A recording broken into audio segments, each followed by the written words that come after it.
violations of the same activity.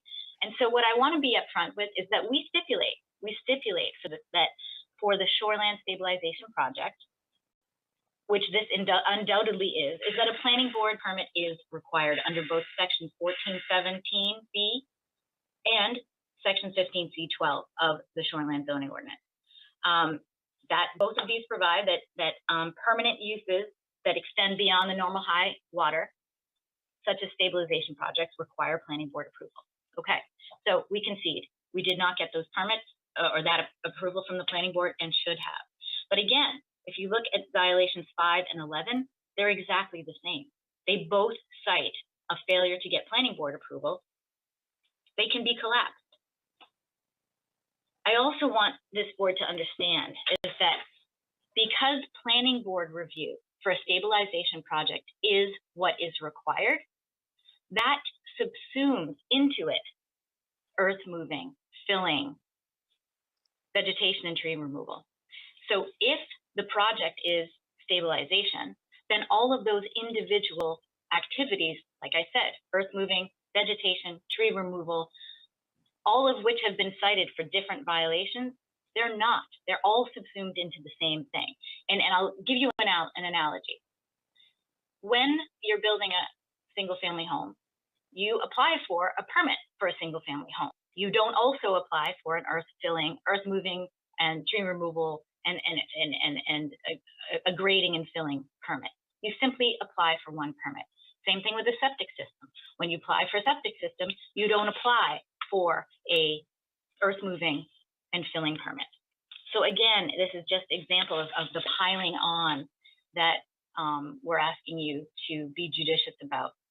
And so these are the kinds of issues that we're looking for you to look at. So both violations 1 and 2 in the notice should be stricken. Again, if you look at violations 7 and 8, and I should bring this up so you're looking at it.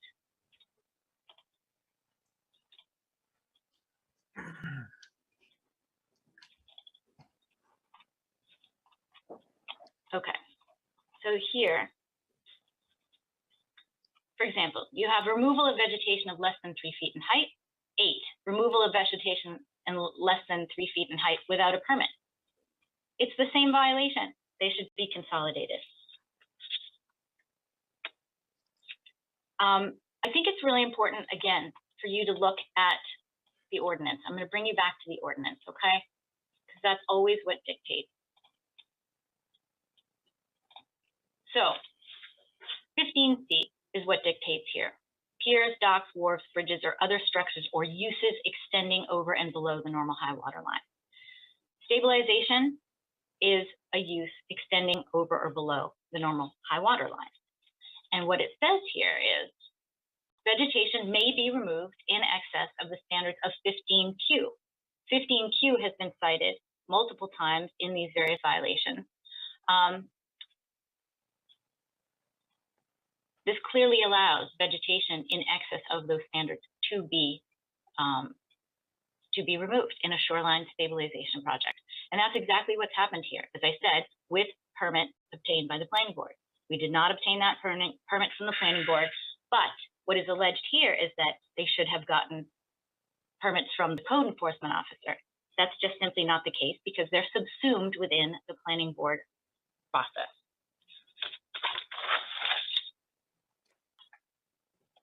Again, there's allegations that 9 and 10, let's go back to this notice of violation.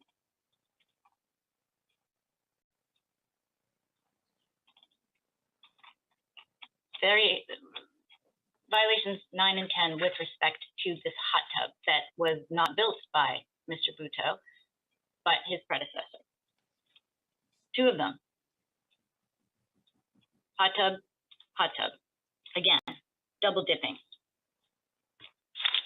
And it goes on. And I'm not going to belabor this point, but I think it's really important for you to appreciate that these are absolutely, positively the same violations and should not be double and triple dipped.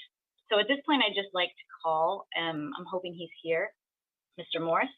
Mike Morse, are you here?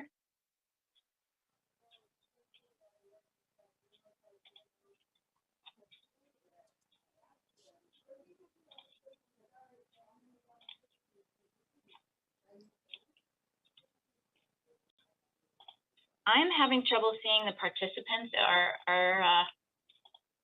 Mike Morse. I'm trying to get him. I just saw him. His video just turned on. There we go. Oh, thanks, Mike. I'm here, Leah. Thank you so much. Sure. So, if you would, Mike, if you could just tell us a little bit about yourself, your background, if you could talk about perhaps who you are, what you do. Start there. Sure. Good evening. My name is Mike Morse. I'm a land use consultant working with Archipelago, a firm in Portland, Maine.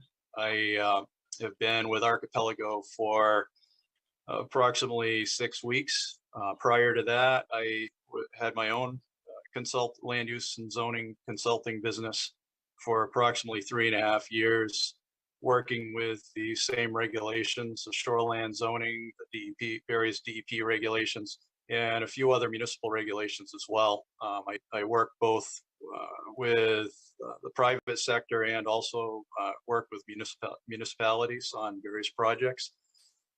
Prior to having my own business, Morse Environmental Consulting, I worked for the Maine Department of Environmental Protection for a little more than 20 years. Number of years, first handful of years were dealing with some of the other DEP specific regulations, the Natural Resources Protection Act, Site Location of Development Act, et cetera, et cetera. The last 16 years I was at DEP, I worked specifically and exclusively with the Mandatory Shoreline Zoning Act on behalf of both the state, for the state's interests with Mandatory Shoreline Zoning Act implementation, as well as overseeing municipal administration and enforcement of shoreline zoning through their local shoreline zoning ordinances for 80 some odd municipalities in southern Maine, including the town of Raymond. And so, safe to say, you're pretty familiar with shoreline zoning issues. Correct. Okay. And so, how were you contacted to bring in? How were you brought into this project? Sure.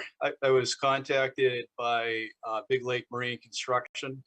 Rob Durant had contacted me after sometime in mid-November, early to mid-November, after I think some of the municipal code enforcement staff, perhaps, but more specifically DEP staff had been on the site and indicated there are some problems, and he asked me for my opinion, professional opinion, on whether there were violations, first off related to some of the projects there, and whether or not the activities could potentially qualify for after the fact permitting, and move forward with after the fact permitting if it seemed possible. So okay, and so you're familiar with the various notice of violations that have been issued here?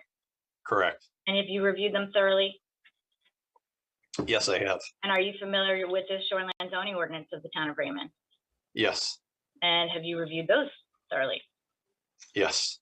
Okay, and so just for context, can you orient us and give us an overview quickly of the nature of the project and why it was done? Sure. Well, the project was primarily intended to stabilize an actively eroding shoreline on Sebago Lake. It's a high velocity, wave velocity section of shoreline on Sebago Lake for various reasons, prevailing winds, the distance of fetch, and all the rest.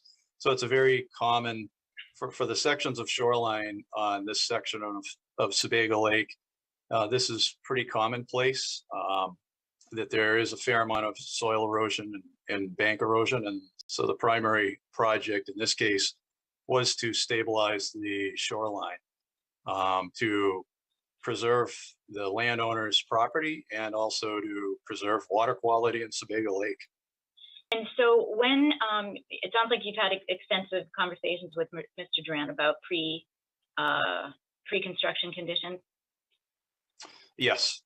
And what did he say about when he started the project and got it out there? Were the conditions, I should say, as he expected them to be? No, I mean, initially he had obtained a permit by rule from the DEP under the Natural Resources Protection Act, a different regulation, a different process from the town regulations.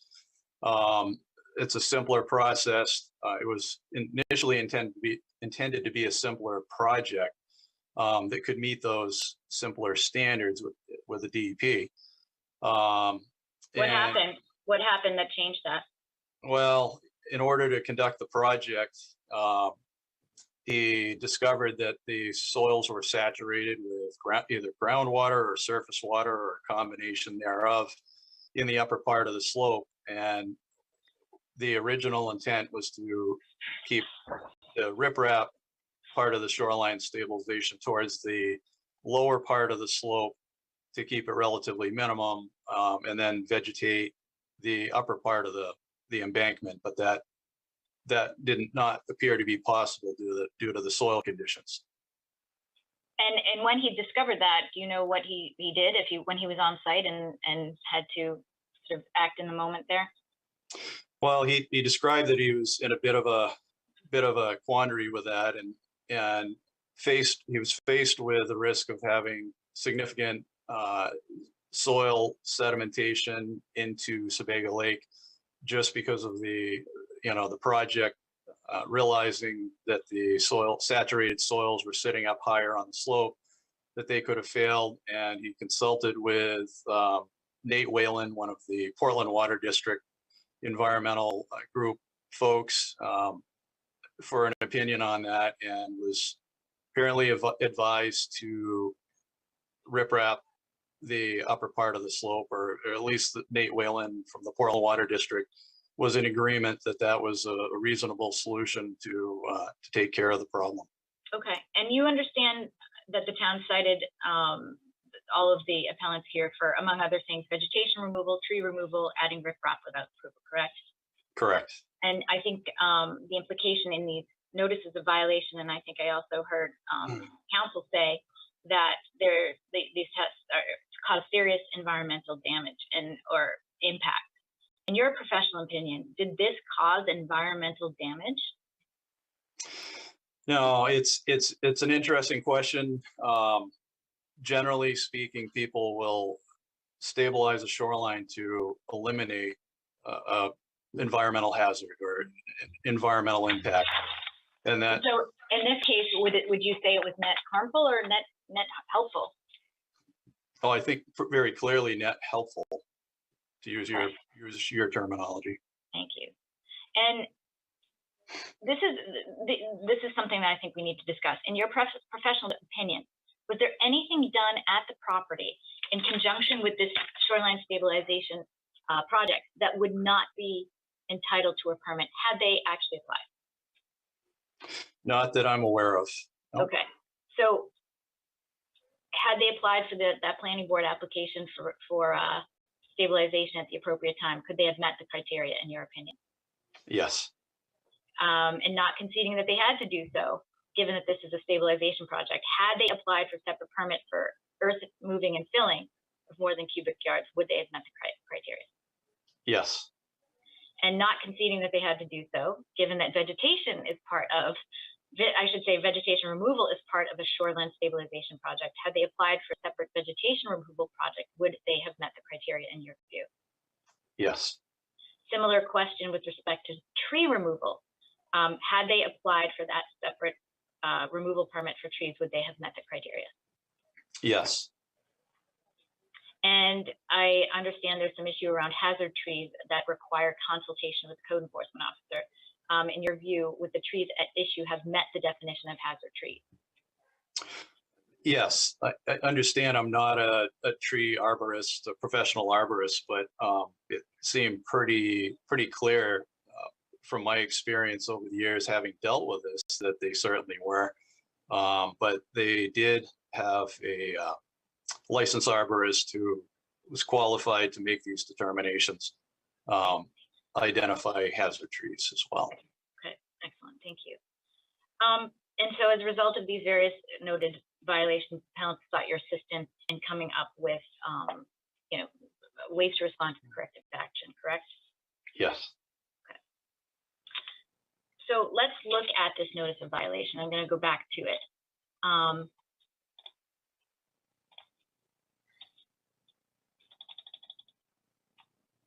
If we look at violations 1 and 2, this cites filling in earth moving more than 10 cubic yards. The second one, filling in earth moving more than 10 cubic yards without a permit. And it cites section 1430 of the land use table, correct? Yes. And in your view, is this the requirement that applies to shoreline stabilization project? No, again, to your comment a little earlier, Leah, generally speaking, and pretty much any municipality I've ever done any work in, if you apply for a shoreline stabilization permit through a planning board, then that is presumed to include all these, I'm going to say, accessory activities, such as the vegetation that needs to be removed in order to conduct the stabilization, the filling and earth moving to conduct the stabilization. It's you know, filling and earth moving, for instance, if you look at the land use tables, is its own standalone land use item. Well, That's I'll go to that. And so scroll to your down. point, yep, you're talking about clearing and removal of vegetation for activities other than timber and harvesting, correct? Correct. And then that was number 5. And what we're talking about here, if I understand you, I'll direct your attention to 17B. Is that what you're referencing? Right, correct. 17B would encompass the vegetation that needed to be removed in order to conduct the stabilization project under 17B.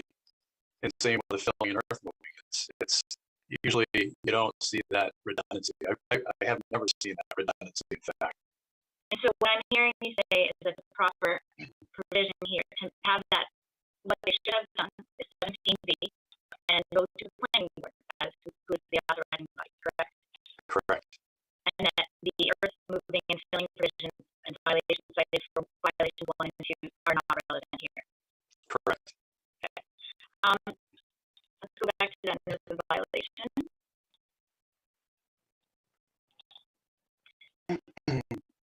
And I'm directing your attention. Mr. Chairman.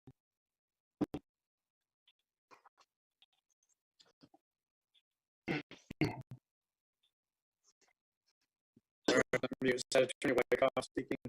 Yes, it was. That's right. May I speak? I need to just make an objection, and my objection is that that Attorney Rachel is asking Mr. Morris with regard, asking about this violation 2 and whether or not that's an appropriate violation. Now the problem is there hasn't been a substantive appeal relating to violation 2. So that's just wasting the time of the board, and it's not relevant to the issues before the board. May I respond, Mr. Chairman? Of course. Thank you. I will say that the entire thrust of the appeal, and I will submit that if you read the appeal, that it's all about duplicity. Duplication, I shouldn't say duplicity, that's not the right word, duplication. And so I would submit that it is absolutely relevant. And to that point, when we're talking about how, I'll read from my actual appeal. A number of the purported violations are unduly repetitive and do not enumerate violations that are truly separate and distinct. For example, while yes, maybe, and in fact, violations 1 and 2 are specifically referenced in this appeal. But what I'm saying is that it is not incumbent upon an appealing party to provide every single argument they're going to make. But the fact that I'm talking about duplication here, and I'm trying to highlight those areas where they're being piled on, I wouldn't have to specifically reference them. It's all part and parcel of the argument that there's duplication. And I have preserved that. To the extent that Attorney Rachel is arguing that violation 2 that that violation was included in error on its own. I recognize that she says that violation 1 and 2 are the same, and that's an issue. But to the extent she's raising an issue relating to the substance of violation 2, that issue that has not been appealed from. So I would just, from my own perspective, given that there are these quote unquote duplicates throughout the different notices of violation, I am open to hearing what Attorney Rachel has to say. I would say though that, please, stay on target in terms of what we're discussing here tonight in terms of new evidence. Yeah, so I appreciate your comments, Attorney Wyckoff. Attorney Rachel, please continue, but be mindful of time as well. I will, and I appreciate that. So I will move on to, I'm wanting to move on to, let's see, violation number 3. And it specifically alleges that a boat launch has been enlarged and expanded below the normal high water mark. It seemed, I'm sorry, I'm so sorry, I'm in the wrong one. I apologize. Let me go back. There we go. 3, illegal shoreline access. That this is the second set of stairs. Mr. Morse, can you just talk briefly about your understanding about the second set of stairs and if it was Mr. Buto who put them there? I'm sorry. I just have to object. Again, this is an issue that wasn't raised in the appeal. So I will, Attorney Wagner, your insight would be appreciated at the moment. If you're on mute, Attorney Wagner, if you're speaking. There we go. Sorry about that. So the objection here is that the board shouldn't entertain any testimony from this witness pertaining to violation 3 because that wasn't specifically raised on appeal. In my opinion, the obligation of the applicant is a brief summary of the appeal. And I think with that in mind and the fact that the applicant did raise broad objections to all of the notice of violations, that I think the issue is fairly raised. I don't think that that's at the same time. So my recommendation would be to allow the testimony with the chair's instructions to please be mindful of time. And at the same time, I don't think that precludes the board from narrowing the issues it sees on appeal when it makes its decision. So I hope that makes sense. I think there's a distinction between allowing this evidence in now and then determining when it's making its decision what the specific issues are on appeal. So I'm going to just take a moment and ask my fellow board members. I think this is an important point as we move forward. Craig, Tom, Fred, are you all good and on board with what's happening right now? David, this is Tom. I have a specific, I guess, question to our expert witness, Mr. Morse. From what I heard in the beginning, it sounded like Mr. Durant contacted him back in middle November. And if that's the case, he never witnessed any of the pre-demolition work. So we're basing his hearsay from Mr. Durant about the conditions prior to the work being completed. Member Hennessy, I appreciate the comment, but I think we should just to keep things moving efficiently here, I think we should focus right now on the discussion the chair has raised about Attorney Wyckoff's objection about whether any testimony pertaining to violation 3 should be allowed. And so unless I misunderstood you, I don't think that comment was directly relevant to that point.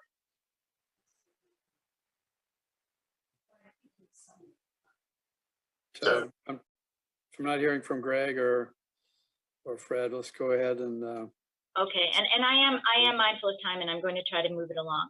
But I did want to address that issue around hearsay, as I think all parties have agreed that the rules of evidence do not apply here. And in any event, I'm actually basing this on not Mr. Morse's prior understanding of the property, I'm looking at the code enforcement officer's own photograph. And so I'm directing attention here to Exhibit B that shows some before and after photos. So I do see, I'm looking at the before, and it appears that there is a second set of staircases, and I'm just going to ask Mr. Morse about that.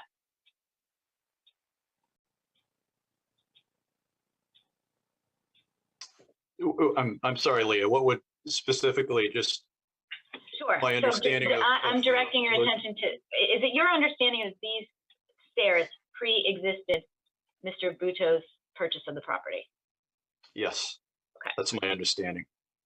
And even though he didn't install them, is he insisting on keeping them? No, Did he have to remove them? he would like to remove them. He is anxious to remove them, but so far has not been allowed to by the town of Raymond code enforcement and the DEP. And is the removal part of your after the fact permit? It's part of the restoration plan. Okay. All right, moving on. Number 4 is a violation that talks about a jetty, that rock and sand below normal high mark has been added or altered. Would you speak to the issue of the jetty? You're familiar with this jetty, you've been on site? Yes. Yep, Speak to very- that, very if you familiar. would, please. And as you Sure. do, I'm going to go to some before and after photos, if you wouldn't mind talking about your understanding of the jetty. Sure, I'd be happy to. There was a aerial photo evidence supports that there had been the DEP's aerial photo evidence, drone photos, the town's same evidence supports that there had been a stone jetty at this location. And Is this the photographic evidence you're referring to? this is one of the photos, sure. And a stone jetty is a structure for shoreline zoning purposes. If somebody wanted to construct a jetty today, stone jetty, they would have needed to have gone through this same piers, docks, and wharfs structures extending over below the normal high water line, permanent structure permitting through the planning board. In this case, it's been there. The best we can tell, it predates any local ordinance or DEP regulation. As is the case with numerous similar jetties on the shoreline of Sebago Lake, and particularly this stretch of shoreline for that matter. Part of the project included repair and maintenance to the jetty. Some of the stone on the jetty had become dislodged either through wave action or ice action or a combination thereof. And like any other structure, your house, a shed, a garage, a retaining wall, a stone jetty, riprap, at some point, structures need to be repaired and maintained. That's the activity that occurred here. And how was this repaired? Was new material added? No, the material that the maintenance activity, repair and maintenance, was to pick up the stone that had become dislodged and was cast aside immediately adjacent to the stone jetty. I will say, if I can ask you though, look at this, the before photo, that 9/20/21, and now I'm looking at this after photo. It sure does look a little bit bigger. Can you address why? Well, sure. I mean, it sticks out of the water in the after photo a lot more, not because it's necessarily 2 stories higher than it had been. It sticks out of the water in large part because of the fact that the water level had dropped. In the before photo, the water level was much higher, so obviously not as much of the structure was exposed. So it's a more a water level issue than anything. Understood. Okay, so turning to violation number 5, if we could.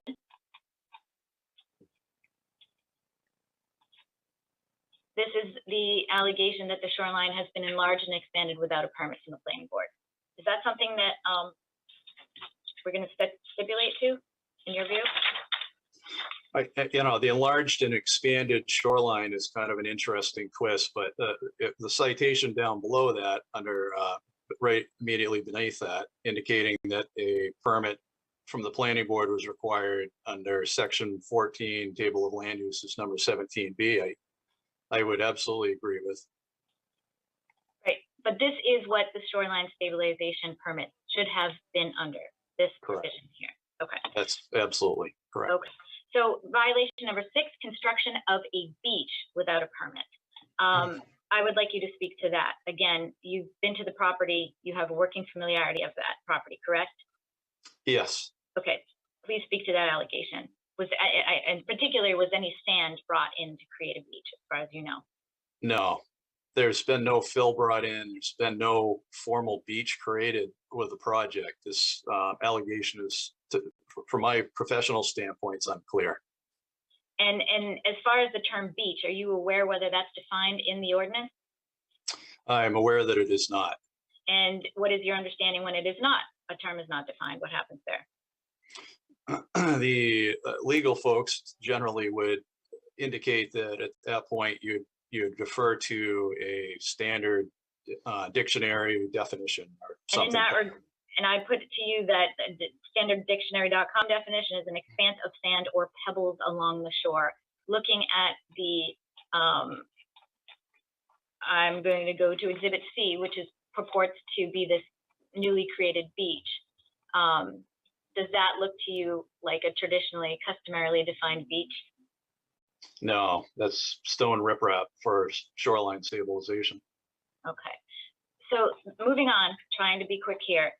Violation 7 talks about removal of vegetation of at least 3 feet in height. And it cites section 15Q. That is clearing and removal of vegetation. Is that what is relevant here? Is that the proper section that would need to have a permit under? Well, again, the vegetation that was less than 3 feet in height and other ground cover was removed in order to conduct the shoreline stabilization project. It was at the shoreline. There was very sparse vegetation on the slope face itself, the eroding slope in pockets, and that was removed for the shoreline project. And Mr. Morse, the violation cites 15Q, but I'm directing your attention to 15C12. Again, 15C is this provision about uses below the high water body, right? High water mark. And it specifically states here, vegetation may be removed in excess of the standards of section 15Q, which is what was cited in violation 7, in order to conduct shoreline stabilization. And is that, I submit to you, is that what you're saying, is that that permit would encompass the removal of vegetation less than 3 feet in height? Correct. Thank you. And when revegetating under this provision, are you encumbered by section 15Q that was cited, or another section under the ordinance? Right, it'd be section 15T, the revegetation standards. And is the client going to be revegetating and consistent with those standards? Yes. Okay.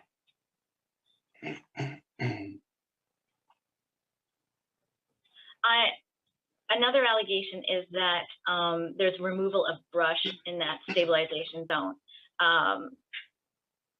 I'm going to show you back to, actually, I'm going to skip that. That's fine. We'll move on to violation number 8. Again, says the same thing, removal of vegetation of less than 3 feet in height without a permit. Cites to section 14.5. Is that the right provision? It should be section 15C 12, I think it is the standard. Or in the land use table, I think it's 17B. Right, and that allows basically removal of vegetation for shoreline project, correct? Correct, yes. Okay, all right. So let's go to violation number 9, and that is alleges that a hot tub was built without a permit contrary to section 16B. Just bear with me 1 second. Can you talk to me about whether or not that hot tub, as you understand it, was put there as alleged by Mr. Buteau? The hot tub was constructed or installed, however you want to say it, prior to Mr. Buto's purchase of the property or management controls purchase of the property. And how do you know that? Aerial photo evidence and the town's own notice of violation aerial photo evidence as well. And when are you referring to this piece where it says 2016 before and after is in 2018, correct? Correct. Yes. Are you aware when Mr. Buto purchased the property? Yes, April 2019. Mr. Buto insisting on keeping this? No. Is he willing to take it out ASAP? Yes. Why hasn't he? Why hasn't he not? He's not been allowed to as of, at least as of this moment, from the town, code enforcement, or the Maine DEP. And tell me, the next violation is also a setback violation. You mentioned that you have worked for DEP or worked for them for decades. When you experienced a situation when there was a violation by a prior landowner and essentially the new one was holding the bag, what did you do? Did you immediately violate them? No, I've never seen any notice of violation sent for a violation that somebody, a former owner, had created on a property. Generally speaking, the advice that DEP would have given the town of Raymond in this case, or any other town and running into this sort of situation, is work with the landowner, the current landowner, and try to achieve compliance by fixing the violation, removing a hot tub, removing a second set of stairs that's illegal under the standards. But it would be an informal request, and in some cases the landowner had to be prompted a little bit more. But again, that's from an informal verbal standpoint, and I just am not aware of any such case that elevated to the current owner being cited for a violation created by a former owner. Okay, thank you. So I'm just gonna keep moving along here. Violation number 11, unpermitted shoreline stabilization, no permit. I think this is the very provision we have cited. We need to stipulate to that, correct? Yes. But is that not the same violation, the exact same violation as number 5? It is. And can you tell me why that is in your view? Because it's the same. It's the same structure. It's the same citation. Section 14, table of land uses, number 17B is for permanent piers, docks, wharves, bridges, etc. Structures that extend below the normal high water line require a planning board approval. Which is exactly the same thing as section as the section cited in 11, correct? Yes. Different section of the ordinance, but the exact same requirement for the exact same uses, correct? Correct. Okay. Turning to violation number 12, there's it's alleged unpermitted shoreline stabilization, no barge, and it cites section 15C12 that construction must access the shoreline when feasible. Can you speak to your knowledge about whether or not it was feasible to use the barge, please? Sure. Absolutely. And let me just ask you, Mr. Morse, and the basis for your knowledge in this regard as well. Sure. For the specific project here, and for similar types of projects on Sebago Lake or any other lake, when you have a managed water level, namely an impoundment with an outlet dam that's able to be managed, you generally like to do these projects as a landowner, as a contractor, and as a municipality and DEP when the water level is down, typically in the fall, not always, but generally in the fall and winter. And that's so that equipment and materials are not actively operating within the water, within standing water. So that was the case here. The water had receded adequately, and the contractor, Big Lake Marine Construction, proceeded with the project. Well, a barge, in order to utilize a barge for such a project, you have to have sufficient water level or water depth to be able to operate it. And there just wasn't, because they opted for the environmentally friendlier, environmentally more sound approach by operating or conducting the project in the dry, so to speak. So there wasn't sufficient water depth to get a barge in for the majority of the project. They were able to utilize the barge on the Whitetail property that you may bring up later for some of the repair and maintenance to the existing riprap that was on that property. But it was, and they also used it for the repair and maintenance to the stone jetty on the Fernwood property that we talked about a little earlier. So they used it when feasible, and Yes. when they didn't, it was not feasible in your opinion. Correct. Okay. So moving on to violation 13, alleges unpermitted tree removal within 100 feet. And it cites once again, section 15Q. In the interest of time, I'm trying to, I don't want to testify for you, but Mr. Chairman, if you give me a little leeway, I would ask the witnesses that 15Q is not the appropriate section. We've heard you testify before that it's actually 15C12, which allows the removal of vegetation. Is that correct? Is that still your testimony? Correct. Okay. So I am going to go down to Exhibit G, which is the code officer's photographs in support of his contention in this regard. And we can see that there are trees 1 through 5, and then through 16. And these are all the trees that may have been removed with respect to the Shoreline Stabilization Project, correct? Correct. And of those 16 trees,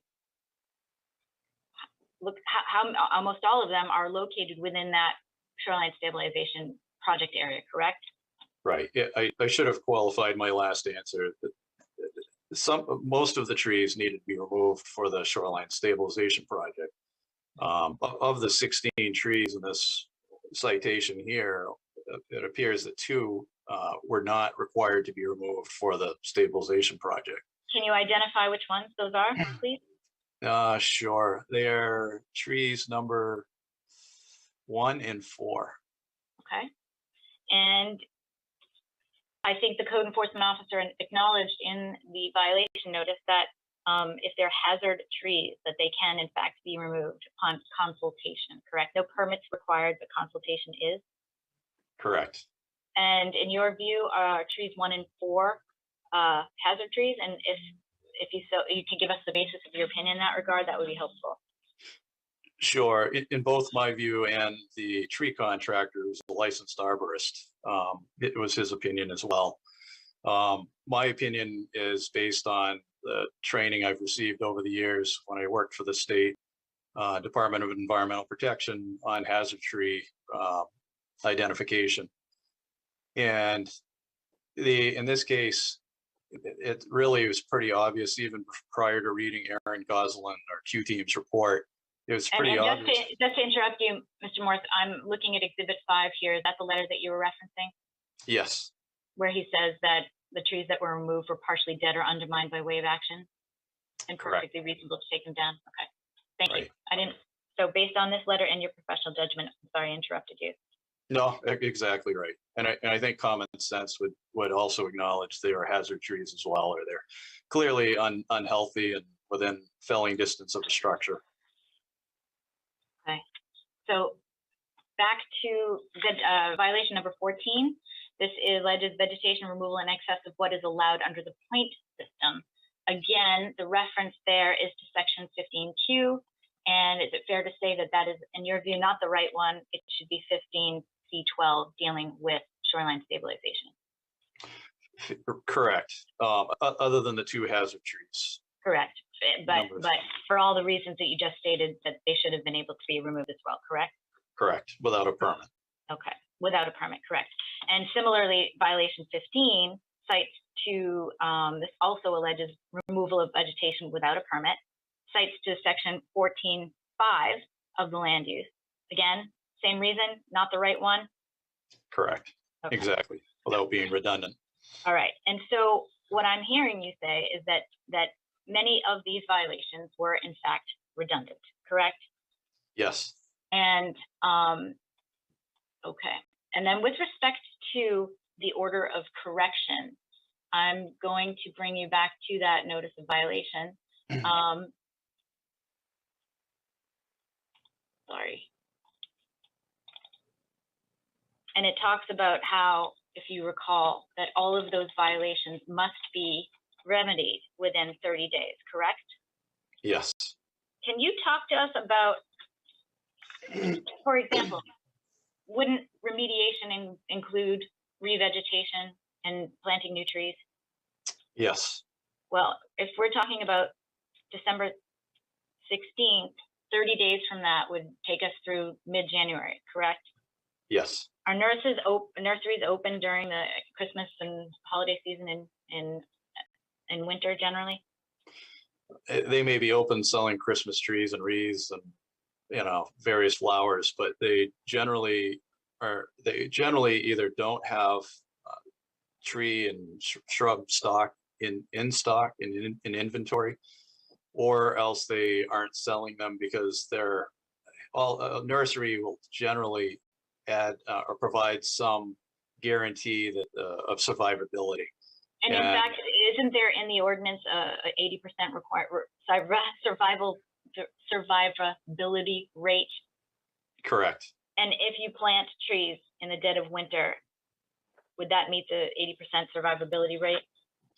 It would. The viability of trees planted in the winter would go way down from planting them during the normal planting season.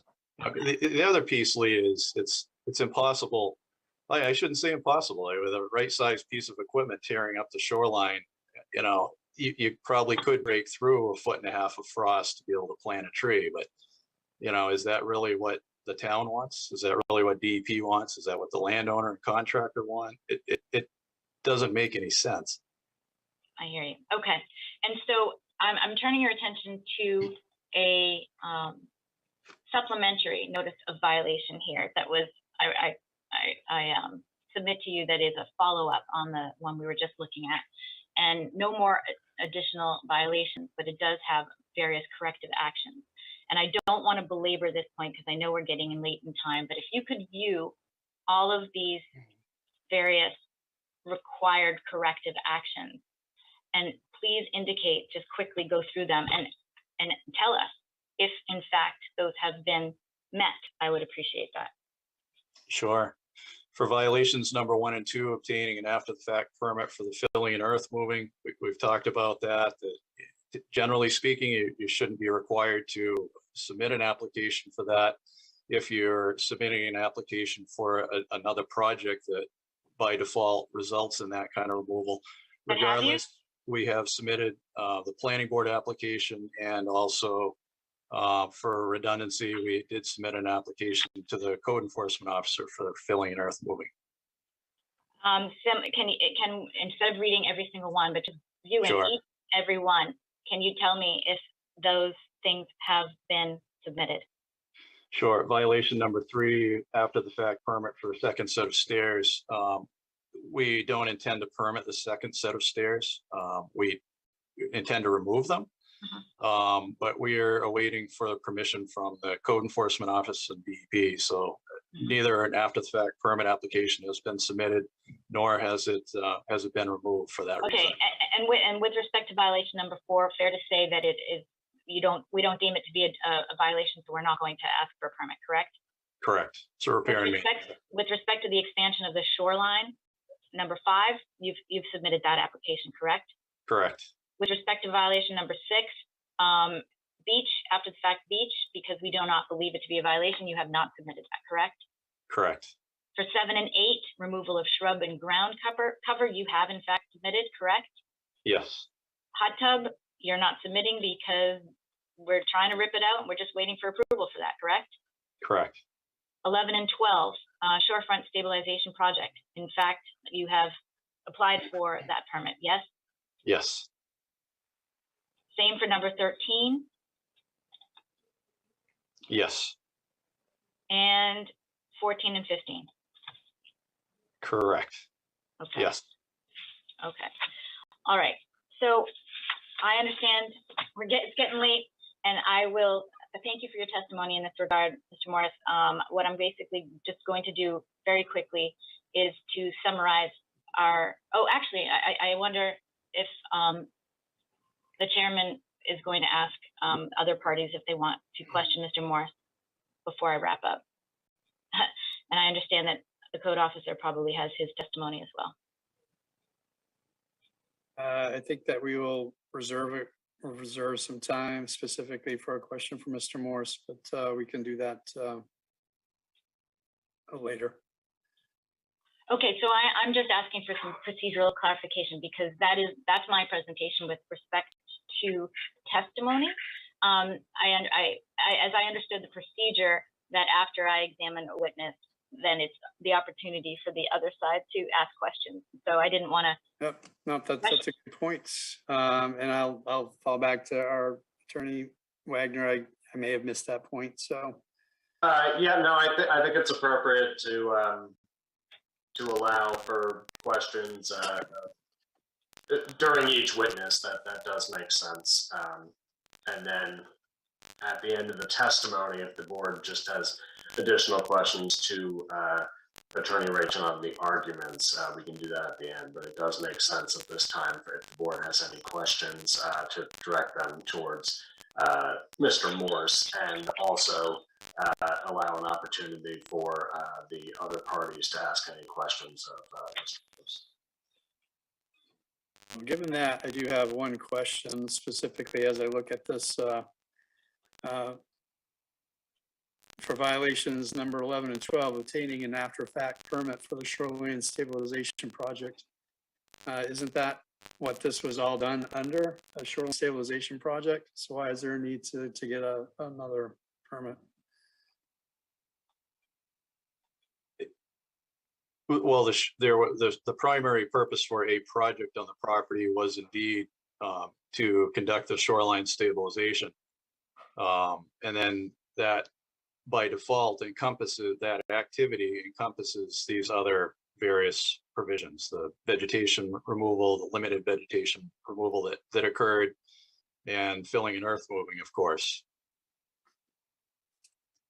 Well, it was on my understanding that this was a shoreline stabilization project. So was there no permit? There was no permit, correct? Okay, thank you. Sure. And if I may be very clear, I want to be very clear that we concede that there was not a permit sought, and we stipulate to that. What we are saying is really just drilling it down to its essence is that the permit requirement is under section 15C. And and what happens there is when you apply to the planning board for a shoreline stabilization project, that application and review process encompasses all of the other things that we have been dinged for, such as earth moving, filling, vegetation removal, tree removal, because it's a global process. And so, yes, we concede we should have gotten the permit from the planning board. We did not, but all of those other permits that are supposed to be gotten from the code enforcement officer are subsumed into this planning board stabilization process. And that's really it in a nutshell. Got it. Thank you. Tom, Greg, Fred, any questions for Attorney Ratchin or Mr. Morse? Yeah, I had a question about you mentioned that there was an issue with, somebody had to act in the moment of discovery that their soil had a different water content in it. Are you saying that the work done prior to that discovery would have been covered by the stabilization permit? Or are you saying the work both before and after that discovery would have been covered by a stabilization permit? All of the work would have been covered under the town's review. Extending the height of the riprap above the water, normal high water line, to the extent that became necessary because of that soil condition, exceeded the simpler DEP permitting process, the permit by rule. So it exceeded that permit, but it would have been the same permit under the town planning board review. If I answered your question. Okay, yeah.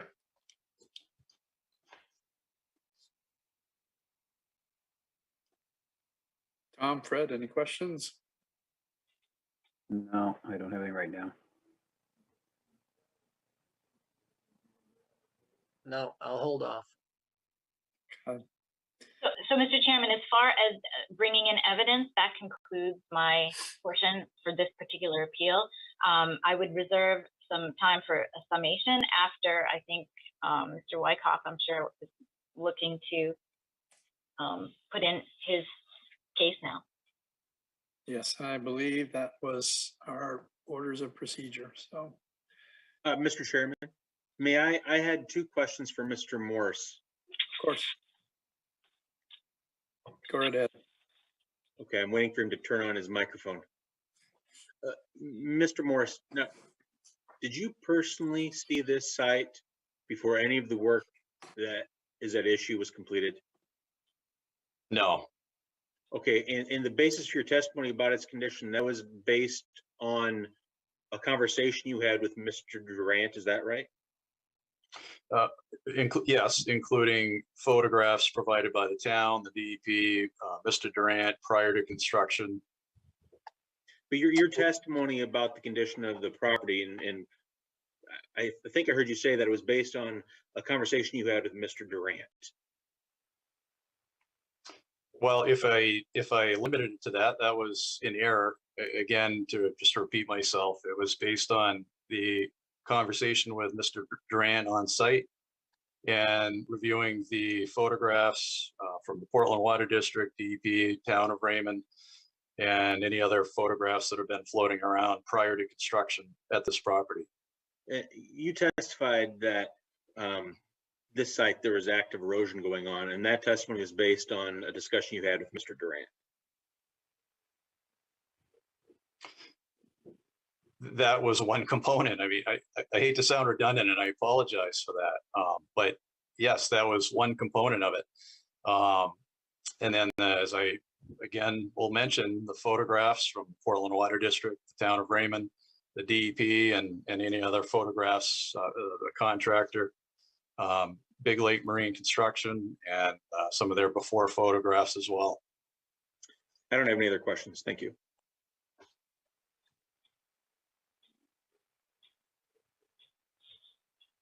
I should say I don't have any more questions for Mr. Morse. So then, Mr. Chairman, do I understand that it's now you're looking to the town to make to respond or to present with regards to the notice of violation of December 16th to management controls? Yeah, please. Okay. Given our board has no more questions at the moment for the appellant. Yep. I'd like to ask Attorney Rachel to stop sharing her screen, please. Oh, sure. I'm sorry. So, Mr. Chairman, the thought here and how we would approach this is that first I'm going to ask Alex Soroy is the code enforcement officer, to provide a general description of the violations relating to 18 Fernwood. And then after that, then he and I would jointly address the issues raised by the applicants in their administrative appeals, if that's acceptable to the chairman. That is acceptable. Please Okay. proceed. Hey, David, this is Tom. Could I ask for a 1-minute stretch break? That I believe that is reasonable, but I'll make sure from Attorney Wagner that we're not doing anything Yeah, wrong. yeah, no, that's very reasonable. That's how you do it with the judge at the yeah.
So Attorney Wyckoff, it looks like we're simply waiting on Alex.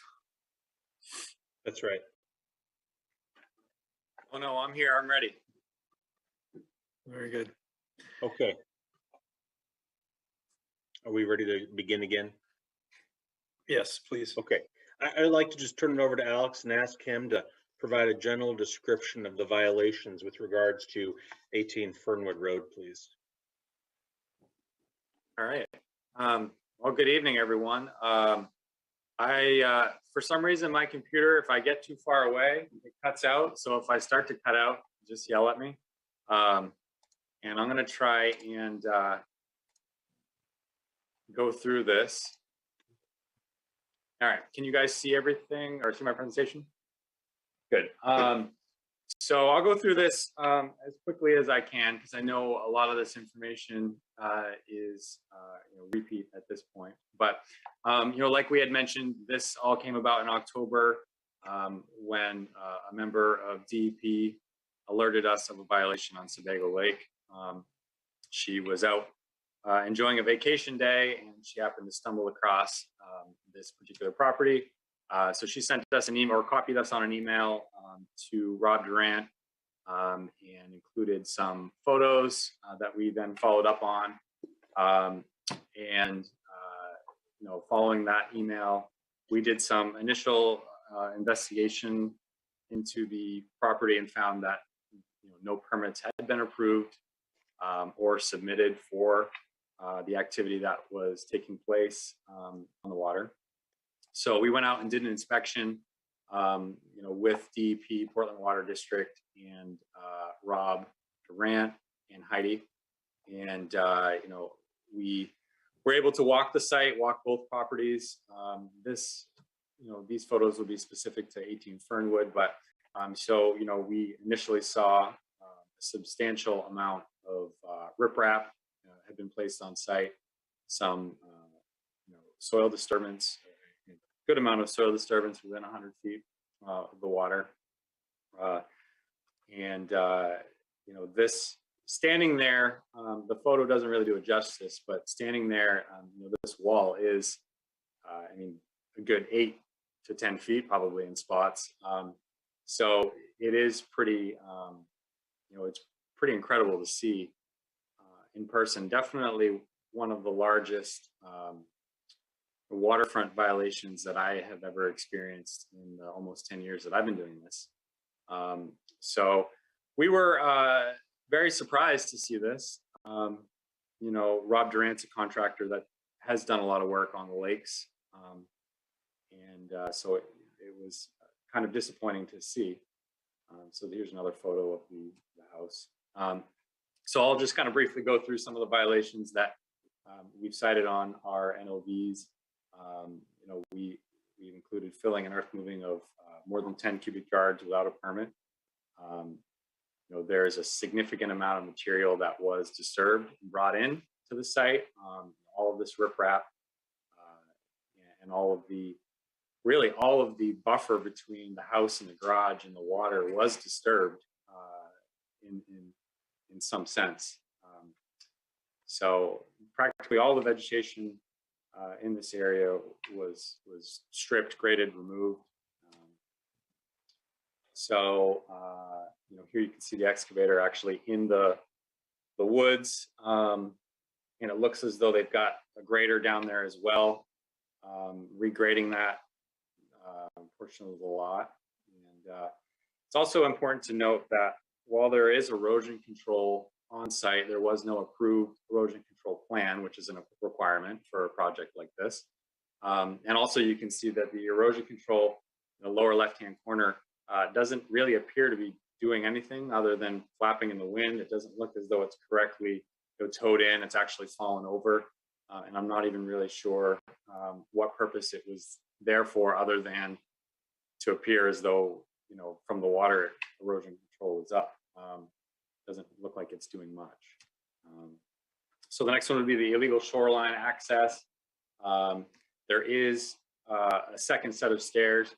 Now, I would like to also note that these drone photos, these fantastic drone photos, were provided to the town from Portland Water District.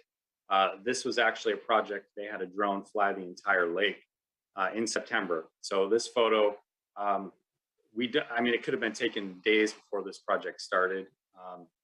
It does show that there is what appears to be a permanent set of stairs to access the water, and then there's also a second movable aluminum section of stairs that was also used to access what I believe was a dock at one point, maybe. They had basically made that second set of stairs permanent through this project, as you can see here. The next one we have is for the jetty, the work for the jetty. And that is, this area here, which Leah had talked about for a little bit. It has some vegetation on it.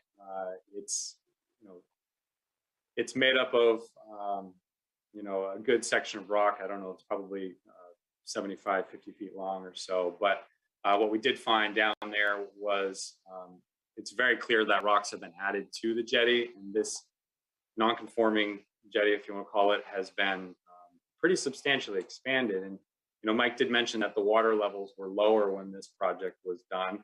That may be the case, but I would draw your attention to the bottom of the stairs on the left-hand side, and you can kind of see where the water line is when this photo was taken, and the bottom of the stairs on this photo. It is probably a little bit lower. But one of the things you can notice at the end of the jetty, horizontally, it's pretty level. And in the original photo, when the water was lower, it's much higher on the side closer to the shoreline. So it does appear as though rocks were added on the lower end, further out into the water. And this is obviously something that would have required a from DEP on the planning board, and obviously none of those permits were obtained. So moving along, you can see here significant scarring on the rocks. Obviously, these rocks have been moved around quite a bit in the project. Next one would actually be the shoreline work itself. No, I don't know what everyone's level of understanding is of the natural environment of the lake, but the reason the state has set these standards is to protect water quality, obviously. And that 100-foot buffer is buffering stormwater, it's buffering all the water that's coming towards the lake. It's catching rainwater, but it's also an environment for all sorts of different wildlife species, fish, frogs, turtles. And this is a natural environment, an ecosystem for all these species. And, that's a big part of what DEP wants to protect as well. So this is an ideal shorefront. Yeah, there may be some wave action erosion. It looks like there was a tree that was cut at one point. And those stumps look like they're actually holding that shoreline together pretty well. You see a lot of vegetation. Looks pretty healthy. What they did is they basically took all of that out. Now you've got a ramp into the water that's heating up surface water or rainwater as it goes down into the lake. You have no shade for frogs, turtles, minnows, fish, anything that's in there. It's direct sunlight, heating those rocks up and heating the water up, which, as we all know, is going to negatively affect water quality. So this is something that DEP tries to avoid because it's really negatively impacting the environment. So construction of a beach. I know this one is one that probably can be debated quite a bit, but the shorefront is very rocky here. There's a lot of rock, and if you look into the water, it's all rock. There's practically no sand showing here. This particular section right here. And if you look in this photo, it looks as though a lot of the rocks have been removed. Now, those steps were going down to this now sand area, which is likely going to create an ideal environment for a beach area for them to set up chairs when the water is lower, or hang out in a flat spot near the water. So, they may not have brought sand in, but it looks as though all of the larger rocks had been removed to actually create that beach. So I do feel as though that is beach construction, and construction doesn't necessarily mean bringing in sand. It can be removal of rock to create that beach area. Removal of vegetation less than 3 feet in height without a permit. I just want to touch on real quick redundancy. That seems to be the thing that I keep hearing, redundancy in the NOV. There are multiple different ways someone can violate a section of the ordinance, in my opinion. To remove a tree without a permit that requires a permit is a violation of the ordinance. To remove a number of trees that exceed the allowed amount of trees you can remove legally is also a violation. So you can have a violation of a standard and a violation of the requirement to get a permit. So I can understand it may seem redundant, but it's really, in my opinion, is two separate violations. You can get a permit to remove trees and then exceed what's allowed for removal. But in this case, they just didn't get a permit, and they also removed the trees. So again, going back to this photo, there's shorefront that includes plenty of trees less than 3 feet in height, which can't be removed within 100 feet. They're there for a reason, to protect that 100-foot buffer. All of these trees have been removed. Now, I know there's standards that allow for vegetation removal for a shoreline stabilization project, but that is only when that's permitted, and that goes through the planning board. You can't just remove all the vegetation to do the shoreline stabilization and then say, oh yeah, we'll get the permit after. Oh, by the way, the trees have already been removed, so you're going to have to allow us to remove them. You're supposed to get that approval up front because the planning board has the ability to review that and possibly say no. So I think that's an important part of this. Yes, vegetation removal is allowed associated with that project, if it's a legal project, of course. So again, on the other side, you know, there's the wooded area. If you want to direct your attention there, where the red box is, there was ferns, some ground cover, natural packed pine needles, all sorts of ground cover in there. That was all removed. Obviously, you cannot remove that with a permit unless it's for an allowed use. And you obviously need a permit to do it. So I feel like that's two violations, two separate violations. Structure built without a permit in violation of the required setbacks. Again, another redundancy, that's two separate violations. The structure is too close to the water, violation number one. Violation number two is done without a permit. Yes, it may not have been done by the current owner, but unfortunately, it's really up to a property owner to do their due diligence when they purchase a property to make sure they're not buying a violation. It's a very common thing that happens. It's something that happens every day. Someone will buy a property with a violation. Unfortunately, you buy a violation, regardless of who did the violation. You're the current property owner, and you have to take care of that. Now, one of the things I've heard a couple of times tonight is the town hasn't allowed them to remove this hot tub. I did actually have a welcome conversation with Rob Durant, I believe it was last week, and he requested the ability to be able to remove the hot tub immediately. And the town has no objection with them removing the hot tub, but what I asked he do is basically apply for a demo permit to remove that hot tub. We just want to make sure that however they're removing it in a safe, practical manner. We want to make sure there's erosion control up because there'll be some soil disturbance. And we also want to make sure that area is revegetated. I have not received a permit to remove the hot tub, I believe. We did receive some permit applications for the after the fact tree removal and stuff like that, but I don't believe we've seen one specific for demo removal of the hot tub. So I wouldn't say that the town is not allowing them to remove this hot tub. I definitely think that's a dramatic exaggeration of the current situation, for sure. So this picture of the hot tub. The work done on land versus barge. This area is accessible by barge. It's definitely something that Rob Durant's able to do. He has access to the barge.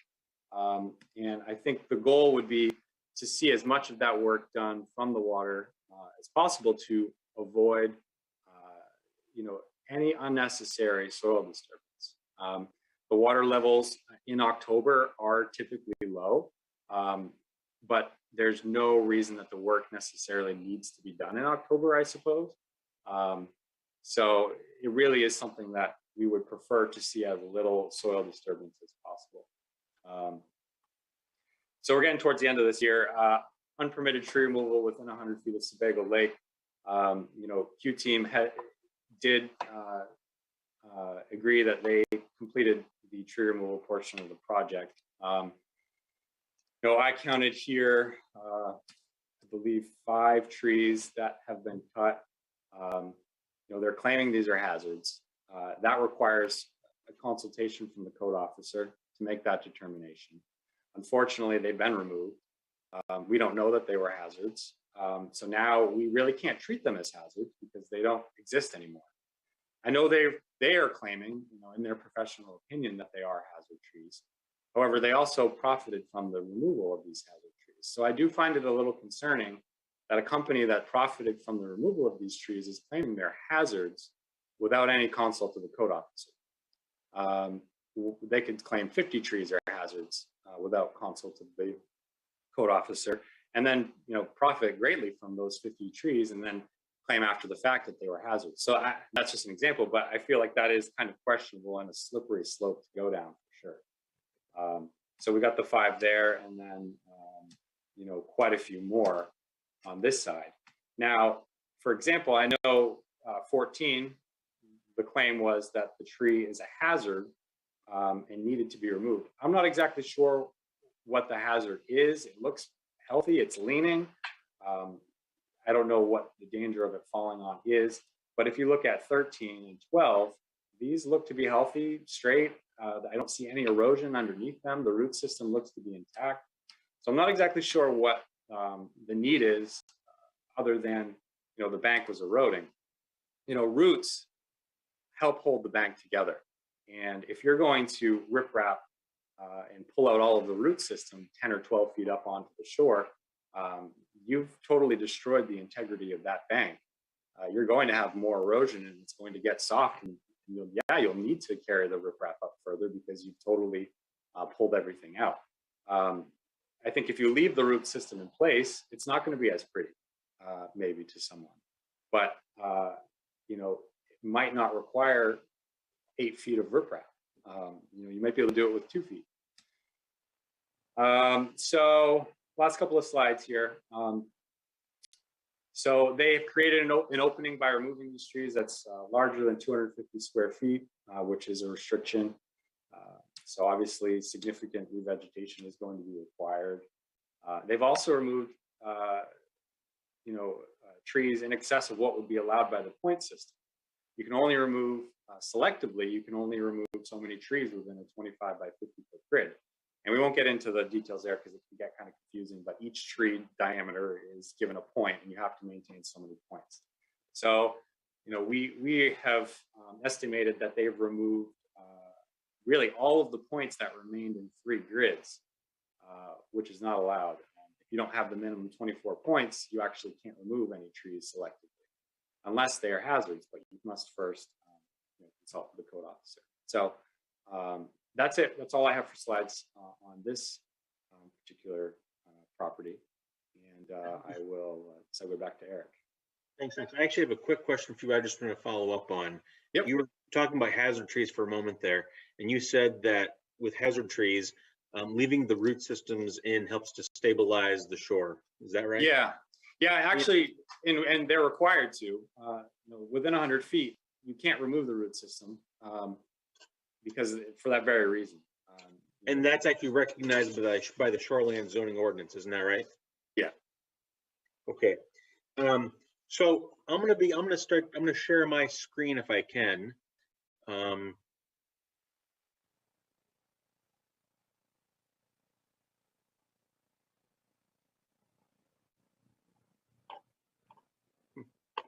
Are you able to see my presentation? Yep. Yes. Okay, bear with me. Can you still see it? Yes. Okay, and you see me turning pages? No. Not now. No, we see your Word document now. Okay, hang on here.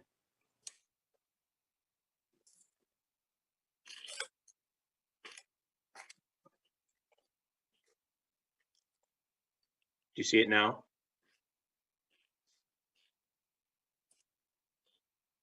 Yep. Yeah, you got it now. Okay, thank you very much.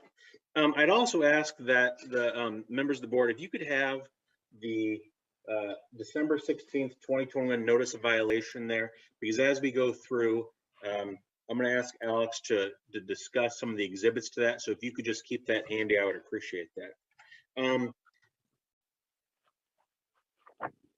I want to begin where Attorney Rachel began.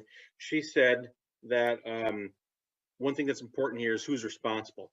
And what's important here is that as the property owner, management controls is responsible for what happens at its property and at its direction.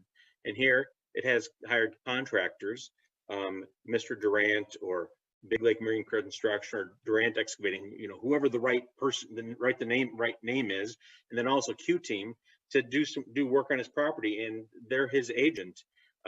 He hired them to do the project. The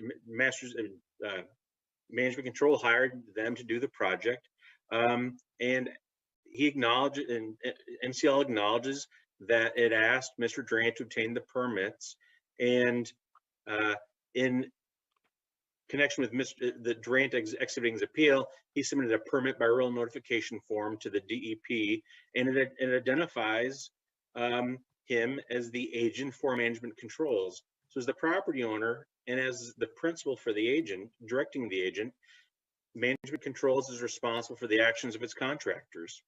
And Maine statute recognized that under Title 30A, Section 4452, it says that an owner is liable for violations. And then Title 38, section 444 says that any person who orders or conducts any activity in violation of a municipal ordinance adopted under this chapter is penalized. And here, we're not talking about penalties, but you have to necessarily be held responsible for the violations. And the ordinance itself, the Shoreline zoning ordinance, recognizes that too at section 16C.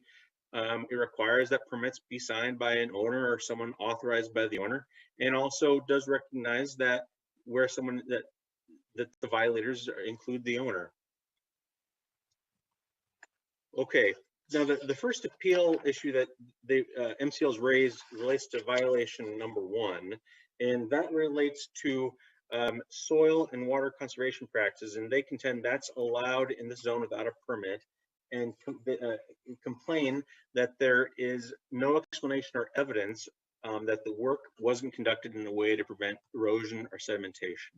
So this first violation relates to filling and earth moving, and as Alex just testified a moment ago, there's significant filling and earth moving that occurred on this property, and he also testified that the work wasn't done in a way that prevented erosion and sedimentation because it had inadequate erosion and sedimentation control plans. And here, the filling and earth moving that occurred was more than 10 cubic yards, and as a result, a permit from the code enforcement officer was required for the work. And the ordinance provides that where that happens, and this is at section 15U1, that the activity must be completed in a way to prevent erosion and sedimentation, and requires that the activity be done in accordance with an erosion and sedimentation control plan. And I guess I would just direct the question to Alex. Was an erosion and sedimentation control plan prepared or submitted? No, not prior to the work being completed. Okay. So as a result, the filling and earth moving that occurred was in violation of the ordinance because it wasn't done in a way to prevent erosion and sedimentation. Now, the next violation that they raised some issues with regards to is violation number 4, and this relates to the jetty. And they contend, well, this jetty was pre-existing, and the work that was done on it was repair and maintenance, and that could be done without a permit. Now, as a permanent structure, the jetty required planning board approval. Now, I'd ask Alex, does the town have any record of any planning board approval for the jetty? You're muted, Alex. No, we don't. Okay, and now the Shoreline zoning ordinance also requires that the jetty have a permit from the Department of Environmental Protection. Now, Alex, is the town aware of any permit from the Department of Environmental Protection? I'm not aware of a permit from the Department of Environmental. So as a result of that, the jetty is non-conforming. Now, as a non-conforming structure, the jetty can only be expanded, reconstructed, or replaced with a permit, and we know that by looking at the Shoreline zoning ordinance at section 12C. Now, I'm not exactly sure, but I think that MCL would rely on a statutory provision for the proposition that a permit is not required, and that being 38 MRS 480-Q2. Now, however, when you look at that statute, it says by its terms that it doesn't apply where the town requires a permit for the activity, and that's the case here. Now, Alex, if I could have you just explain to the board by looking at Exhibit D to the notice of violation, you could just refer to that and describe the violation, please. You're muted there. Yeah, so like I said before, I mean, you can clearly see that vegetation, was removed from this. And based on looking at the water heights, you can tell it is out of the water a little bit more, but the end that's further out into the water definitely appears to be level with the end that's closer to the shore. So it appears as though there's been some construction or modification, expansion to this jetty. Okay, thank you. Okay, now we're going to violation 5, and violation 5 is that the shoreline has been enlarged or expanded without a permit from the planning board. Now, Alex, could you go to Exhibit C to the notice of violation and use that and describe the violation to the board, please? Yeah, I mean, a significant amount of filling has taken place here, and you know, that shoreline naturally jogged in and out in spots, and now it's a straight line across. And if you look specifically next to the stairs where the large stump was on the before photo, that shoreline jogged in further than it does now. You know, it actually is even across there. Okay, now I'm jumping ahead a little bit, but earlier, Attorney Rachel, she stated that violation 11, which is an unpermitted shoreline stabilization, the violation because there wasn't a permit for the shoreline stabilization project. That's essentially the same thing as violation 5, with the shoreline being enlarged or expanded here. Can you just describe, Alex, the difference there? Yeah, sorry, that was violation 11. Yes. So, you know, that is that type of activity requires a permit from the planning board, and again, that's something that they have to approve of, you know, along with the violation removal that comes along with that. And you know, they didn't get that. How is shoreline stabilization different from shoreline enlargement or expansion? Yeah, so shoreline stabilization is usually necessary to correct an erosion issue and is limited to specifically the correction of that problem. Expansion of the shoreline is simply enlarging that shoreline or expanding down into below the normal high water mark. So they really are different. They are different, and that, you know, you don't necessarily need to expand the shoreline to correct an erosion control problem, and vice versa. Okay. Okay. The next violation is violation 6, and management controls argues that exhibit C to the notice of violation doesn't show a beach being constructed, and it just shows large pieces of riprap. And they also say, well, the shoreline zoning ordinance doesn't define what a beach is, and they go to dictionary.com and they say a beach is an expanse of sand or pebbles along a shore, and exhibit C just doesn't show that. Now, we live in Maine, and I think people in Maine understand a beach can be made of stones and rocks. And when you go to merriam-webster.com, which is another dictionary online, it recognizes that. It says that a beach, among the definitions for beach, are the shore of a body of water covered by sand, gravel, or larger rock fragments. And I think we all know a beach can be composed of stones and rocks.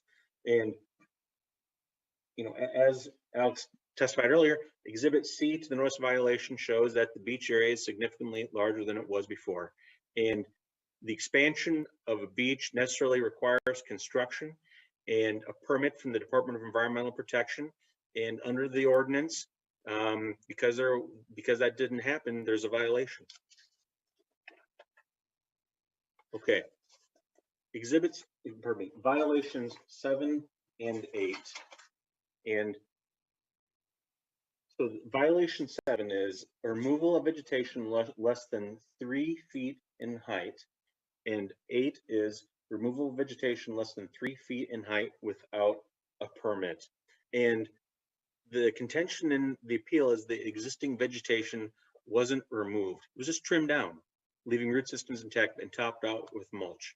Now, the shoreline zoning ordinance prohibits the clearing or removal of vegetation under 3 feet within 100 feet of the normal high water line, and the clearing or removal of vegetation of any height, not just 3 feet or less, of any height without a permit. So, Alex, I'd like you to refer to exhibit C to the notice of violation and just describe this violation, these two violations, please. Yes, so exhibit C shows all of the ground cover, the vegetation less than 3 feet in height in that buffer zone. The 100-foot setback area has been removed. You know, and like you said, removed in this situation might actually be it was covered over, but you can't actually reduce the height of this vegetation. The whole point of it is to allow it to grow up.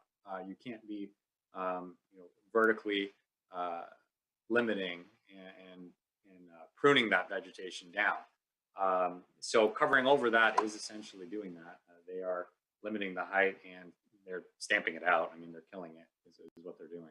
So let's assume for a moment that there was vegetation greater than 3 feet high within the normal high water, within 100 feet of the normal high water level. Let's assume it was higher than 3 feet and it was removed. Would that be a violation here, Alex? Yeah, absolutely, because removal of vegetation that doesn't meet the standards without a permit within 100 feet in general would be considered a violation, unless it's legally allowed through a permit. Right. Now, under section 15C12 of the Shoreline zoning ordinance, it says that vegetation may be removed in excess of the standards in section 15Q of this ordinance in order to conduct shoreline stabilization of an eroding shoreline, provided that a permit is obtained from the planning board. So does that provision apply here, Alex? No, it wouldn't, because the planning board didn't issue a permit. So we can't do this on speculation that the planning board would have issued a permit. It just doesn't work that way. It doesn't make any sense to do that. So no, I wouldn't say that applies. Thank you. Okay. The next violation is violation number 12, and violation 12 is for conducting the shoreline stabilization project without a barge. Now, in the appeal, MCL contends that determination must be made by the planning board and can't be made by the code enforcement officer in a violation. Now, that's just not true. Under section 16H2 of the Shoreline zoning ordinance, it says that the code enforcement officer, if the code enforcement officer finds any provision being violated, then he or she shall notify in writing the person responsible for the violation. So in other words, the ordinance gives the code enforcement officer the duty of enforcing the ordinance and the task of determining if any violations have occurred. So the ordinance doesn't give the planning board any role regarding violations. The task is given to the code enforcement officer, and it's the job of the code enforcement officer to make that determination. And here, Alex determined that using a barge would have been feasible. Can you just describe the basis for that, Alex? Yeah, you're exactly right. I mean, the planning board doesn't have an enforcement role. That's really the code officer's job. And it is clear that, this property could be accessed by the barge, maybe not all year. There might be certain times a year where it's easier, or certain segments of the shoreline where it's easier. But I think it's definitely possible to be accessed by barge.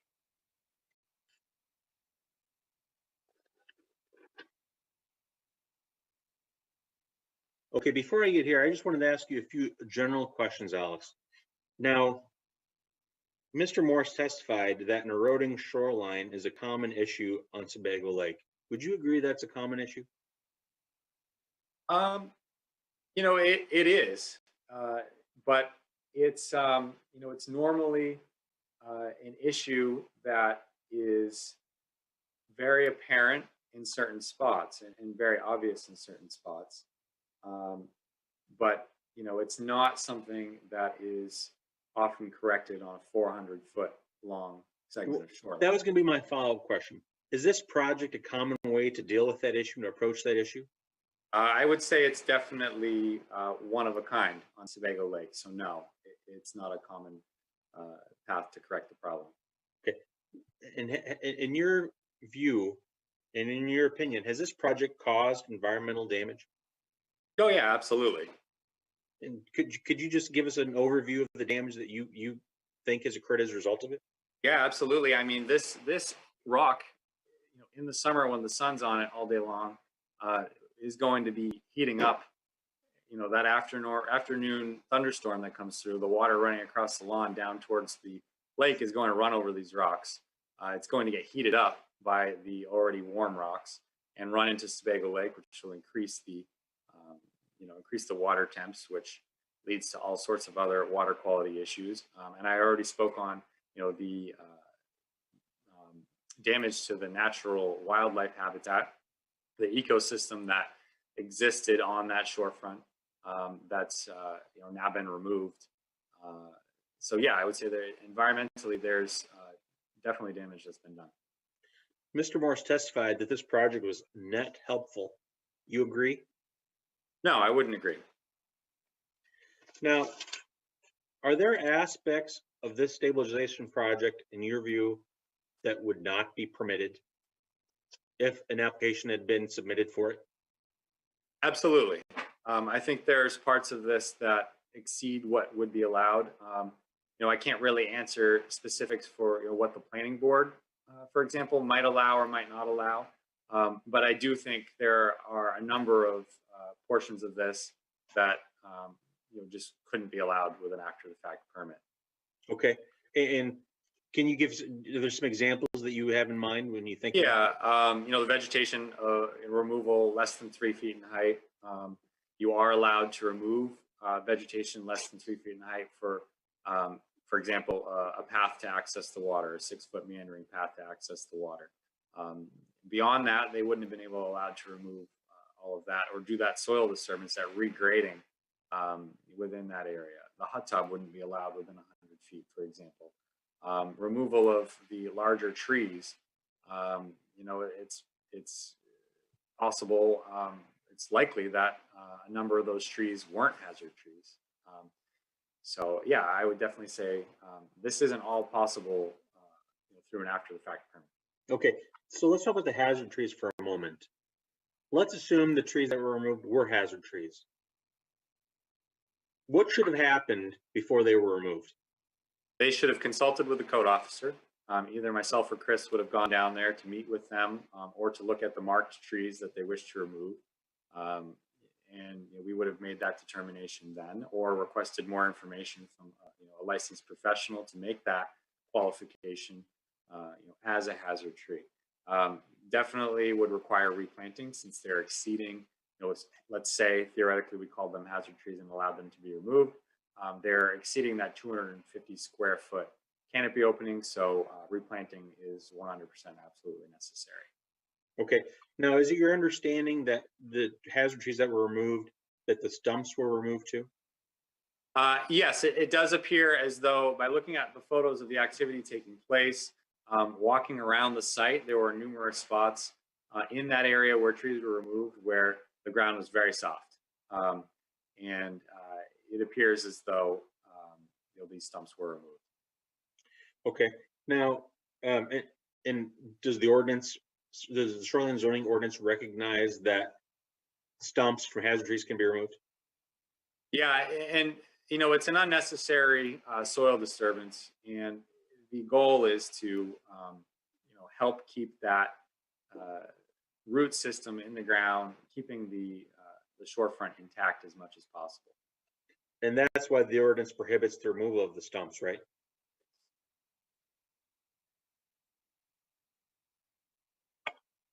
Can you hear me? Yep. Okay. I just want, and that's why the ordinance prohibits the removal of stumps from hazard trees, right? Yes. Okay. Now, you learned of this project from the Department of Environmental Protection, right? Yep. Did anyone contact you regarding any issues with this project before the DEP did? No. Okay.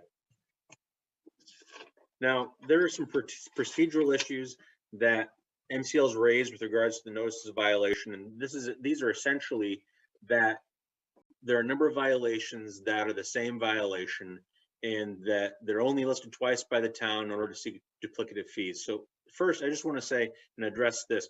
Fines aren't an issue for the Zoning Board of Appeals. That's separate from the violations. The task for the Zoning Board of Appeals is to determine whether or not there were violations.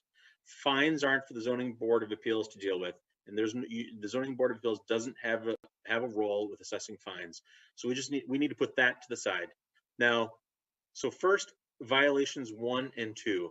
These are separate violations.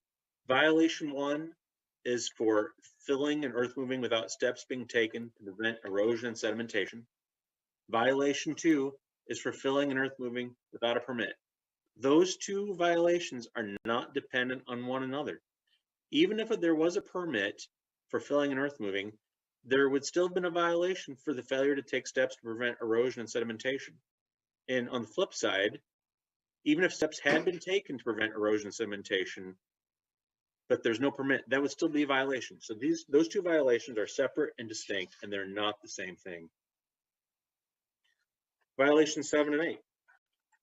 Same thing, they are different. Violation 7 relates to violation of the requirement that vegetation less than 3 feet cannot be cut, covered, or removed except for footpath or other permitted uses under the ordinance.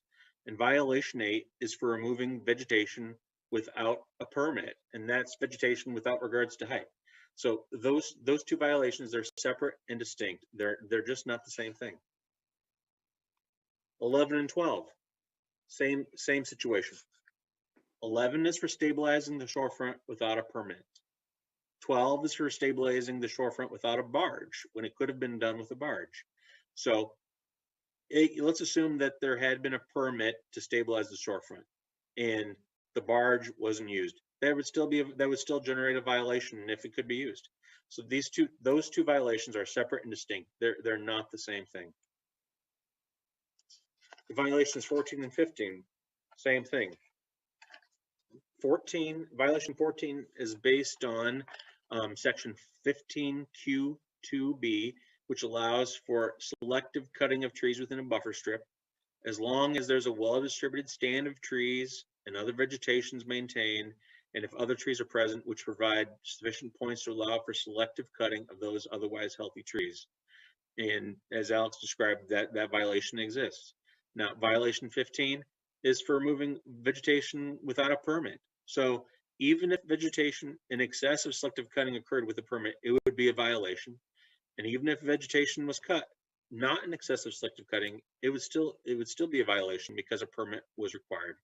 And then also the trees were removed from a 6,000 square foot area between the house and the normal high water level in what would have been 3 25 by 50 foot grids, which didn't contain enough points to support the selective removal. And as Alex described, that's the case. These violations are different. Now, MCL also raises in its appeal that there is an explanation of action needed to correct violations that needs to be in the notice of violation, and that in the notices of violation that the code enforcement officer provided insufficient explanation of the actions needed to correct the violations. So in the ordinance, section 16H2 provides that there needs to be it needs to provide for an order for the action needed to correct it, and that there needs to be an indication of that. Now, here the NOV states that all referenced violations must be corrected within 30 days of the date of this notice, and then the corrections must include, but not be limited to, the submission of a plan and to comply with the requirements of the statute, and that's sufficient. That's the same level of detail as contemplated by the ordinance, and there's no issue with that at all. And in any event, a supplemental notice of violation was provided that provides additional guidance, and no appeal has been taken from that supplemental notice of violation. And with that, I think that completes our presentation regarding the December 16th, 2021 notice of violation. Good. So, Attorney Wagner, is it for us to ask questions? Let Attorney Ratchin ask her questions first. What would you recommend? If I recall, our procedure last time was the other attorney and then the board. Someone Agreed. correct me if I'm wrong. But, No, you're right. so then I would go with Attorney Ratchin first. Great, thank you so much, and I'll be quick. So I just had a couple of questions for Alex. Is it Soroy? I want to make sure I pronounce your name correctly. You can say it however you want, but I say Searoy's. So. Searoy's, okay, you got it. All right, thank you. So some of these are just really technical, but did you determine when the work to proceed began, actually? Were you aware of when that happened? I don't know of the specific date. I do believe we reached out to someone to get a date of when that work actually started. I don't believe we ever heard back. So the date that I have right now is October 14th, because that's the date that Alexis sent us the email. Fair enough, thanks. Okay. I didn't mean to cut you off, I'm sorry. No, it's fine. Okay. Do you know how many days thereafter from the time it started that work continued after it began? I have no clue. No, I'm not aware. Okay. How about, did you actually issue a stop work order?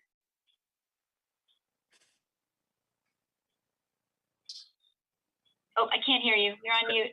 Yeah, we did not. We issued a notice of violation December 16th, I believe. So never actually told them to stop work? We did. When we met with them on site, it was don't continue anything. Okay. So basically it was a verbal stop work order. Yeah. And that was on, I think in your notice of violation, it was the date you met on site. Is that correct? October 26th, I believe. Okay, thank you. And has that stop work order, pardon me, it's getting late, remained in place since it was enacted or verbally stated? Yes, no permits have been issued for any activity on this property since we met on site. And like I discussed earlier, I did suggest that if they'd like to begin the work to correct some of the violations, that they just submit a permit for what they would like to do, so that we can make sure that they're in compliance with everything that. Thank you. And also, to your knowledge, is there any evidence that they took any actions once the stop work order was, you had communicated that? Did they continue work? I am not aware. I don't believe so. Chris may be able to answer that better than me, because he was the one that has been on site the last couple of months. I'm not sure if any activity has taken place since. Chris, can you answer that? I don't believe there's been any activity. Okay, great. Thank you so much. And one thing I did want to ask is with respect to the stumps. I understood you to say that the ordinance precludes removing stumps for hazard trees, correct? I heard you correctly there? Well, it's really for removal of trees within 100 feet is how we often like to handle that, unless it's for, the replacement of, a structure, for example, a non-conforming structure, if it's an allowed use that has a soil disturbance, an approved soil disturbance associated with it. So with an approved project that it's, or say an approved stabilization project, that stumps do not need to be removed for that purpose, correct? If someone gets a permit for a stabilization project, it is possible that stumps may be removed, depending on what the parameters of that project might look like. But if someone is replacing a non-conforming structure, for example, within 100 feet that requires a new foundation, and they have to cut 3 or 4 trees within 100 feet to accomplish that, then stump removal might be allowed for a situation like that. But if it's just for the removal of 2 or 3 hazard trees within 100 feet, then a stump typically is not allowed to be removed. Okay. All right. Thank you. I think that's it for me. Appreciate it. So board questions at this point? None for me. None for me. None for me. I've got a question or two. Alex, just to confirm, so the town, there's no one saying that the jetty didn't exist. It's that there was a degree of repair beyond what would be considered normal or approved because it was a non-conforming jetty. It was essentially rebuilt or expanded, and that's what the violation. That's the premise of the violation for the 4th violation. Correct. Okay. And then there was some comment on the use of barge from Mr. Morse with respect to the optimal time to do some of this work being at the low water. Is that taken into consideration or is what you were saying is irrespective of when it may be optimal to construct or put riprap or whatever needs to be done, that the work should always be done at high water because that's the most likely time you could use a barge. No, not necessarily. I mean, it may make sense to do the project at a time of the year when the water levels are lower, but that really all depends on the amount of erosion that's taking place and how tall the bank is. For example, if the bank's only a foot above the normal high water mark, is any erosion actually taking place below that normal high water mark? It really, I suppose, depends on what exactly they're trying to resolve or correct in this situation. But we didn't really get a chance to review that. Right. So I don't know. I really don't know, what that parameter might have looked like.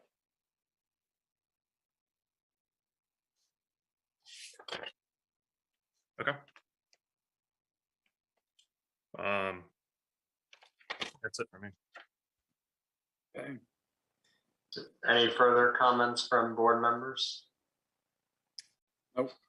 Okay, Attorney Wyckoff, was there anything further on the presentation of your case?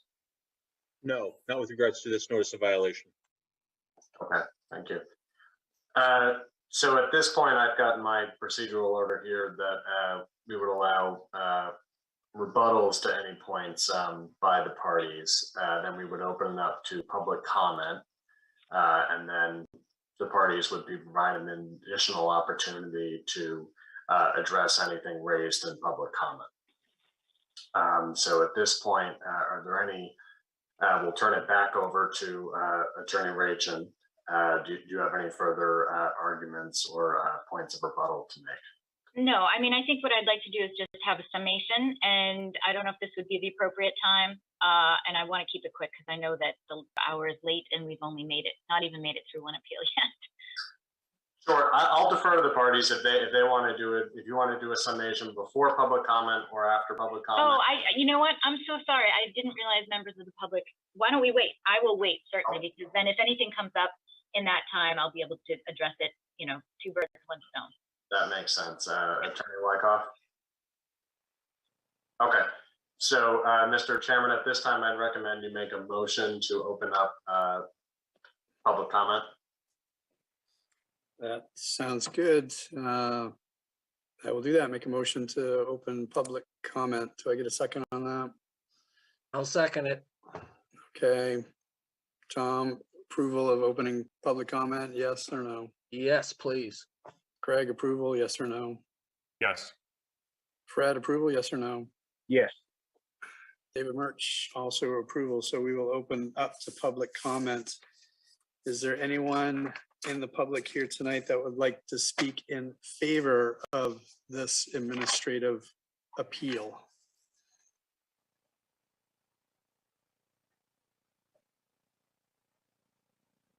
Just so I can clarify for the record, do we have anybody monitoring hand raising? How are we doing this?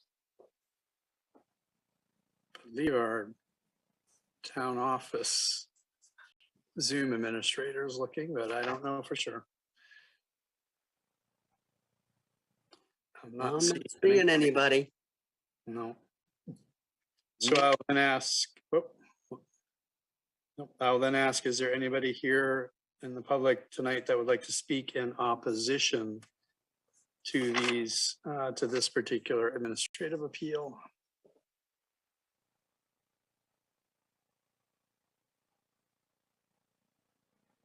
I'm not seeing or hearing. I'll ask, is there anybody in the public here tonight that is taking a neutral stance with regards to this administrative appeal? Would they like to speak?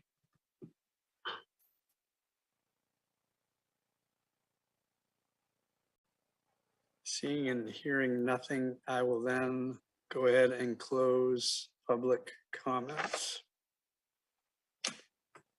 So, Attorney Rachin, if you'd like to provide your summary. Sure, thank you so much. So as I said at the beginning, there were sort of three major overarching themes here. Basically, who's responsible? And I know that much has been said about that, but I did want to just read from the governing statute here. Talks about liability for violations. any person, including but not limited to a landowner, the landowner's agent, or a contractor who violates the ordinances shall be liable. And I think it's really important to note that it doesn't say the landowner and, you know, the landowner's contract. It says the landowner or. So the fact that there's an or, not an and, doesn't mean that the landowner has to be responsible. There's a full scale or scope of people who can be found responsible. And I think I would, you know, just say contrary to what the town is arguing, the landowner doesn't always have to be responsible. Sometimes they are, often they are, most of the time they are. But in this case, I would submit he is not. With respect particularly to the non-permitted work. I think, as you know, the code officer said that this was an expert, and he was, frankly, I think his words were disappointed. And it was surprising that somebody with such expertise would go about this work without having secured appropriate permits. So I'll leave it with that. With respect to the areas which we strongly submit that were not violations, they were the creation of the beach. We talked about that, the expansion of the jetty. And I think it's important to understand, this is not, I think there was mention made that this was I just took a note here, it's a non-conforming jetty. This is a legally existing jetty, and it's a functionally water-dependent use. And this was simply about picking things up that were on the sides that had fallen away because of, you know, ice action or wave, I should say ice and wave action, and put on top. That is not an expansion. And finally, this notion of the alleged failure of the use of the barge, you know, we submit that it was not a violation for all the reasons why that Mike Morse had explained. And most importantly, again, this is kind of the big theme of our case here, is this notion of duplication. I think it's really important to concede that we should have obtained a planning board, a permit for shoreline stabilization work from the planning board. But that permit would have encompassed the earth moving, the vegetation removal, and the trees. And I think that it's really critical to understand that.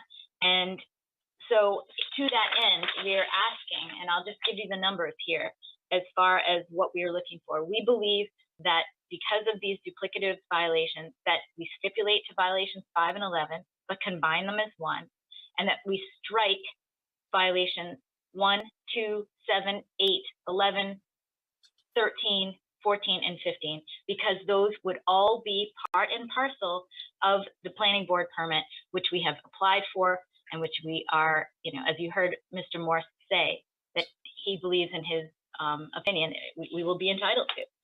So that's our case with respect to violation number 1, and I will rest with that unless there's any questions. Can you repeat to me again the violation? Oh yes, I was going fast. So we stipulate, as I said, to violations 5 and 11, because in our view, those two are the flip side of the same coin. Under the land use table, it talks about, you know, this is under 15C. So 15C, sorry, not the land use table.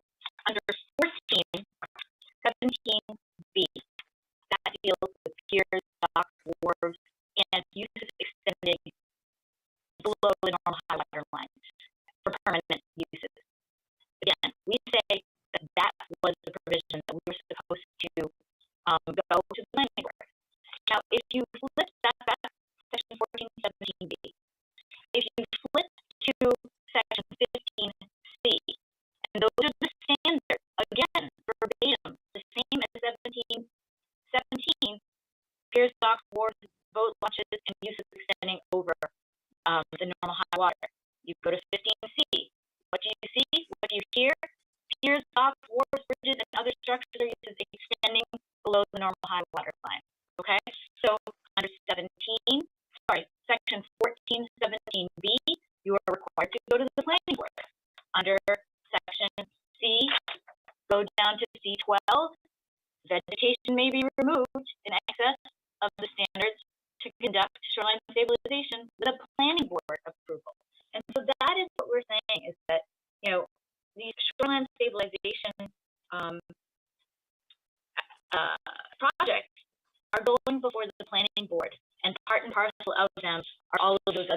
violations. So to your question, we stipulate violations 5 and 11, but combine them because they're the same.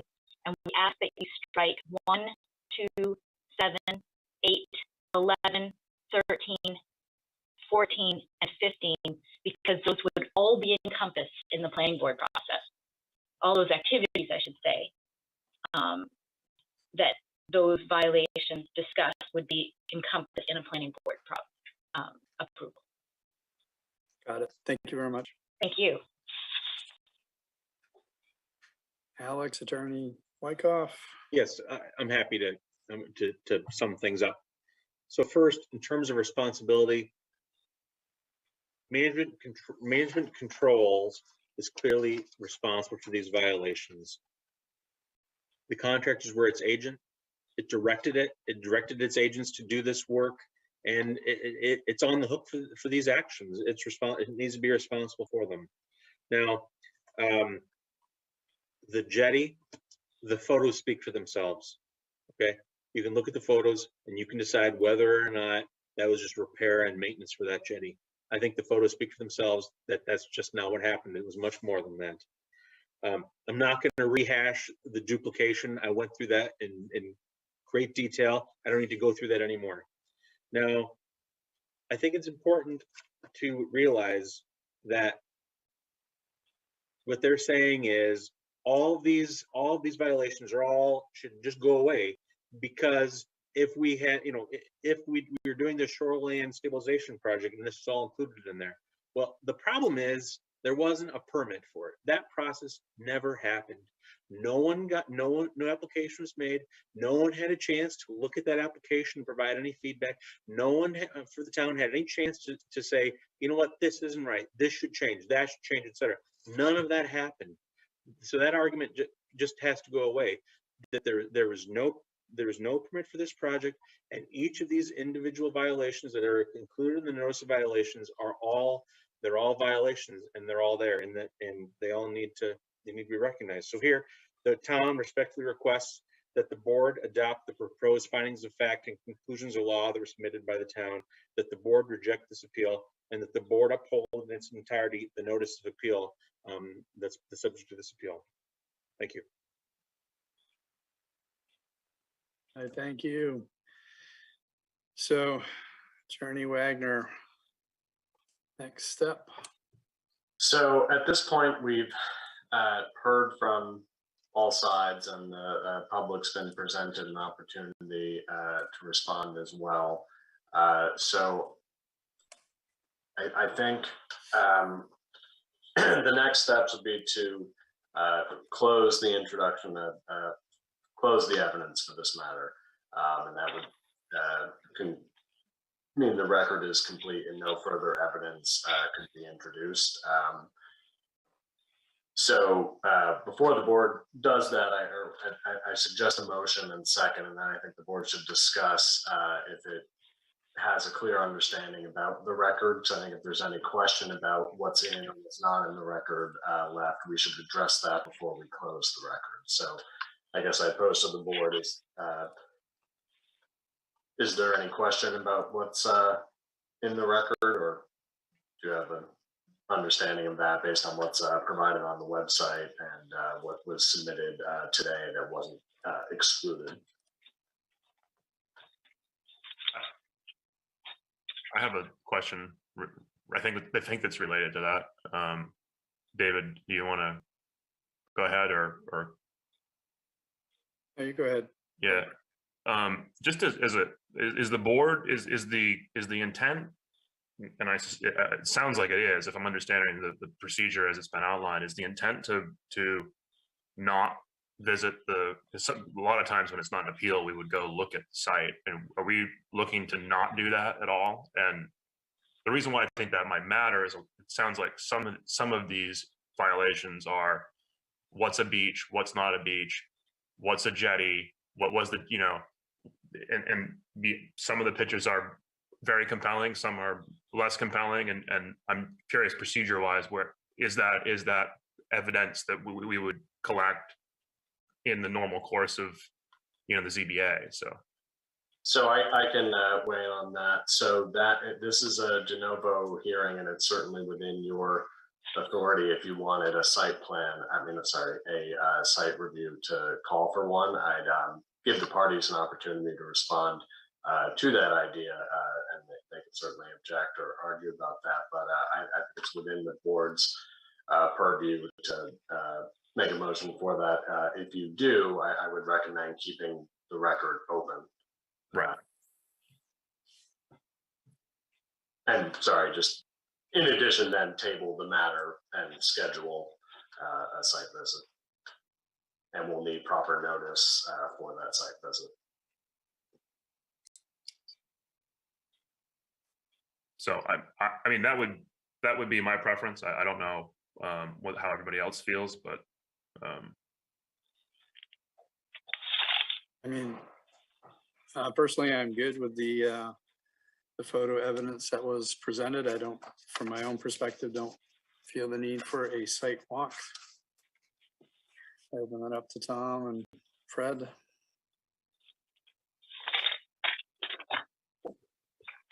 This is Tom. I guess I asked that same question a month ago, and at that point, I thought it might be advisable, but with all the evidence presented, I don't think we need a site walk. Fred, your thoughts? You know, I always say a picture is worth 1,000 words, and I think the pictures are speaking for what we're seeing. I don't think we need to go out there. So I think there's a consensus on the board, so it's up to you, Member Dean, if you want to nonetheless make that a motion and have a second and then call a roll call vote on it, or sure, I'll make a motion for a site walk to, I guess, to table or plan for a site walk, but I suspect we won't get a second. But yeah, I'd like to make a motion that we. And do we have a second for that? And that's just for purposes of getting it up for a vote.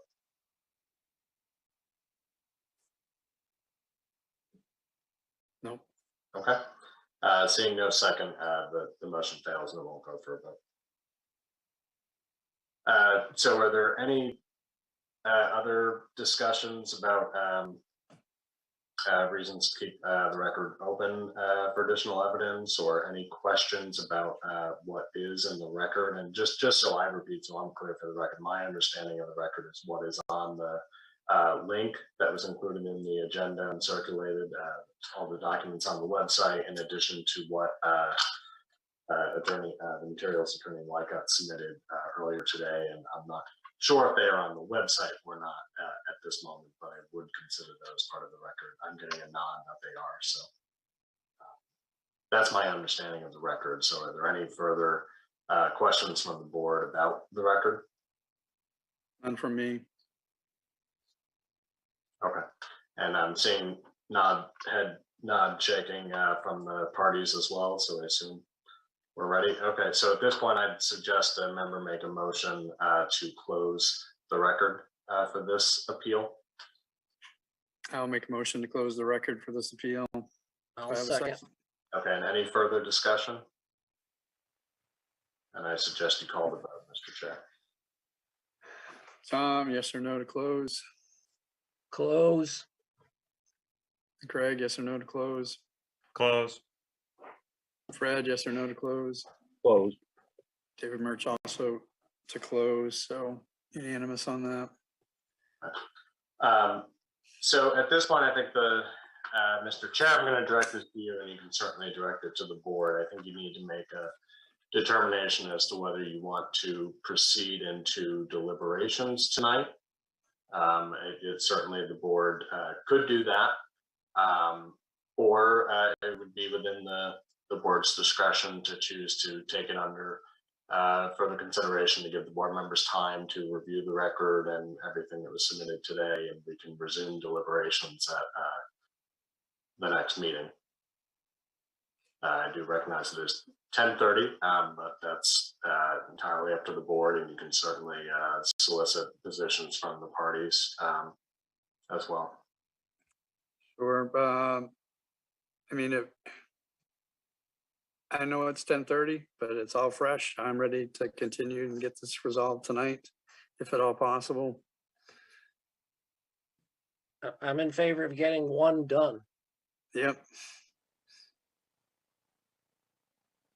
Attorney Richen? Thank you. And just from a procedural standpoint, I think it would also help the parties, because so much of the subsequent appeal will kind of rise and fall on what you decide on some of these issues. So, you know, coffee is available, and anyway. Understood. Greg, Fred, feedback? Yeah, I'm more on the indifferent side. I don't necessarily value the expeditious nature of it as much, obviously, since I wanted to do a sidewalk. But if we want to do that, I'm not opposed to it. So, Fred? I'm okay with continuing. Yeah. All right. Yeah. Attorney Wyckoff, Alex, you guys good too? Yes. Okay, very good. So we shall continue. Okay, so my recommendation for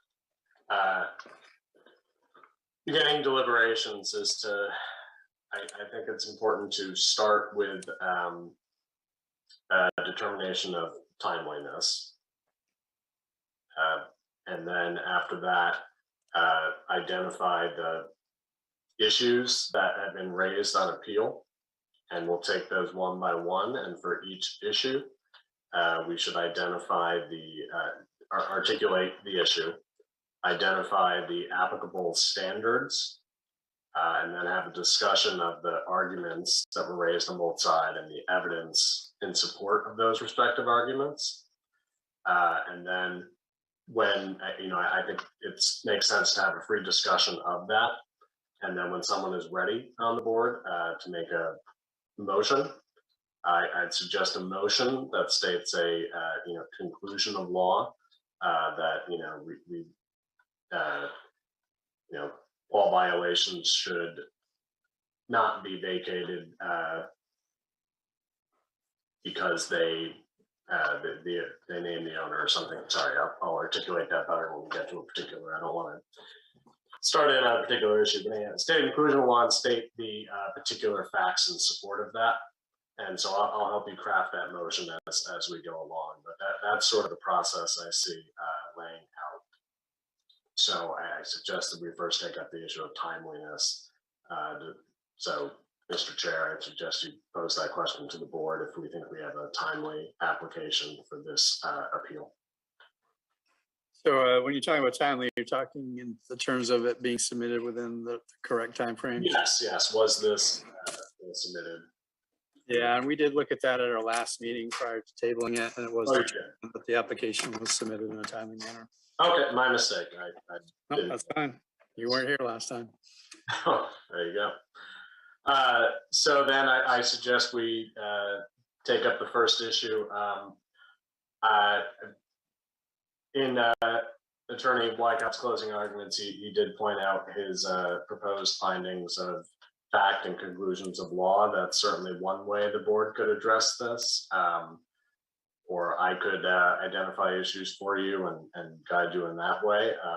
Do you have you as chair, do you have a sense of how you want to approach this? I don't want to dictate to you too much.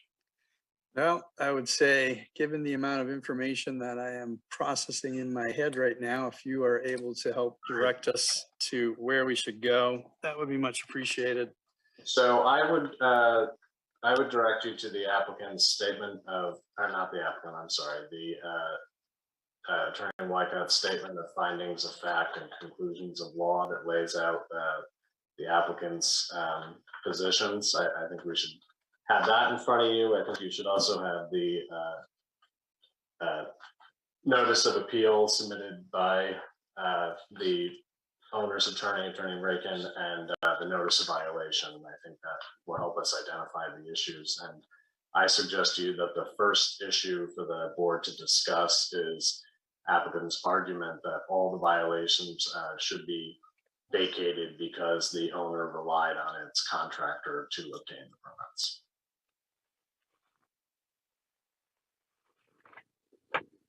Wow. So, gentlemen, I will be looking for your input on this. From my own perspective, while I understand that, that somebody was hired to obtain those permits, it would still seem prudent to ensure that those permits had been obtained and are proper. So I don't believe the violation should be vacated as a result of that. I do think that that the appellant has an obligation to confirm that those permits had been obtained. Again, I'll put it up to you folks for feedback as well, please. Tom, Greg, Fred. I'll speak first, I guess. I agree with you, David. This is, we're dealing with people that are educated, that own businesses, that obviously probably own other properties. Myself, I got a lot smaller things and I still verify that I have permits before I get anything done, especially in the shoreline zone.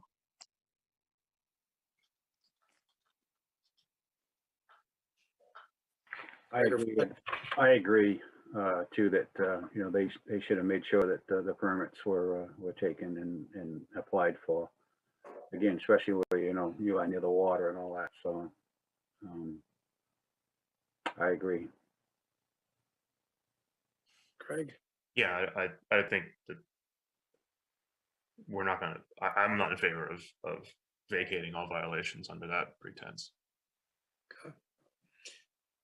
So Attorney Wagner, I don't know, in the past, when we've gone through at least ordinances, we've taken sort of like a vote as we go through each one as all in favor of, skipping that or approving this, or, it's sort of, we get an idea of where we're all at for the record. I don't know if that's necessary here. We weren't necessarily making a motion. We were just sort of confirming how we would respond to a particular item. Sure. Yeah, my recommendation would be that we should make votes on each issue.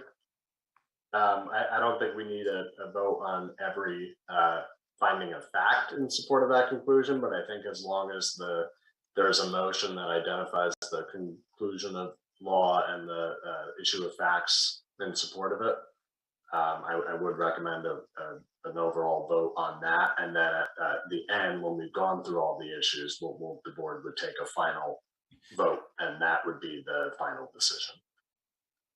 All right. So not sure if I'm understanding quite correctly, like this very first one, all violations should be vacated. The board is sort of in an agreement that they should not be vacated. Yes, we've talked about it. Do we need to do some sort of informal hand raising just to sort of confirm that? Sure. So what I'm saying is I think we should take a vote on that. Okay. Are you asking, do you want need to be okay? Does it need to be motioned, or we just sort of just do? Yeah. So what I would say is, could I would have a motion to deny the.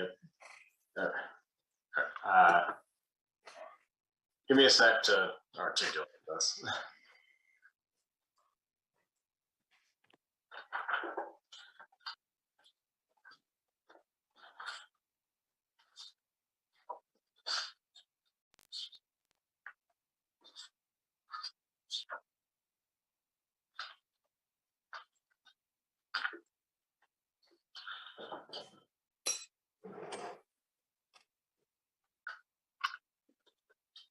So I think the conclusion here is that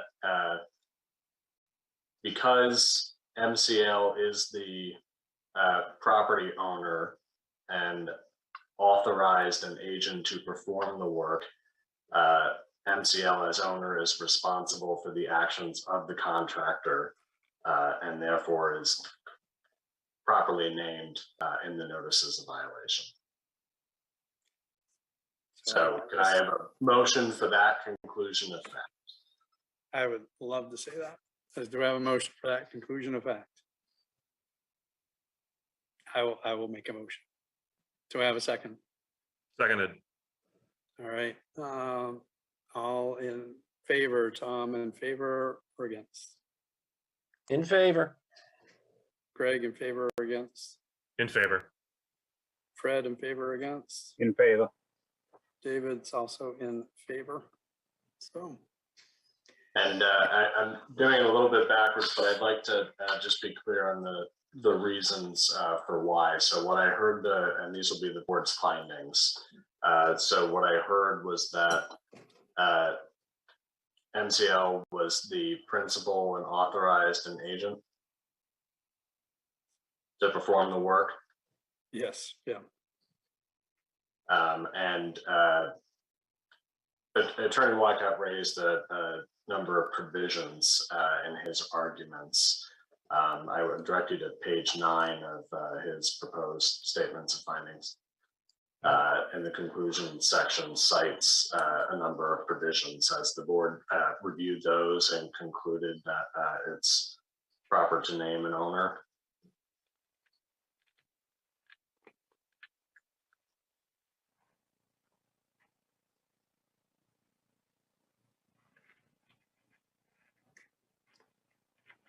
Yes, I mean, I had read this and having reread it, I am in agreement with what was presented by Attorney Wyckoff.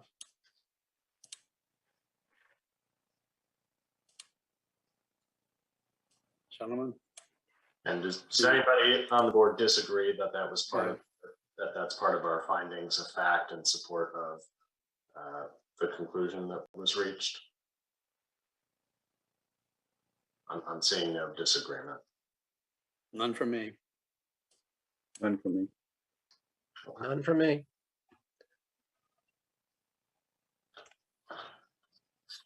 Greg, you good? No, I'm good. Sorry, I thought we were asked if we disagree, but no, I do not disagree. Okay, got it. Okay, so I think we have a conclusion of law with supporting findings of fact and a unanimous vote to that effect on that first issue. So I would suggest the second issue here is the argument that violation 1 should be vacated. It relates to soil and water conservation practices, which are allowed in the zone without a permit. Additionally, there's no explanation or evidence that the work was not conducted. Well, I do believe the evidence was provided that an erosion and sedimentation control plan was not provided. So I think let's start with identifying the applicable standard here for violation. Sure. Sounds good.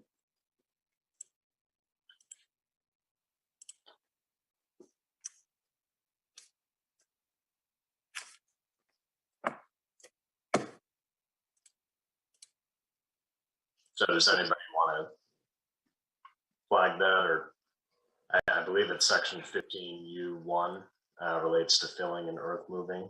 Yeah, of course. Yes. So, yeah.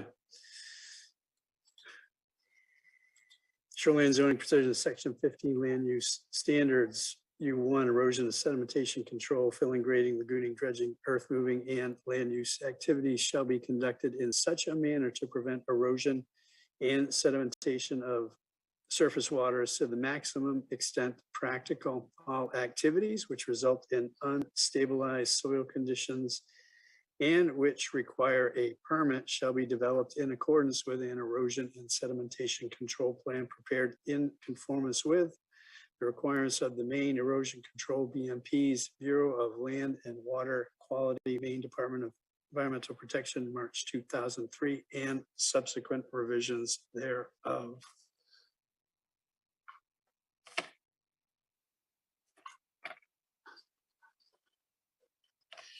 So, gentlemen, do we feel that evidence has been provided that this was not applicable?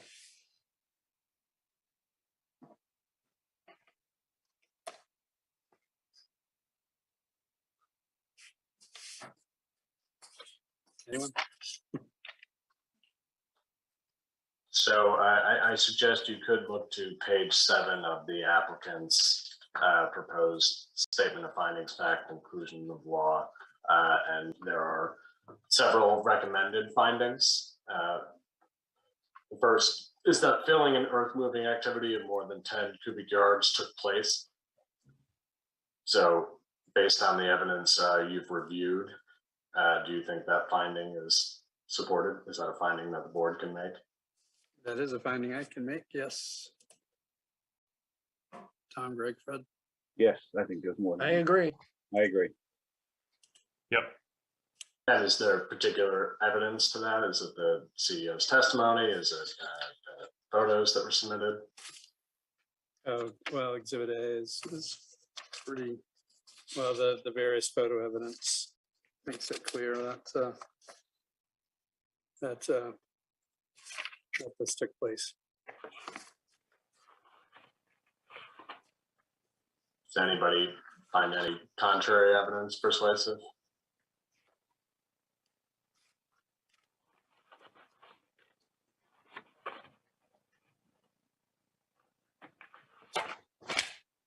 The next finding is that the work was not done in a way to prevent erosion and sedimentation of surface waters and was not done in accordance with an erosion and sedimentation control plan.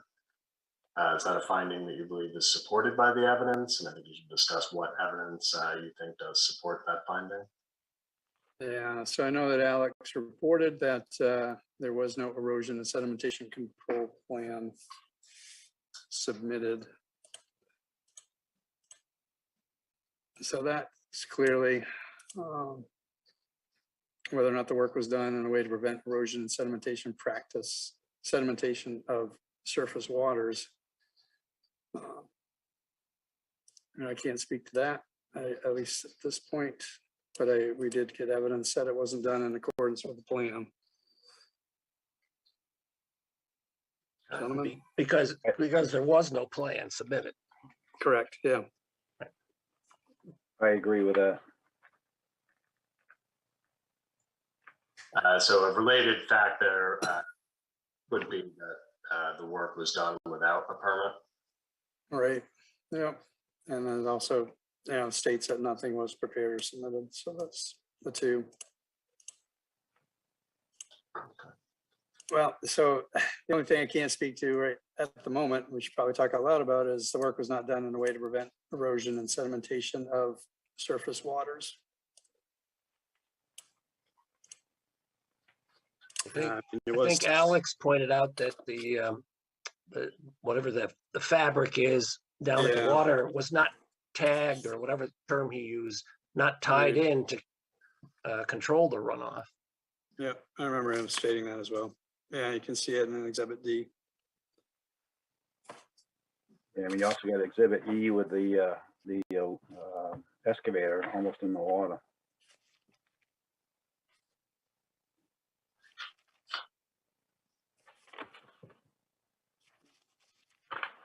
Yeah, I guess with that, I don't know what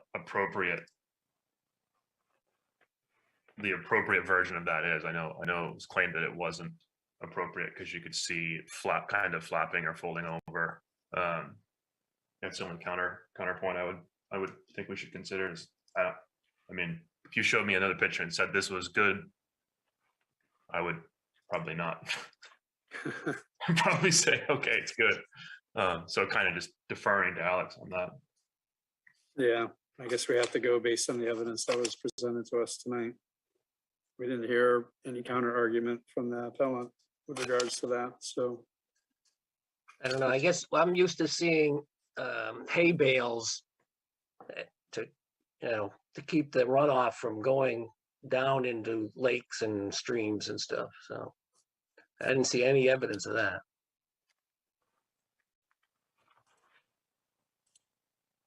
So, given these 1, 2, 3, 4 items, in this findings that's been provided by Attorney Wyckoff, I believe that all of these are consistent with what we've heard tonight. So can I suggest, are there any additional findings that you would like to see besides the 4 that Attorney Wyckoff provided. For instance, I think the board raised the issue of there was no fabric provided. No erosion control. The measures were not adequate in the opinion of the code enforcement officer. Yes. Okay. I believe that should be added. So why don't we do this time? We'll do a motion on the findings, and then we'll do a final motion on the conclusion based on that. So can I have a motion that those 4 findings plus the additional one I just read be findings of the board? I would make a motion to that regard. Do we have a second? I'll second. Okay. Any further discussion on this, gentlemen? Nope. No. All right, so an agreement that with these findings, Tom, yes, an agreement or no? Agreed. Greg, an agreement or not? Agreed. Fred, an agreement or not? I agree. David, an agreement as well, so unanimous on that one. Okay. So then I would suggest a motion that the board concludes as provided in notice of violation. 1, filling and earth moving occurred in violation of section 15U1 for the finding based on the findings of the board. Do I have a motion for that? Anybody? So moved would be adequate. So moved. Do I have a So second? moved. Nice have a second. So I think any further discussion? Mm, I think it's Good. time for a roll call, Mr. Chair. Thank you. Tom, in agreement? Yes or no? Agreed. Greg, in agreement? Yes or no? Yes. Fred, in agreement? Yes or no? Yes. David's in agreement as well, so we're unanimous on that one.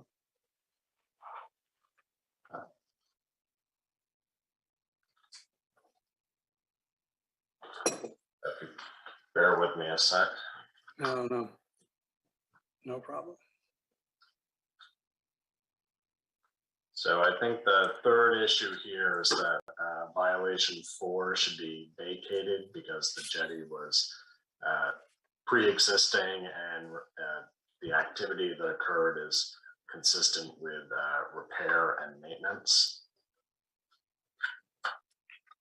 So we have shoreline zoning provisions, section 14, table of land uses, number 17B, permanent piers, docks, wharves, bridges, boat launches, and other structures and uses extending over or below the normal high water line or within a wetland require approval from the planning board within the RP, SP, LRR1, and LRR2 districts. So referring to the findings submitted by Attorney Wyckoff, has entered here, the town has no record of a planning board permit for the jetty. I believe the appellant has acknowledged that, as well as Alex. Gentlemen, you in agreement? I Your agree. recollection as well. Okay. Town has no record of the jetty having a permit from the Department of DEP. And I don't remember if I heard about that. Trying to find the notice of violation for Yeah, there's no permit. permit. Okay, thank you. Appreciate that. The work done on the jetty was not merely repair maintenance. Vegetation was removed from the jetty. Rock and sand were added below the normal high water line. Boulders were removed from the shoreline and relocated to the jetty, making the rock show that they were moved during the project, and the jetty is clearly larger. just to add a comment, I don't know that it needs to go in here, but a jetty doesn't really fit under shoreline stabilization, I don't think.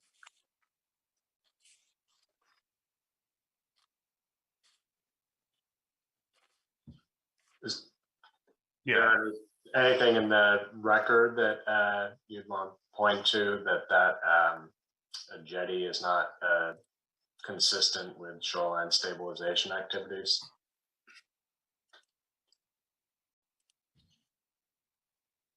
Do you have anything specific to that, Tom? No, I'm just, if they had gone for a permit to stabilize the shoreline, I'm not sure enlarging jetty would have ever been part of that plan. the only thing I can't really tell, to be honest with you, is I think this is the least compelling imagery because of the angles are so different, and the testimony about the water levels being different is really hard to tell. And this is the primary reason why I wanted to look at the jetty is it definitely was at least repaired, and whether or not it was reconstructed, I honestly, or more enlarged, or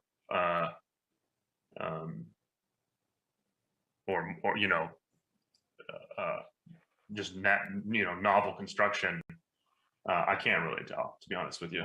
The imagery in the NOV and exhibits, I think it's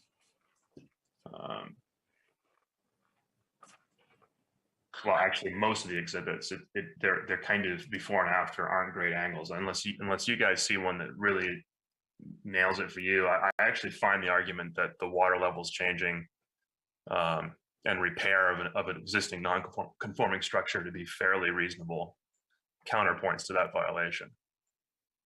I'd love to hear, you guys might be more confident, but I'd love to hear your thoughts. Yeah, Craig, I am in agreement with you on that. The only thing I refer to is what was submitted documentation, which is the notice of violation issued by the Department of Environmental Protection. And there's a numbered list of items that they identified. And number 3 on that list was a newly expanded permanent structure, jetty, was observed below the normal high water line of the resource, approximately 40 feet long and 15 feet wide. So it was also identified in the DEP's notice of violation. But I would agree with you with the photo evidence. I have a hard time as well. Yeah. Considering that wasn't necessarily repair.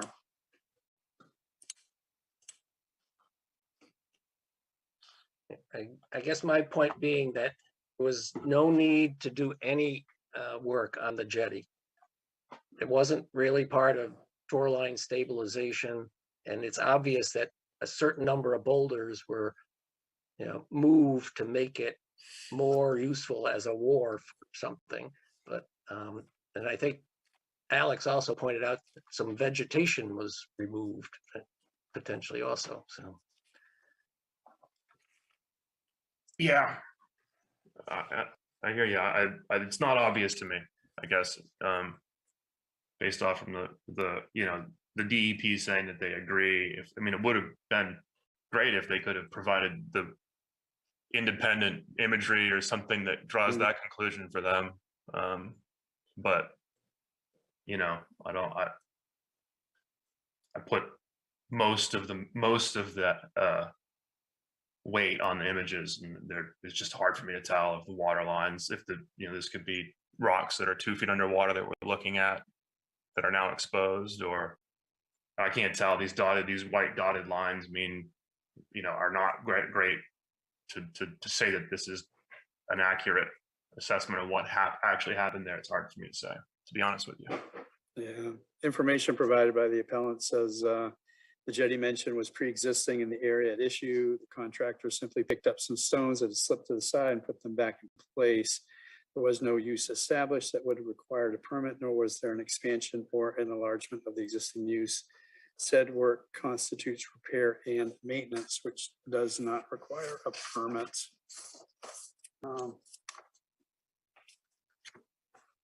Yeah, I fair. guess I'd ask our advising attorney there, is any work below the normal high water line require a permit, regardless of whether it's a jetty or anything else?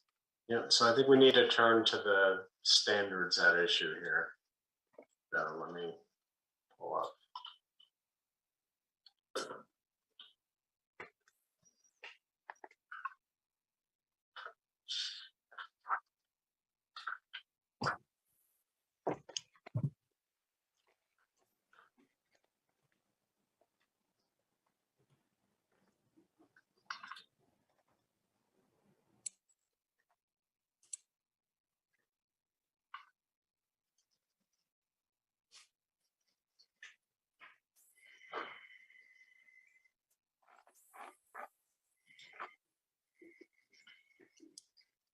So I think let's go to section 1417B.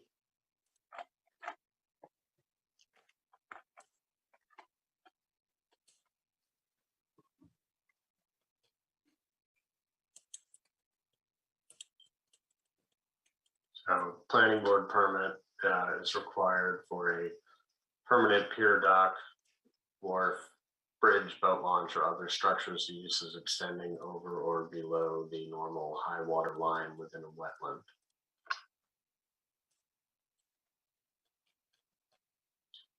The other provision at issue is, as I think the board found that this is a non-conforming use, is the expansion of a non-conforming use requires a permit. Yeah, I can't. So does the repair of a non-conforming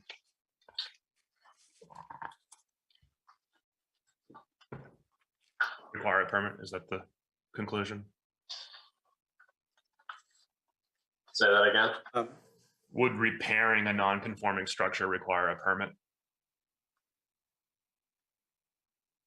This is, yeah, I mean, there's no indication that for the appellant says said work constitutes repair and maintenance, which does not require a permit. I'm at a loss. We're trying to find.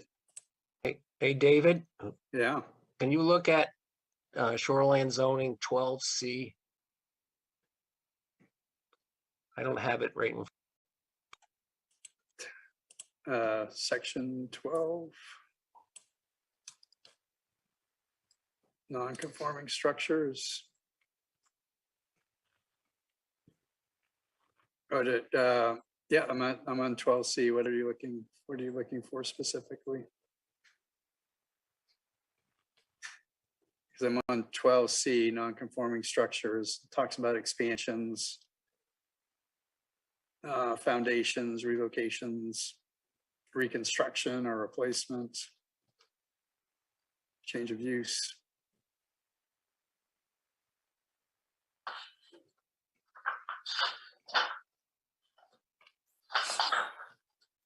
Is there something specific you needed from this, Tom?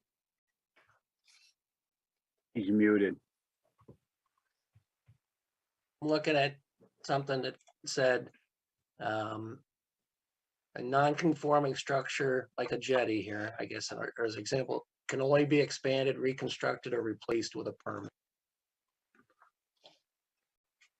Are you seeing that, or are you looking for it? No, it was in Attorney Wyckoff's write-up, I think. So if you look at C1, non-conforming structure expansion, a non-conforming structure may be added to or expanded after obtaining a permit from the same permitting authority as to that new structure, in which case that would be the planning board.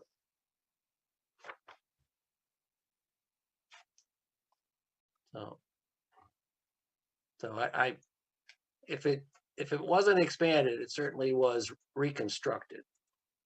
And on top of that, it's below the normal high water line.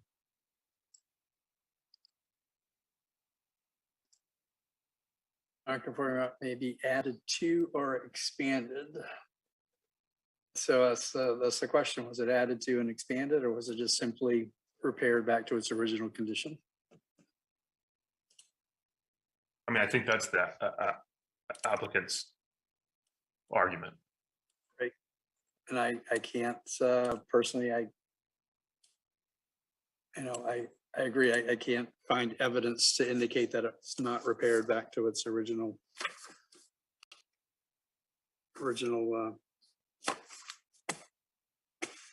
form. So I guess kind of comes down to the point of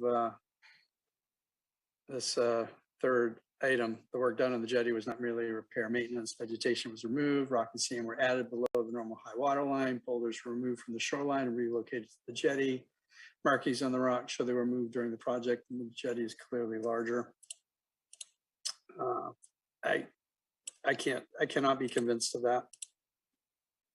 So I think there's also another statutory standard at play here. The applicant makes an argument that 38 MRS 480 Q2 applies, and let me pull that up and read it to you.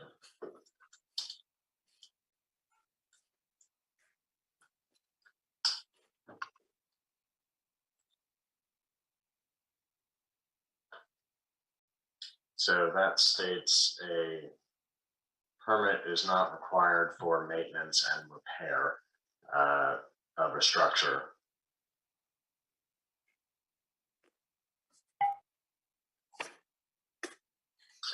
So in full, maintenance and repair of a structure other than a crossing in, on, over to adjacent protected natural resource if erosion control measures are taken to prevent sedimentation of the water. There is no additional intrusion into the protected natural resource, and dimensions of the repaired structure do not exceed the dimensions of the structure that existed 24 months prior, or the rest of it I'm going to suggest to you is not applicable. So the argument in response to that was that that provision does not apply because the town does require a permit for the activity. So I think you need to make a determination as to whether that statutory provision applies or if it doesn't apply, because the ordinance here does require a permit for the expansion. But yeah, Like I said, I cannot be convinced that this was expanded. yeah, just the perspective of the pictures that have been provided as exhibits are just extraordinarily like hard to reason about. We have one that's a water line picture at one time of the year, and you have another that's an aerial picture that's at a different time of the year. Right. And to me, the argument that this is an existing structure that we needed to repair is fairly compelling given the evidence that's been provided. That's kind of my point. So could I characterize that as a motion that the violation 4 should not be upheld because the evidence does not support a finding that the jetty has been expanded without a permit in violation of section 14 subpart 17b. Yes. I'm just checking this numbers that yeah, 1417b. Yeah. Yeah. And the subsequent, yeah, and I guess so let's modify that slightly. 1417b or 12c, which is the expansion of a non-conforming use. yes, exactly. Okay. So is there a second on that motion based on those findings? Yeah, I will second. Okay, is there any further discussion on that? Nope.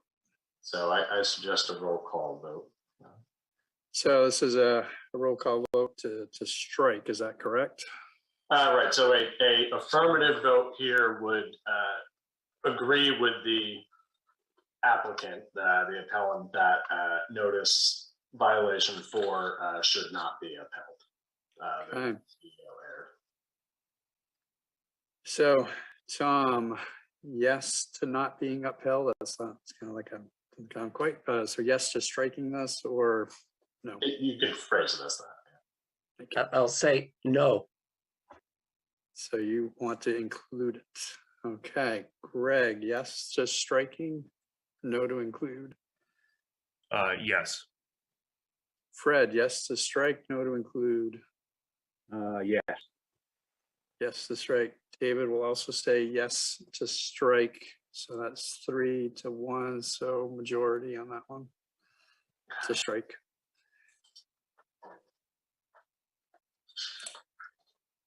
All right. So having a brief moment of panic here. Is this being recorded? Yes. It is? Okay, because I'm not seeing the little recording sign. Oh, it's supposed to be.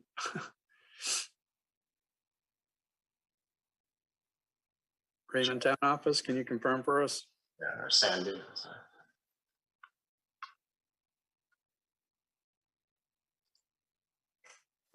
See that the broadcast studio, which is the other one that says town office, I see that there's a, so I'm assuming that Sean's still recording.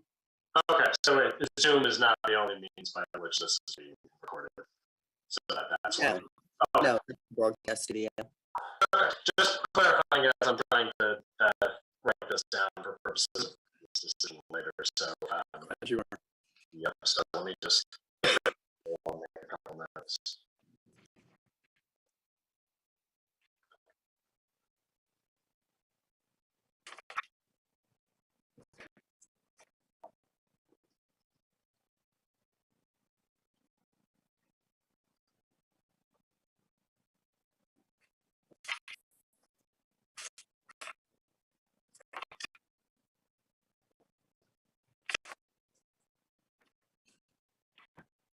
Just want to chat, say it's definitely recorded.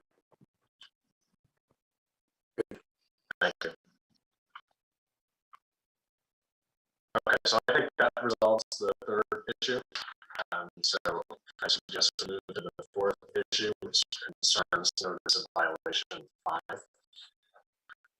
Yeah, appears docks, wharves, bridges, boat launches, and other structures and uses extending over or below the normal high water line or within a wetland without a permit from the planning board. Shoreline. Shoreline has been enlarged, expanded without a permit from the planning board. See Exhibit C.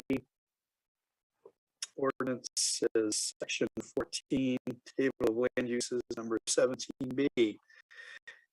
Permanent piers, docks, wharves, bridges, boat launches, and other structures and uses extending over or below the normal high water line or within the wetland require approval from the planning board within the RPSP, LRR1, and LRR2 districts. And finding of our conclusions here, findings proposed anyways, as the shoreline was expanded. There are large boulders that did not previously exist. The shoreline is larger than before. The shoreline protrudes in front of the stairs, whereas it did not previously, and the shoreline by the jetty and the stairs protrudes further into Sebago Lake than they did previously. This work was done without a permit.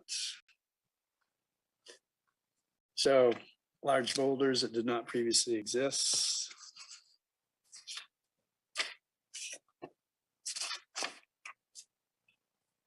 Roman, if you are can assist me with this.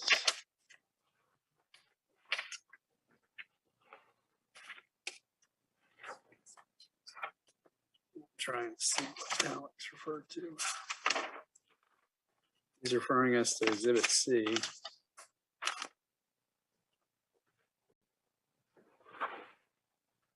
Now, I would remind you, I think I have in my notes, and Attorney Rachel couldn't correct me if I'm wrong, but I believe the applicant did stipulate to violating 5 and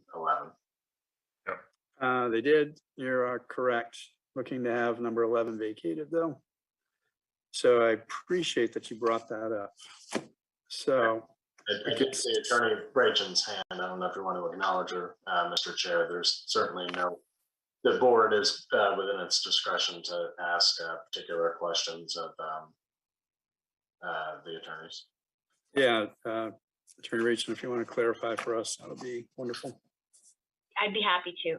So what I did say is that I did stipulate to 5 and 11, but said that they should be combined into one, essentially, because they are, as I said, I think flip side of the same coin.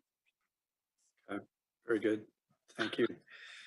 So if number 5 is acknowledged, then we can either refer now to number 11, or we can wait until we get to number 11 and choose to review it then.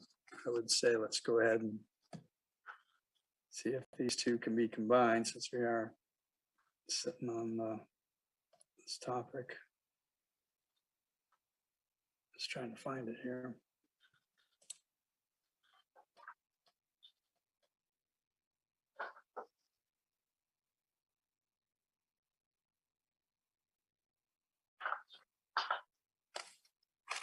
Hold on 1 second.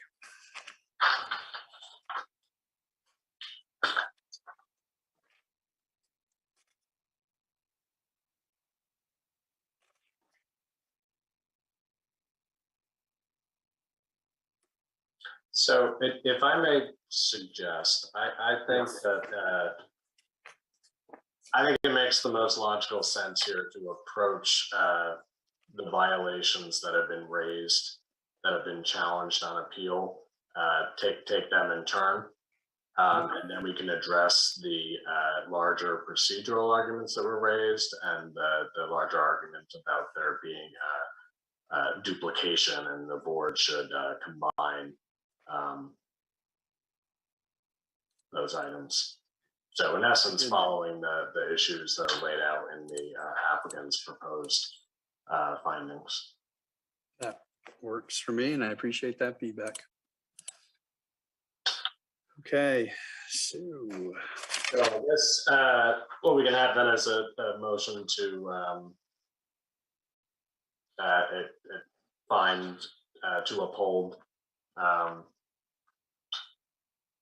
notice of violation on number 5 based on it's been stipulated to. yeah, that's good. So yeah, So and I will second that.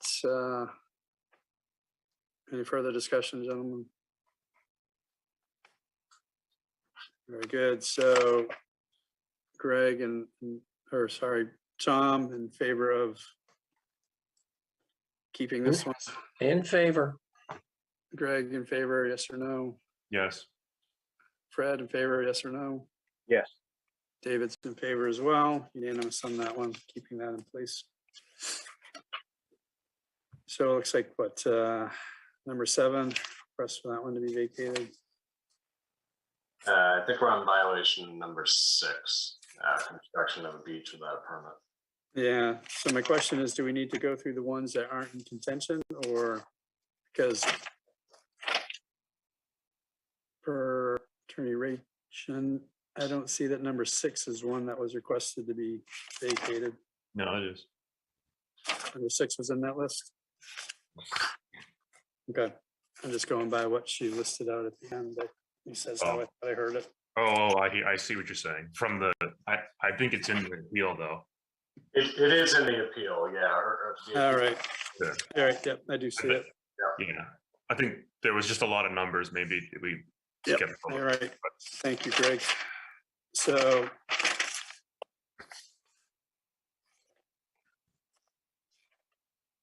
David, I think Councilor Rachen had something to. oh, yeah, Attorney Rachel, if you have something. Thank you. I'm just trying to be helpful and not belabor anything. What I wanted to make sure is that when I was listing out those numbers that you had asked me about, Mr. Chairman, I was talking about those that should be consolidated, but there's separate ones like the beach and the jetty. I didn't ask to be consolidated because we disputed those particular violations. Okay. So the beach, I think violation 6 is the beach, and that's why I didn't ask for it to be consolidated. Understood. Thank you for that clarification. So, number 6, construction of a beach without a permit. A beach has been constructed without a permit. See Exhibit C. Under Shoreline zoning provisions, Section 15 at land use standards, item O, beach construction. Beach construction on any Great Pond shall require a permit from the Department of Environmental Protection.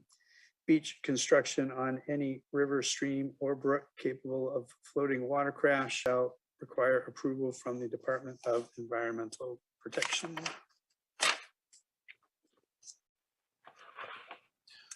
From the appellant,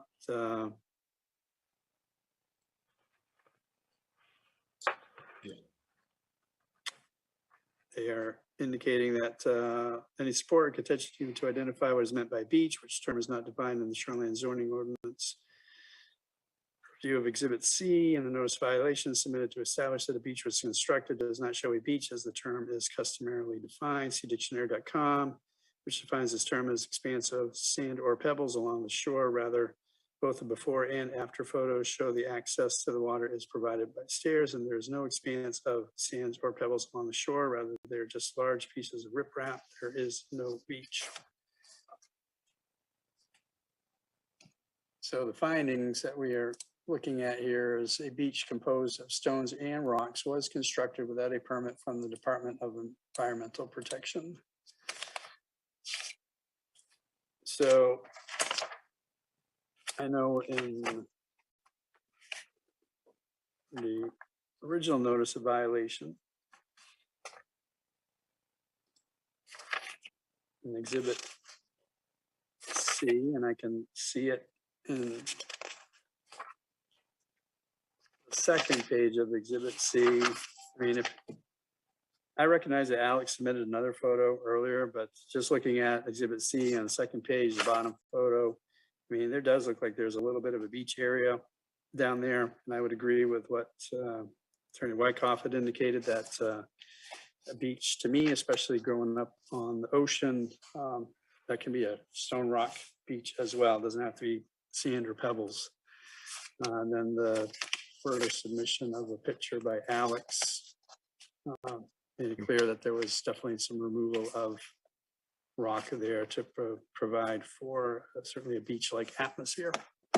Slide 6, I think, David, if you're Was it? in his presentation might be the slide that you're referring to, just in terms of. Yeah, I just showed sort of the riprap on both sides with that flattened out. Yep. So,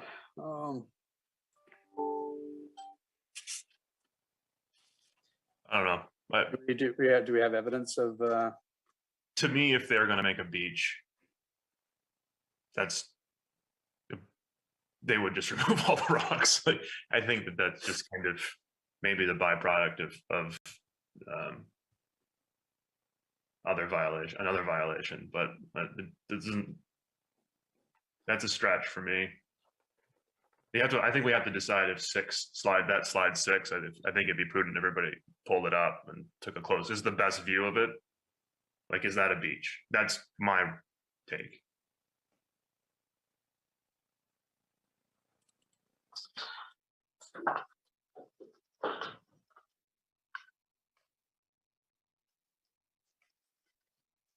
So I think part of this, I think this discussion is a little bit twofold. First, you need to make a determination that, do you have a definition of beach? What is the meaning of beach? And then that's a legal determination for you to make. You've given some competing definitions of dictionary definitions, but also some common sense arguments of what a beach means in Maine. And so I think you need to make a determination, does a kind of beach include pebbles and rock fragments and still meet the definition of beach? And if it does, then you need to make a factual determination of, does the evidence presented here show that a beach was constructed? I guess we can address the definition of a beach. Again, growing up on the ocean, a beach for me consisted of large rocks. So I think we're discussing what a manufactured beach would look like. I mean, that might be might be a distinction we want to make, because the violation is that there was a beach created. So we're not just talking about beaches. I think we're talking about manufactured beaches. Yep. Manufactured beaches, I think, would be a little bit of a higher bar. I totally understand there's a broad spectrum, but that's probably the problem with the ordinances more than it is a problem with anything else. Like, if you want to find people for building beaches, define what a beach is. It's my take, but otherwise we're sitting here debating what a beach is. I guess that's the thing, is we don't have a definition of a beach. We just have dictionary definitions. Yeah. So Hey, I think look, the beach is applicable to, according to the ordinances, is beach construction on any river, stream, or brook as well. So, well, I guess, yeah. So, I mean, it's, I guess there's a distinction of a beach on any great pond. So, I don't know. To me, I look at that picture, that's a beach in terms of what I'll take out the fact that we're talking about a beach in terms of this appeal at the moment, but looking at that, I would view that as a beach. I believe a beach can include sand, larger rock. So, Hey, David, this is Tom. If we're looking at the same slide that Alex showed in his presentation, that large flattened area that's full of sand and gravel and whatever, yep, obviously wasn't there in any of the other previous photos. So, I mean, before photos. So whether you call it gravel or dirt or sand or whatever, it's different. And it's somewhere people can walk in ankle deep water, probably at, when the Sebago's filled up. Right, but I think like there's violations for moving stuff, and there's this specific violation about creating a beach. It really does matter, I think, if it's a beach or not. Like, there's a separate violation for moving soil or cutting, vegetation and kind of terraforming in general is covered quite specifically. My understanding of what we're evaluating is this actually a beach? Like, I think first off, we have to get a definition of what is a beach, right? So, I mean, given just in general, forget about whether or not this is actually a beach. Is what's presented here, could that be considered a beach? I mean, like I said, my opinion is yes, given my summers on living on the ocean. But then again, we're talking about a great pond. So I think what happened with the other work being done is definitely increased the size of what was there before. I mean, there's obviously there's no sand and stuff brought in to create a lake beach there, but there's definitely been rock moved and, giving it a bigger area so you can put, lawn chairs or access the water easier than they could have when walking over the rocks from before. So again, it's what do you call a beach? But it's definitely been increased.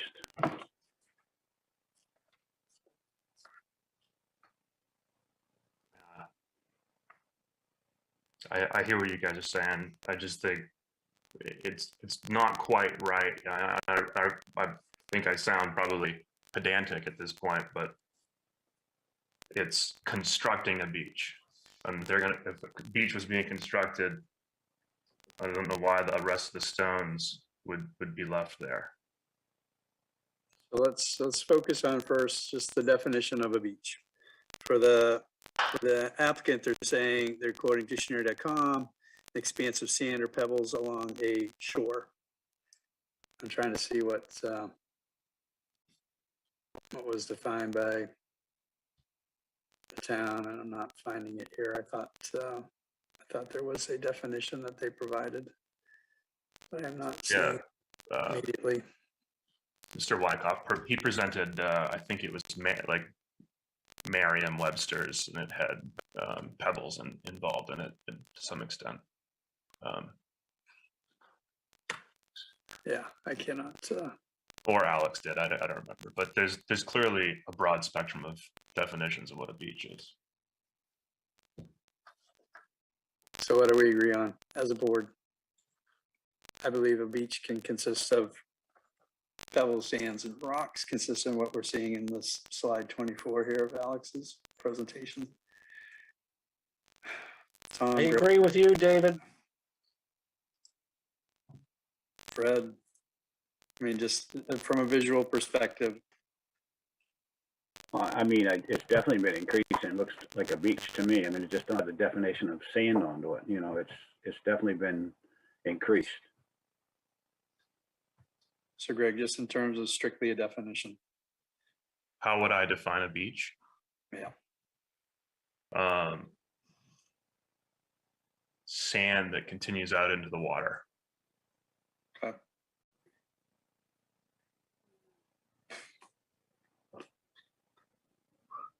So, Mr. Chair, maybe I would suggest you or someone make a motion to uphold violation number 6 because you find a beach composed of stone and rock was constructed without a permit from the DEP in violation of section 15.0.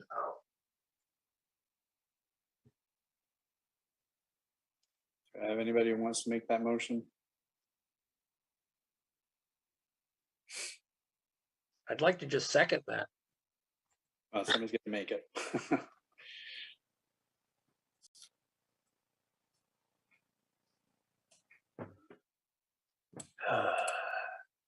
I'm having a hard time with this because the beach I can see it being against the shore. I don't know what this is. Well, so I suggest making the motion and seconding it. And just because you second the motion doesn't mean you have to vote in favor of it. Or all right. Can I move it? Can I move puts it up where we can call it for a vote? Can I move that we do not uphold? Sure, you can phrase it that way. Because it doesn't sound like anybody actively wants to make that motion. I'd like to move that we do not uphold violation 6. Yep. So I guess I would phrase it as a motion to conclude that the code enforcement officer erred in concluding that section 15.0 was violated because there was no beach constructed and therefore no permit was required. Yeah, I'd just like to maybe specifically, and you can help wordsmith this, but I'd like to specifically say that the ordinances are too vague for there's really no ordinance that define the violation references an ordinance that doesn't even define the what a beach is, and that's really the not a code enforcement. I think the way you had phrased it was a little bit more ascribing an error to somebody. I think it's more of the ordinance isn't applicable. Okay. Or could not be applicable. I don't know. Can I ask Alex for clarification on something? Is that possible at this point? Yes, yeah, the board can certainly. Yeah. So, Alex, for this particular one, when the notice of violation was originally delivered, it says see Exhibit C. And so I'm looking at Exhibit C, and that consists of 2 pages. with a before and after, and then another before and after. Can you point out to me from the notice of violation where specifically in Exhibit C we're identifying the beach?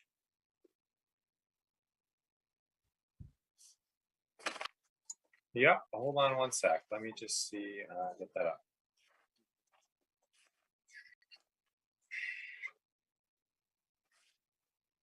All right, so the beach area that you guys were talking about on slide 24 is the area shown on Exhibit C page. There's no page number, but it's the second page of Exhibit C on the NOV. The right-hand side to the right of the stairs.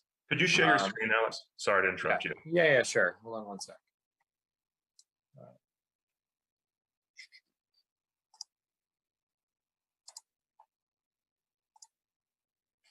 So it is this page here. So we've got the original before photo. This is the beach area. Actually, it's a little bit lower than that. So I'm going to draw it right here. You see the pink that I just drew? Yes. On the screen? Yeah. So that's the before. And then, why can't I? There we go. Then after, you can see down here, and you can only really see in this photo, a small section of it right here. Yeah, that's kind of what I saw. So you've got initial review. The before up here, and there is a section of it, looks like over here, but these rocks all in this general area here appear to all have been removed. You know, down to the Yep. You know, the dirt, I guess you could say, which I consider that to be construction of that beach area to, you know, increase that usability of it, really. Yeah, thank you for that clarification, because I was, when I originally reviewed this, I was focused on those areas as well as the area in front of the set of steps there. And then this photo, this exhibit, slide 24, kind of threw me off a little bit. So given what was in the original notice of violation, I do believe that the beach has been constructed, given the photos. Can you walk? Mission. I didn't quite follow as quickly. I'm sorry. It sounds like that was pretty convincing to you, but I'd like to. So the bottom of the stairs is where there's a currently a beach. Is that what on Exhibit D? Nope, Exhibit C. You're still sharing your screen, Alex.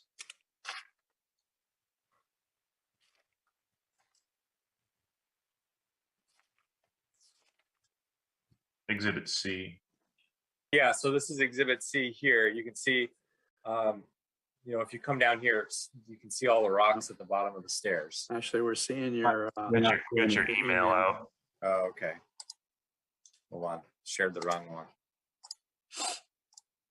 That better? Yes.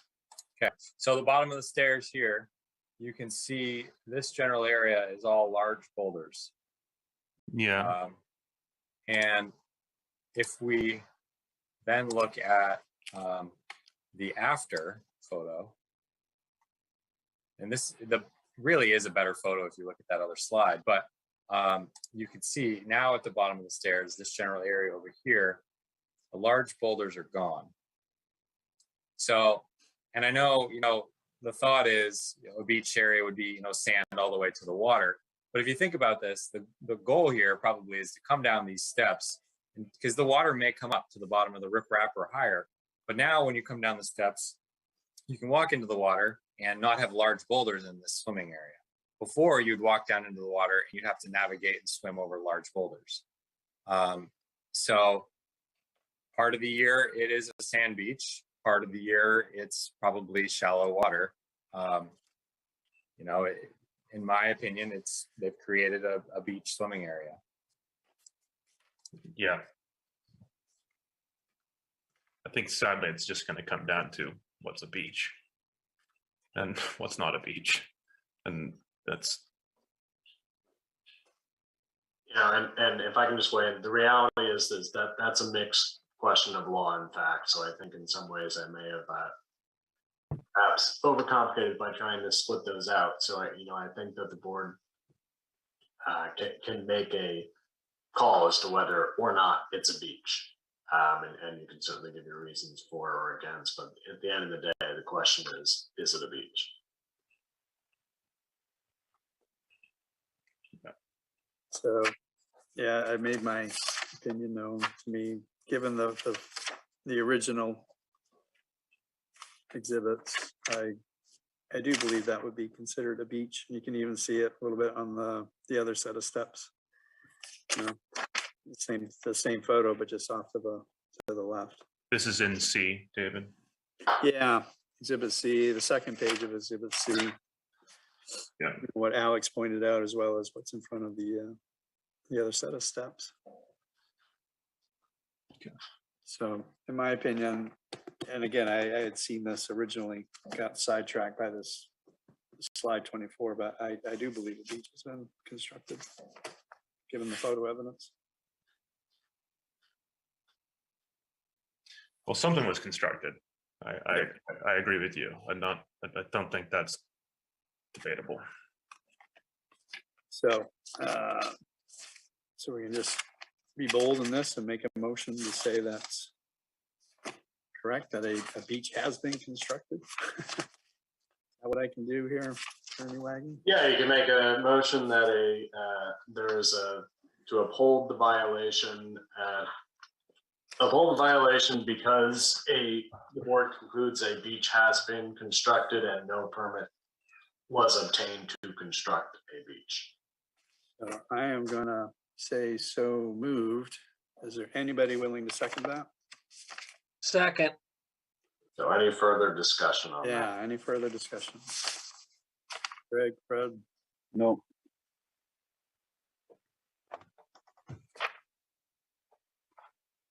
Okay, so roll call votes in favor of keeping this.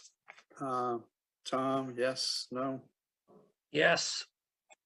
Greg, yes or no in favor of keeping this as a No. violation? Fred, in favor of keeping this as a violation? yes, No? David also says yes, so majority vote on this particular item in keeping it. Okay. So the next issue here I have is that violations 7 and 8 should be vacated. So let's look at 7 and 8 and identify the standards at play and the particular arguments being made here. Sure. So number 7, section 15, land use standards, item Q, clearing or removal of vegetation activities other than timber harvesting. Subsection C, in order to protect water quality and wildlife habitat, existing vegetation under 3 feet in height and other ground cover, including leaf litter and forest duff layer, shall not be cut, covered, or removed except to provide for a footpath or other permitted uses as described in section 15Q, paragraphs 2 and 2A above.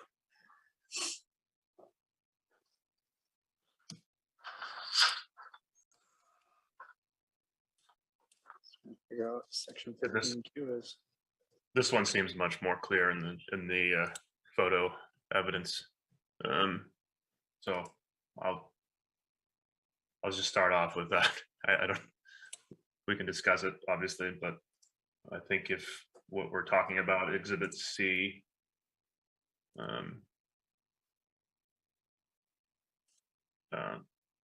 Yes. It's So we have three items to work with.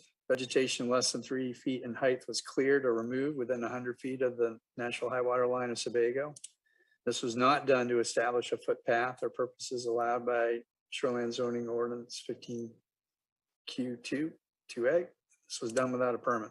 Sorry to interrupt, Greg. I just wanted to No, focus in on some of the things that we can be considering. sure. Yeah, I'm actually not sure what the right format for deliberation is. So I don't either. just trying to get people on Exhibit C because I think it'll be useful for everybody's kind of as we think through this. That's what I found useful. So, That's what, yeah, and that's what Alex refers to as well, Exhibit C.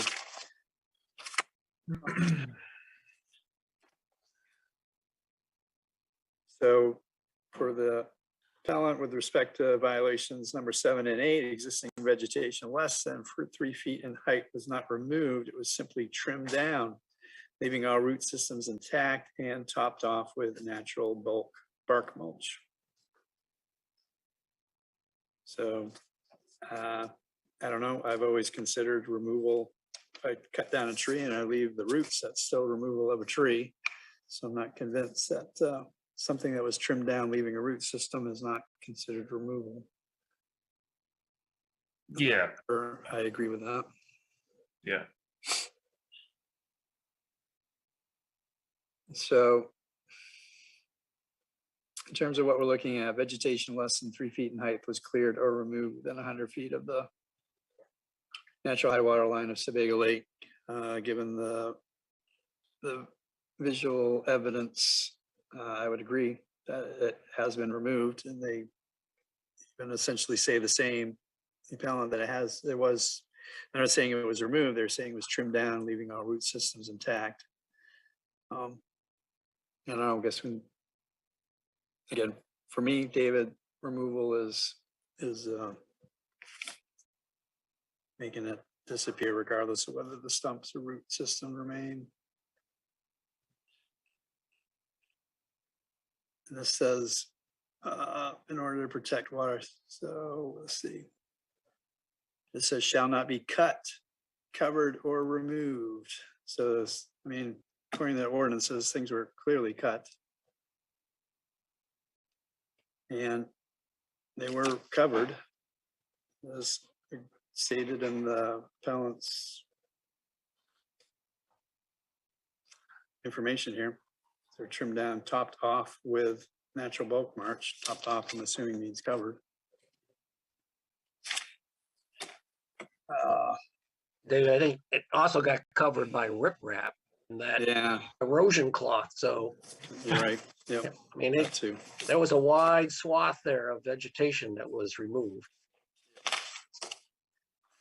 I'd like to just make a motion that we uphold the violation 7 and 8. Second. Well, Or can I add as the motion to uphold violations 7 and 8 for the findings presented on page 7 of the proposed findings of fact, which I think summarize what the board has discussed here, that vegetation less than 3 feet in height was cleared or removed within 100 feet. This was not done to establish a footpath or other purposes allowed by the shoreline zoning ordinance, and this was done without a permit. So moved, or Tom, Right. I think the motion is to uphold 7 and 8 for the reasons provided in the factual findings on page 7. And I heard it first, so I need a second. I'll second. Okay, any further discussion? I suggest that. I do have one discussion because it seems 2 separate issues here with 7 and 8. One is the removal, and then the other is removal without a permit. I don't know if we should be combining these 2 or not. No, sorry, as I interpreted the motion, it was, we could certainly vote on them separately. I think that's prudent. So why don't we, could the gentleman who made the motion, could you withdraw it? Did I make it? I'm not sure if you counted Tom or me, but I'll withdraw it if I made it. Okay, let's go with that. I think it's withdrawn. So how about a motion to uphold notice of violation number 7 for the reasons provided in for the proposed factual findings, not including the failure to get a permit. So moved. That one was definitely me. I'll go ahead and second. Okay. So Tom, yes to keep this included. Uphold the violation. Very good. Craig, yes or no to uphold? Yes, uphold. Fred, yes or no to uphold? Yes. David also says yes, so unanimous on that one. Okay. So how about a motion to uphold violation 8 based on all of the findings presented on page 7 of the proposed statement of findings of fact and conclusions of law. Yeah, so moved. Seconded. Roll call vote. Well, actually, any further discussion, gentlemen? Guessing not. So roll call vote. Tom, uphold, yes or no? Uphold. Greg, uphold, yes or no? Yes, uphold. Fred, uphold, yes or no? Yes. David also votes to uphold, so unanimous on that. Okay. So I believe the next issue recognizes the 7th issue in the proposed findings. Violation of 12 should be vacated because the determination that stabilization work could have been completed from a barge must be made by the planning board and cannot be made by the code enforcement officer. So let's turn to violation 12. We also have violation 15, or violation 11 that we needed to review. Is that correct? Which Okay. was considered same as number 5. Was that in the appeal? Number 11, yeah. Okay. Well, they're, at least according to tonight's presentation, they're saying that number 5 and number 11 were one and the same. We upheld number 5, and we have to make a decision, I believe, on number 11 as to whether or not that's should have been combined with number 5. Is that a correct interpretation of what was? Yeah, I think that's right. Yeah. So I think we can address that issue down the line. I think, like I said, I think it makes sense to go in the order of the issues presented in the proposed. Okay, very good. So That puts a violation of 12. So if we look at, all right, very good. I think the board should identify the applicable standard at issue here, discuss the arguments, and discuss what factual findings it wishes to make. All right, so unpermitted shoreline stabilization, no barge, so shoreline zoning provisions, section 15, land use standards, section C, piers, docks, wharves, bridges, and other structures or uses extending over or below the normal high water line of a water body or within a wetland. Further, item 12, vegetation may be removed in excess of standards in section 15Q of this ordinance in order to conduct shoreline stabilization of an eroding shoreline, provided that the permit is obtained from the planning board. Construction equipment must access the shoreline by barge when feasible as determined by the planning board. Item A, when necessary, the removal of trees and other vegetation to allow for construction equipment access to the stabilization site via land must be limited to no more than 12 feet in width. When the stabilization project is complete, the construction equipment access way must be restored. Item B, revegetation must occur in accordance with section 15T.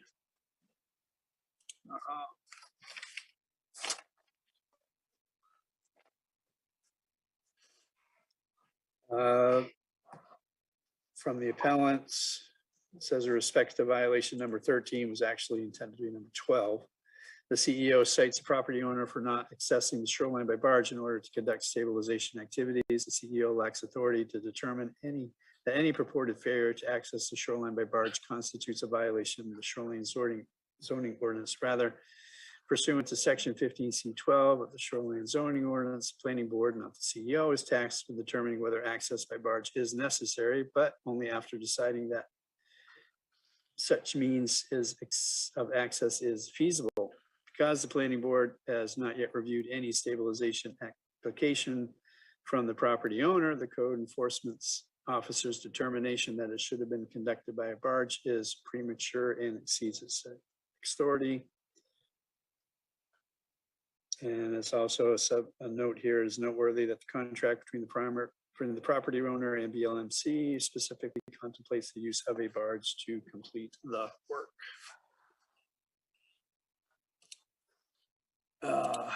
So findings that we can look at is shoreline stabilization project was completed from the land. Project could have been completed from a barge. The use of a barge was feasible. I think there's also a point here is, can Alex enforce this?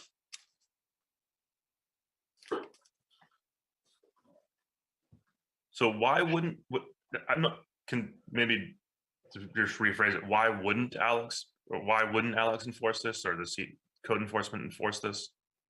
Is it because the planning board issues the permit, and so you didn't get the permit, so now the code enforcement officer can't enforce it?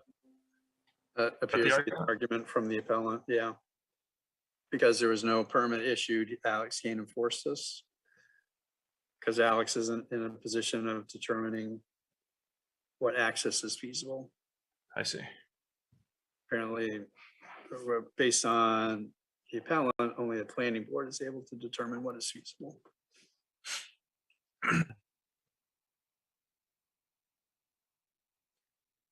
Which go ahead. Seems like if the code is you need a permit, is it just that the code enforcement officer could say that you did this without a permit, but not that you did it improperly? I guess I have a question for our attorney advisor here.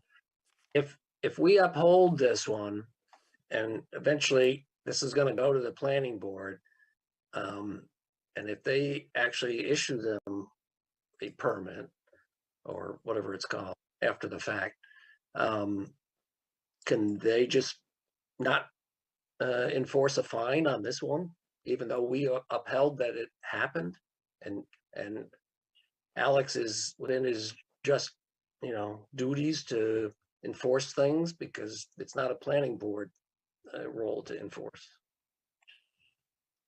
So I'm not sure I quite follow that, but I think it's venturing into some hypotheticals here. So the CEO has the authority to enforce the zoning ordinance. So if a failure to get a permit, it's certainly something that CEO can enforce.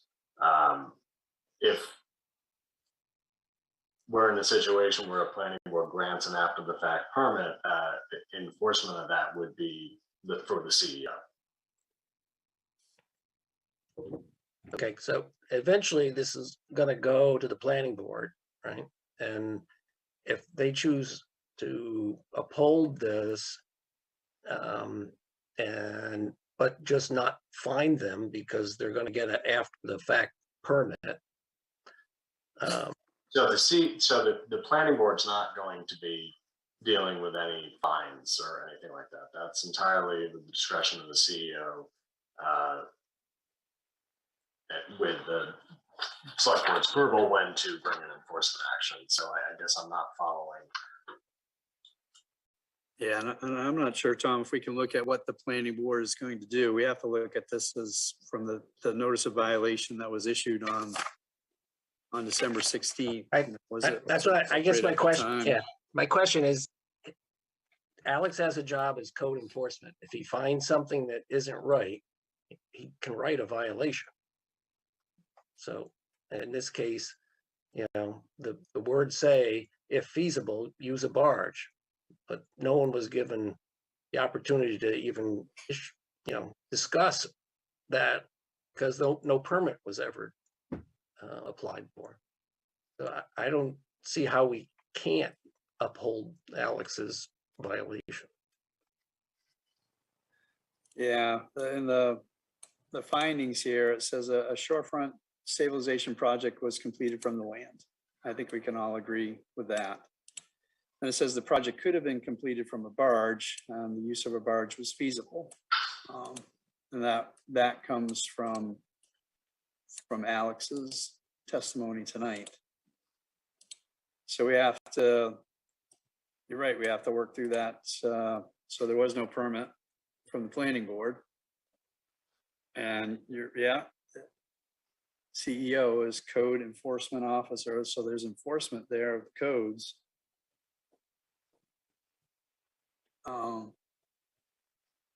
So does that mean if then it subsequently falls back to Alex as to making that decision of feasible, since the planning board was not given that opportunity? Does that seem a reasonable approach? I mean, I know the ordinances don't specifically lay that out, but is it reasonable to assume that, given that the planning board couldn't, that the code enforcement officer is in a reasonable position to make that determination?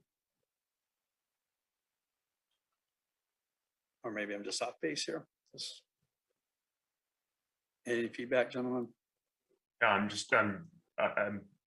thinking and reading, but I'm wondering if maybe we could get Alex to clarify what is the ordinance that we're dealing, or what's this particular ordinance that we're enforcing, or the code that we're enforcing? Because it seems to be that the town's position hinges pretty heavily on the code enforcement shall find any provision of these ordinances. What is the actual provision that is being violated, in particular to violation 12?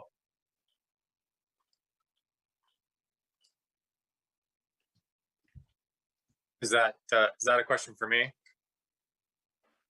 Yes. Oh, okay. So the barge violation is shoreline zoning provision section 15C 12. Yeah, in the way that I viewed this was kind of a classic if-then scenario where you have waivers, and usually in any type of review process through the planning board, there's waivers that can be granted by the planning board. So if you can't meet a standard, the planning board can waive it. So in this particular situation, the way I viewed it was, if you can do the project, by barge, you should. If you can't, then the planning board is allowed to grant you that special ability to be able to do it from the land. But because they weren't granted that, I feel they're in violation.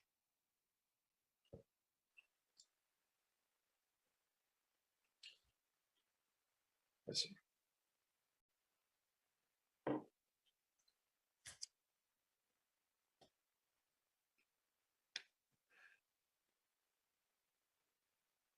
So what do you think, gentlemen?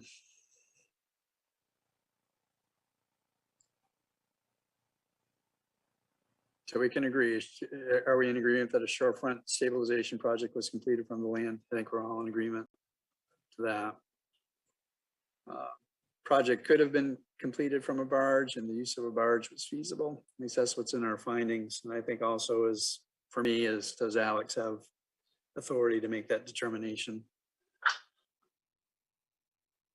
I would almost say the project could have been completed from a barge as determined by the CEO. The use of a barge was feasible as determined by the CEO.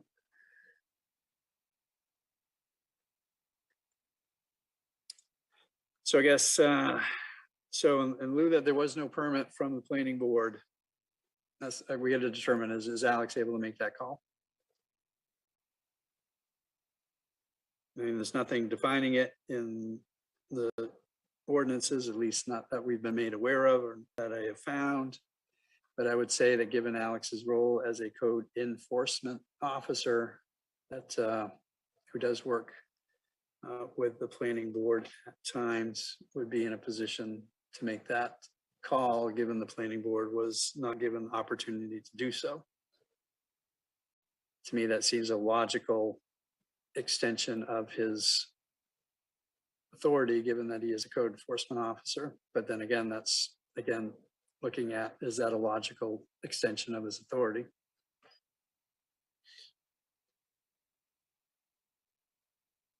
Yeah, I think unlike and I know we're not going into the procedural aspects of it, but I think 11 applies here a little bit because there really isn't a specific ordinance that says, or maybe there is. Let me just go back.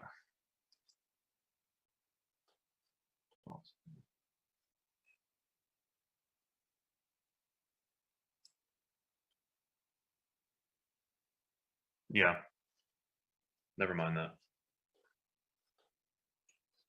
Well, it does say under our ordinances, code enforcement officer shall be the duty of the code enforcement officer to enforce the provisions of these ordinance provisions. If the code enforcement officer shall find that any provision of these ordinance provisions is being violated, he or she shall notify in writing the person responsible for such violation.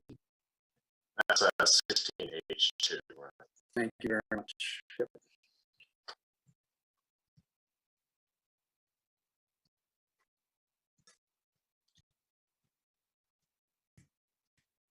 Can we make a motion to hold violation number 12 in accordance with just was H2? The code enforcement officer does his duties in accordance with that. I think the motion would be that we would the board would uphold violation.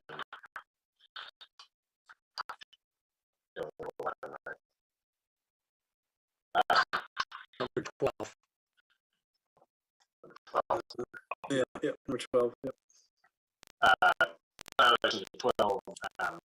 Right. So I guess I just take issue with citing the 16H2 because really the standard we're talking about here is 15C12. Right. I'm just trying to see. I'm trying to see for myself as Alex authority to do this.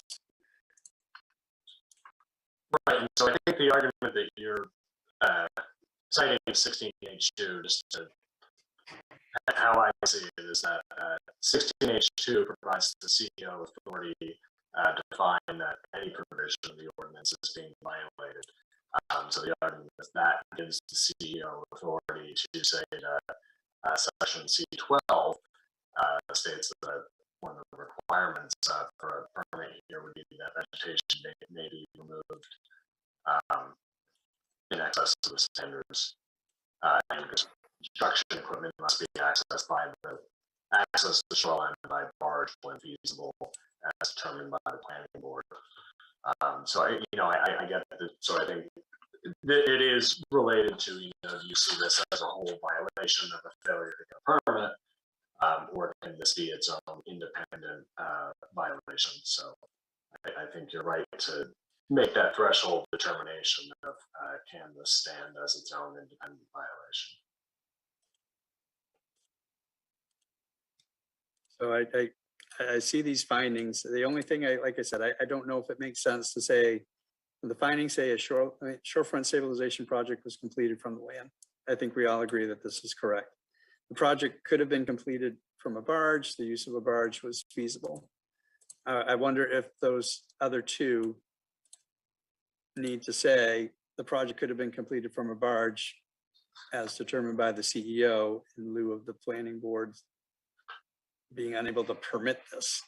Same thing, the use of a barge was feasible as determined by the CEO. I just think it good. Sorry, man. No, that's fine. I just think it goes back to that whole idea that there's an omnibus way to like hide behind not getting a permit and then not being held accountable for violation because, well, you didn't have a permit. Or sorry, you didn't talk to the planning board to get a permit. I think that's kind of where I'm going with this. And it's just like, you've deprived us the opportunity to evaluate this, just like the opportunity to evaluate hazard trees, just like the opportunity to evaluate a lot of these things. And that doesn't kind of abdicate you from your obligation to, use a barge or not use a barge. So it's kind of like, sorry, like maybe the planning board would have said you can not use a barge, but so I don't know, that's just kind of my angle in my head, but I'd like to hear feedback on that. Yep, no, I totally agree with that. So, I mean, I'm willing to take a motion on however somebody wants to phrase this. I guess accepting. So I have a motion to uphold notice violation number 12 because shoreline stabilization project was completed from the land. It could have been completed from barge, and the use of the barge was feasible. Therefore, there's a violation of 15C12. So moved. I'll second. So roll call vote. Tom, yes to keep this as a violation. Uphold the violation. Uphold, thank you. Greg, yes or no to uphold the violation? Yes. Fred, yes or no to uphold the violation? Yes. David also votes yes to uphold, so unanimous on that one. All right. 13, unpermitted tree removal within 100 feet of Sebago Lake. Shoreline zoning provisions. Was 13 raised on appeal? Well, yeah, well, it's a good question. It's in the findings as the 8th finding.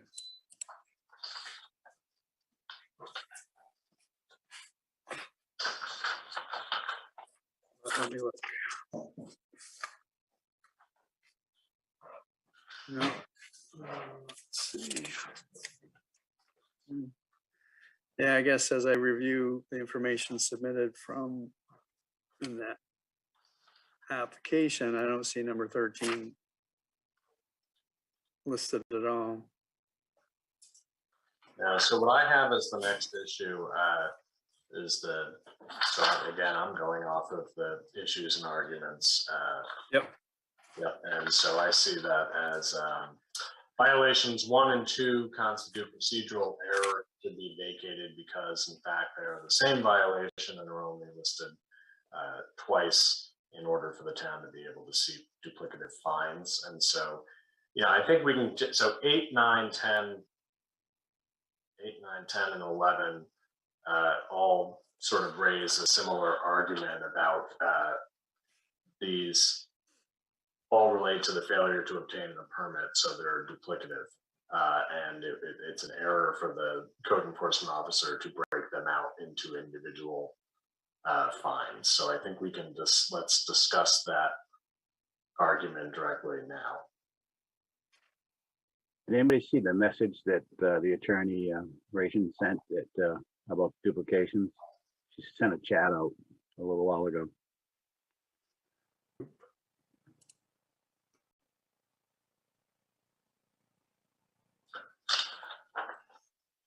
Yep, so the message is, just wanted to raise a procedural issue. I heard Attorney Wagner say the board was trying to go through the various violations and then consider a redundancy issue afterwards. I just want to make sure that you're planning to consider and address the redundancy issue. So yes, I think we're addressing that one now because I'm suggesting that the issues and arguments raised here in the proposed findings 8 through proposed issues here 8, 9, 10, and 11 all have to do with that duplication argument. And that's why I brought it up, because I thought that's what you were doing. Yeah.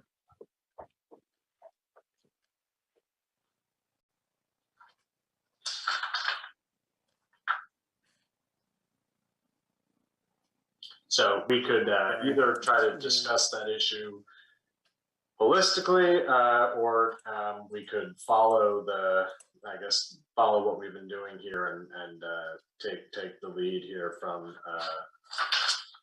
the CEO and start with violations 1 and 2. Should they be considered separate violations? for me, yeah, but I mean, based on information presented by Alex and the town attorney, I agree, and even in my own analysis of this, I do believe they should be considered separate, because yes, one action, something can be permitted and still be in violation. And then you can also be in violation for just not getting a permit. So I don't believe that these are duplicate. I do believe that they can be considered separate. Yeah, and I think it's important to raise the other argument that was made that, you know, that this certainly this board, just to be clear, I agree, does not have authority to issue fines or to be, you know, really it's up to the court. So I think how you're phrasing it is correct. You know, are these separate violations? That's within your purview. Greg, Fred, any further comments on this? Yeah, I kind of think that I just agree. I think that you're correct in that analogy of what it's two different separate violations.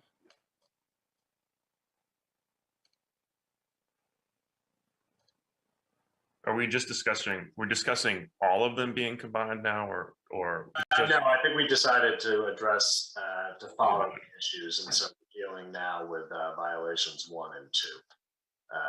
Was it an error to treat them separately?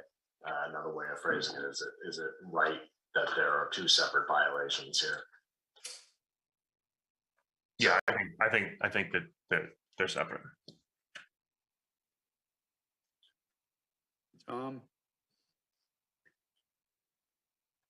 I vote keep them separate. Okay.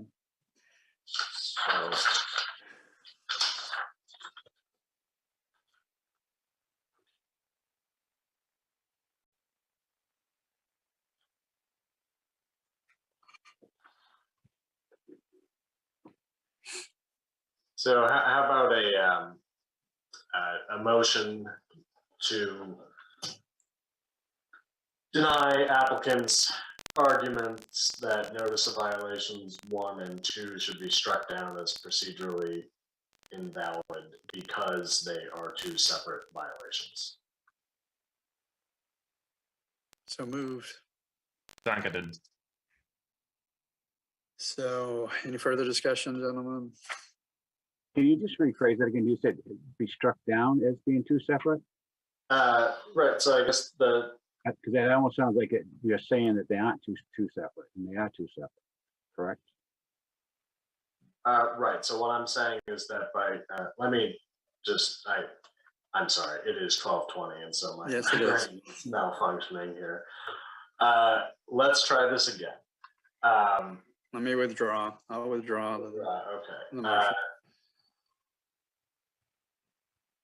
A motion to conclude that violations 1 and 2 do not constitute procedural error and therefore should not be vacated because the board concludes they are 2 separate violations. So moved. Seconded. So roll call vote. Tom, keeping them separate, yes or no? Keep them separate. Greg, keep them separate, yes or no? Yes. Fred, keep them separate, yes or no? Yes. David also says yes, so we're unanimous on that one with regards to violations 1 and 2. Okay. So the next issue is violations 7 and 8 constitute procedural error and should be vacated because they are in fact the same violation and are only listed twice in order for the town to seek duplicative fines. So I think we should turn to 7 and 8. So we discussed this a bit before, and this pertains to removing vegetation less than 3 feet in height and then removing vegetation less than 3 feet in height without a permit. So I think much of the discussion the board already has applies here, but I don't want to put words in your mouth, but defer the chair to guide the discussion.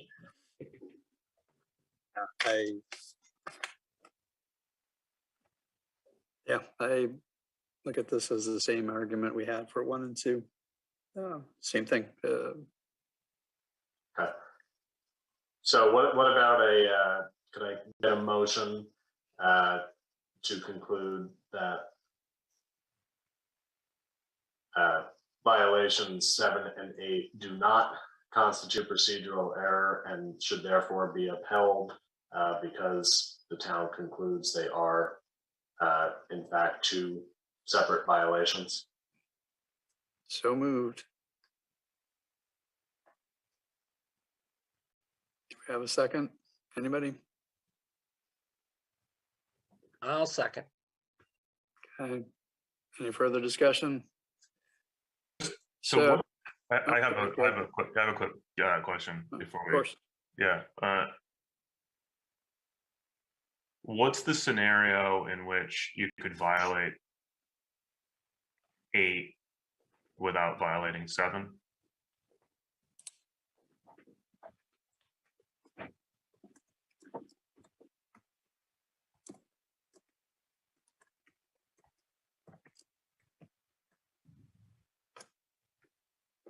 Can you say that again, Greg? What's the scenario in which you could violate 8 without violating 7? Because it was a little bit more clear with me on 1 and 2. We've kind of been. Well, I guess for number 8, you have to get the permit. Yeah. Right? So if you can be in violation of the permit. And then for number 7, you could, well,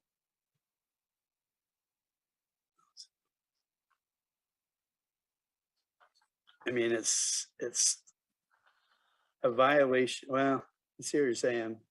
I mean, it's a violation of 2 separate ordinance items. One is 15, number 7 is section 15 QC. Number 8 is section 14, item 5.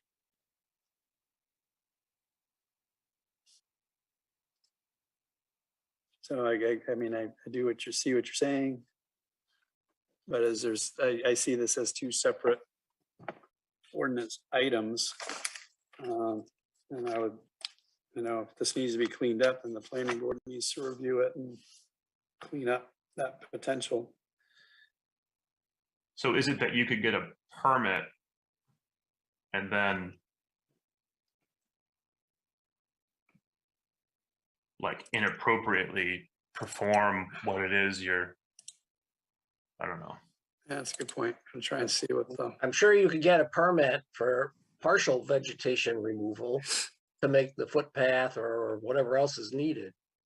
But in this case, they took it all.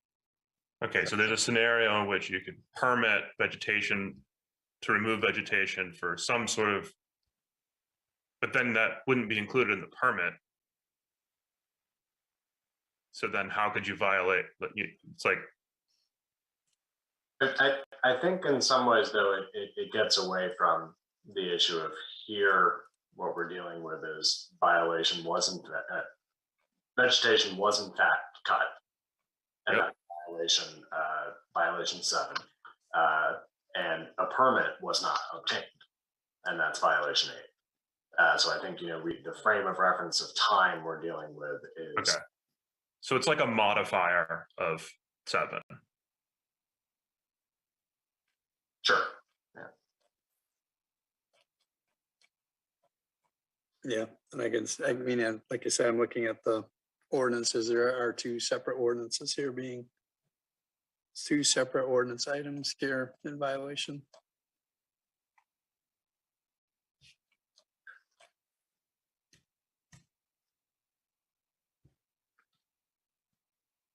Okay. Yeah, so yeah, I'm just reviewing what was in the findings. So, all right, so we have a motion and a brief discussion. So, Tom, in favor of keeping these separate, yes or no? Keep them separate.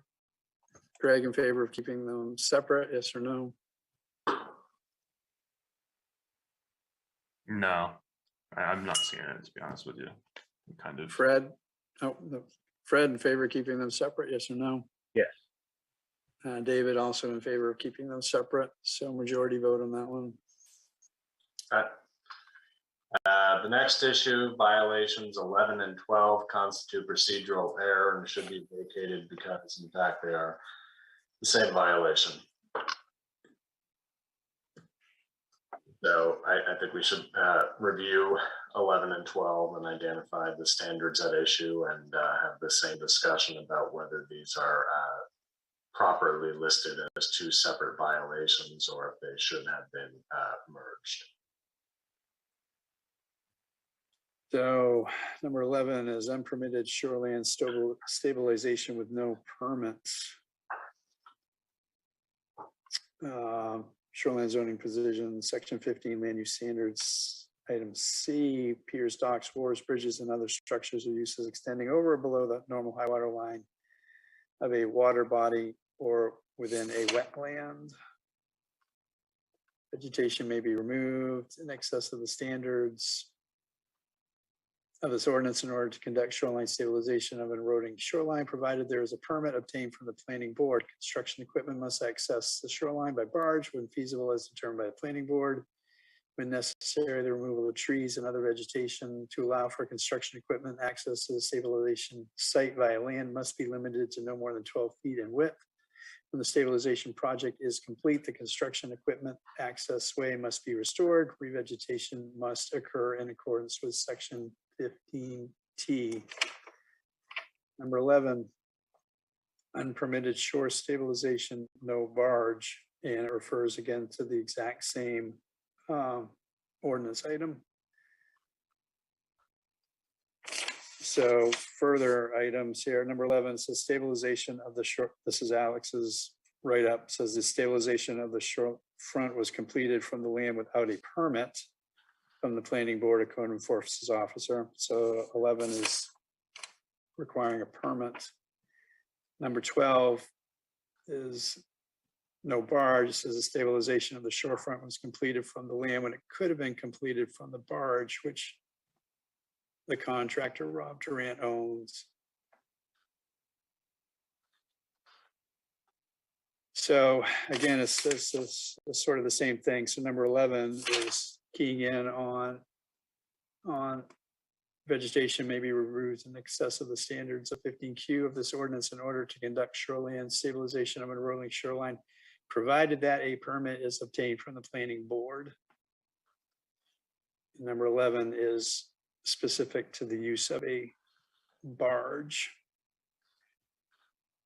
Again, that's where it's talking about this feasible as determined by the planning board.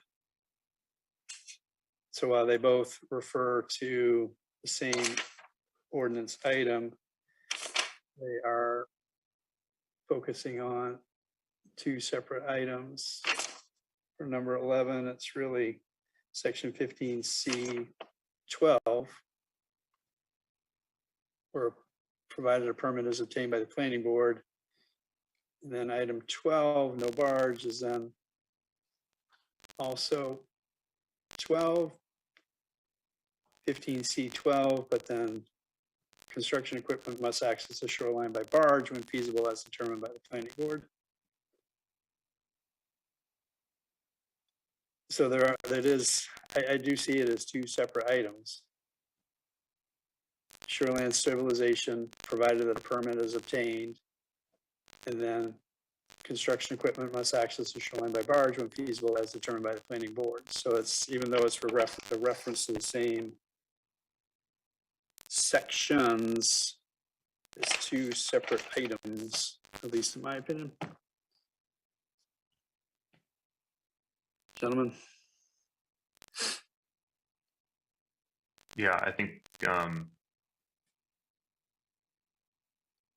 I think they're separate. So however,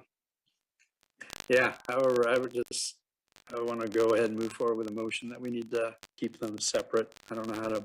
So have a motion to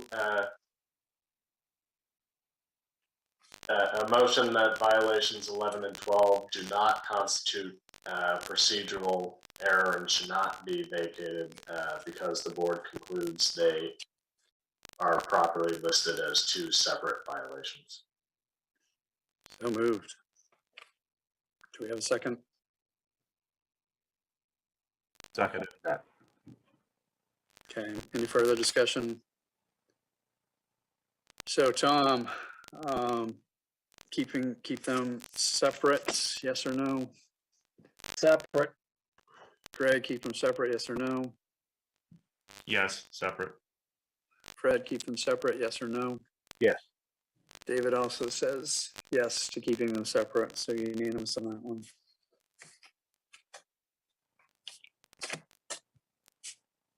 Okay. The 11th issue, violations 14 and 15 constitute procedural error and should be vacated because they are the same violation. So again, recommend return to 14 and 15 and do this same analysis.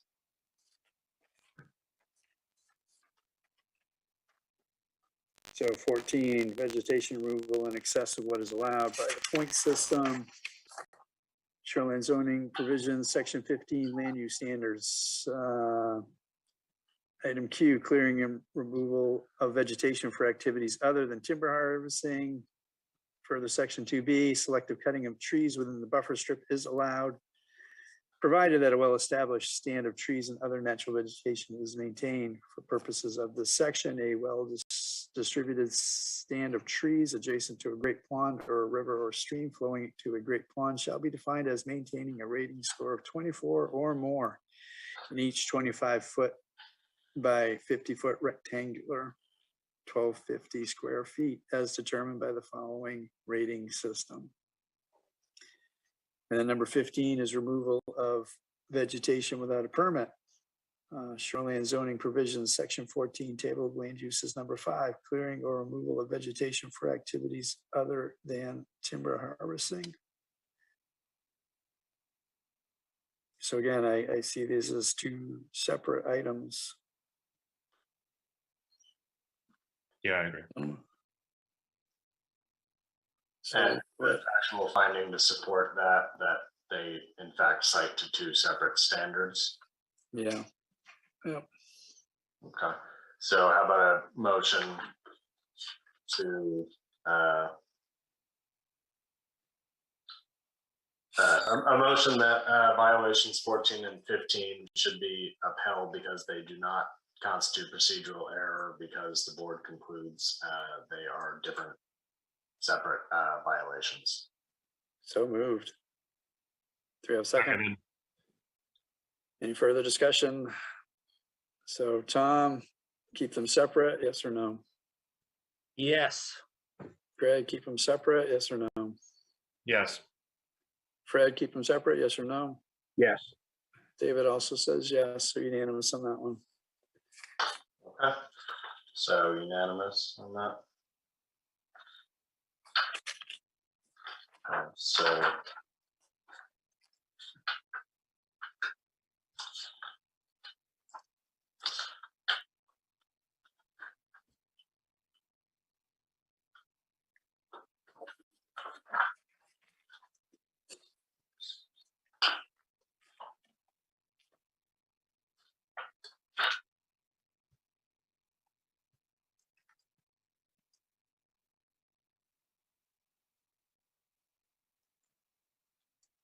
So I'm going to turn your attention to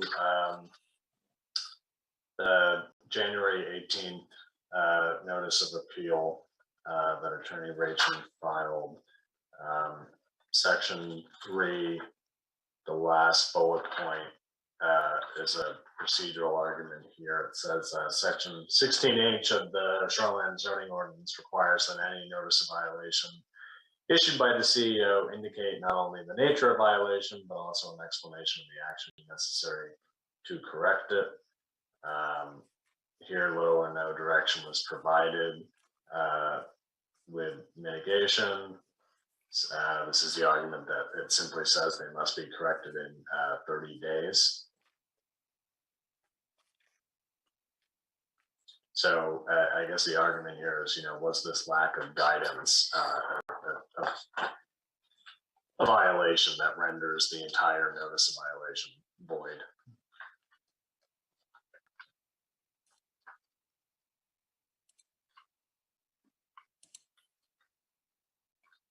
So just to summarize, the town's position was that 16H2A states that if CEO finds any provisions of these ordinance provisions being violated, shall notify the person, indicate the nature of the violations, and order the action necessary. And I'm paraphrasing here. Including discontinuance of the illegal use. The notice of violation states that all violations must be corrected within 30 days. The corrections must include, but not be limited to, the submission of a plan compliance with the requirements of 30A MRS 4452. The town argues this is sufficient. The notice of violation provides the same level of detail contemplated by the ordinance. Additionally, the February 22 supplemental notification provides greater violation, and that the owner made the decision not to appeal that supplemental notice of violation.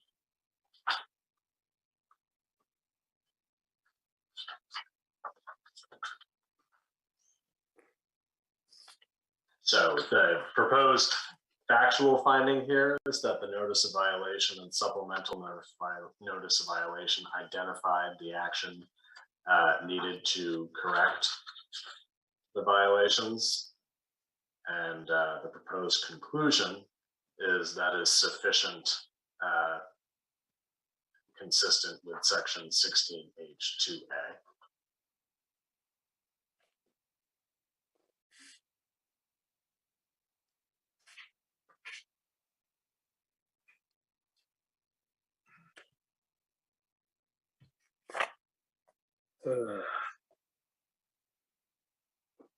Well,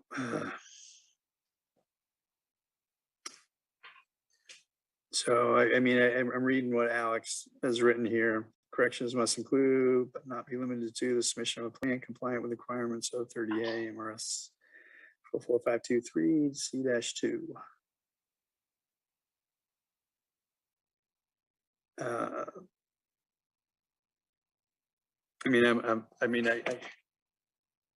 I believe that was what was referenced by the town attorney and Alex. Clearly, I don't know that I've heard anything from the appellant that would be insufficient, or I haven't heard an argument of how that particular item was insufficient in a correction.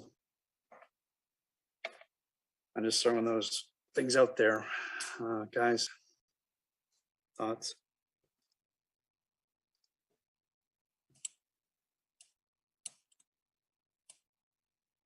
I mean, it doesn't seem like they want to correct, but the 30 days seems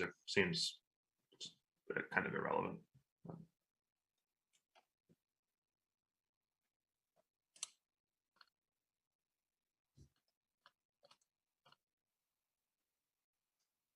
Or the explanation rather inside that window. Like, I don't think more information of the ordinances that were cited would have mattered. I guess that's kind of the argument, that what was provided was sufficient. Is there something in the statute that dictates more context needs to be provided? That's a good question. It just says ordering the action necessary to correct it, and the action was submission of a plan compliant with the requirements of 30A MRS. That was the action necessary to correct it. So wasn't that a verbal from Alex? Didn't Alex give them a verbal onto that when he met with them? That they had to, submit a plan of how to, to repair all the issues? This is Tom. My brief recollection from all of this is, October 14th, it was discovered by DEP, and it was the site walk, and Alex gave them a verbal stop work, towards the end of October, like a couple of weeks later, or whatever. Here we are 5 months later, and we still don't have a mitigation plan submitted. So 30 days is long gone.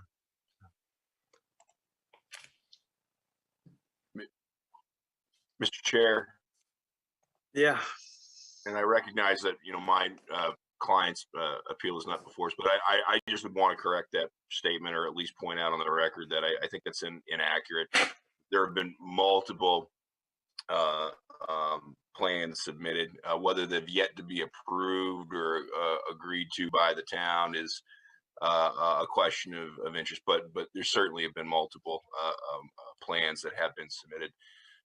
And politely, respectfully, just looking around, and I know that we wish to have some completion here, but I think the last board members' comments may be on point too, which is, recollections are becoming maybe difficult at this point, and I see a lot of people doing a lot of moving. I think just trying to stay engaged and not fall asleep. But I'll leave it at that. very good. And I do appreciate the comments, and I would agree that based on the information I have seen, mitigation plans have been submitted and reviewed. I'm not knowing the particulars of those, but it is my understanding that those things have been happening.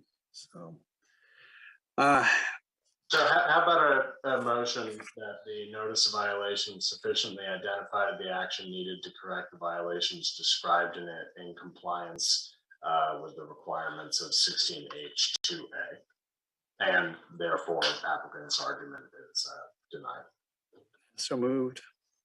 Do I have a second? Anybody? Second? Seconded. Any further discussion? So Tom, sort of move forward that CEO was correct. Yes or no? Yes. Greg, move forward, the CEO was correct in his actions. Yes or no? Yes. Fred, move forward, CEO is correct in what was provided. Yes or no? Yes. David also agrees. So unanimous on that one. So at this point, we have votes on all the 12 issues. Your ordinance provides that after the board makes a final decision, the written decision has to be issued in 7 days. In light of the fact that it's 12:45, and I agree that there are people nodding off, here's what I suggest. I think what we have here is a tentative decision, and I think that I can write up a written decision based on this, and at the board's next meeting, it can review that decision, and it can issue a final vote and final decision on that, and then I can make any final tweaks within 7 days and issue that written decision. So that would mean that no final decision is made tonight. So That certainly works for me. Procedurally, does that mean we just further table it again until the next meeting? Yes, with the instructions from me to prepare a written decision. Okay. The other thing is, I don't know if you saw, there's another message out there from the attorney, Ration again, about just wanted to make sure that there will be consideration of the last argument discussed at length relating to the duplication, that by getting a planning board permit for stabilization under 1417 8 and 2, this would alleviate the need to get individual permits for grading, filling, vegetation removal, and tree removal, vegetation removal and tree removal. I don't know if anybody saw that or not, but.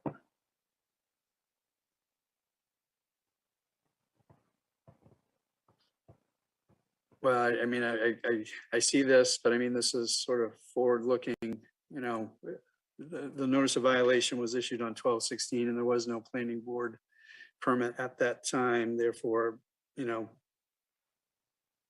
that time, the least in my opinion, the notice of violation was issued appropriately. That, I mean, yes, it's great that planning board permit will be after the fact obtained, but I don't think in terms of this 12/16/2021 notice of violation that personally has bearing, but. I know it was addressed. I just want to make sure we at least talked about it, you know, Yep. where it was, you know, put into the message. Sorry, Attorney Rachel, do you mind just speaking to the issue that you're raising? Well, I thank you very much for the opportunity. I appreciate the person raising it for me. Yeah, that was one of the things that I addressed at length. And I'm not saying that I want to be clear. I'm not saying we had a planning board permit. I'm saying that the process is, you know, if you get a shoreland stabilization permit from the planning board, then those other things all are subsumed in that. So that was the issue that I've been addressing and raising. And I just wanted to make sure that was addressed in the findings, because that was a big issue. Attorney Wyckoff, do you have a reply on that? I will. I'll be very brief. One, this is not an issue that was raised in the appeal. When you look at the application for appeal, it's not raised there at all. It's new. It's from whole cloth here today. And second, beyond that, what Attorney Rachel is really saying is that pretend that permit was awarded, and then none of this other stuff are violations. That's what she's asking the board to decide and to find, and that just didn't happen. So I'm going to offer my opinion, and I'm inclined to agree. And I don't think this was strictly raised. I also think that by addressing the issues the way that the board has, I think it has addressed this. You know, it's agreed that these the separate numbers we discussed should be treated as separate notices of separate violations. So I think that addresses the issue. I also think that since we're essentially going to table deliberations so they compare a written decision, if the board thinks otherwise, having a chance to review this review of the written decision, we can certainly see if we need to make an additional motion to address that issue. So again, my recommendation, I think at this point remains the same, that I take my direction here from the votes that have been taken to prepare a written decision, and we resume deliberations to finalize that written decision and take a final vote. I would agree with that. Okay. So I don't believe I need a motion for that. I do suggest that we try to identify the next date if everybody's game for that. yeah, well, the next regular meeting, Sandy can confirm, but I think it's April 26th. Is that right, Sandy?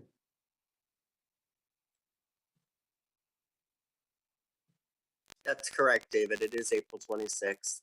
Yeah, the board certainly could, if it wanted to try and schedule a special meeting in advance, but it's also within its right to wait for the next regularly scheduled meeting. Do we have anything upcoming, Sandy, for the 26th? Anything new? Yes. What?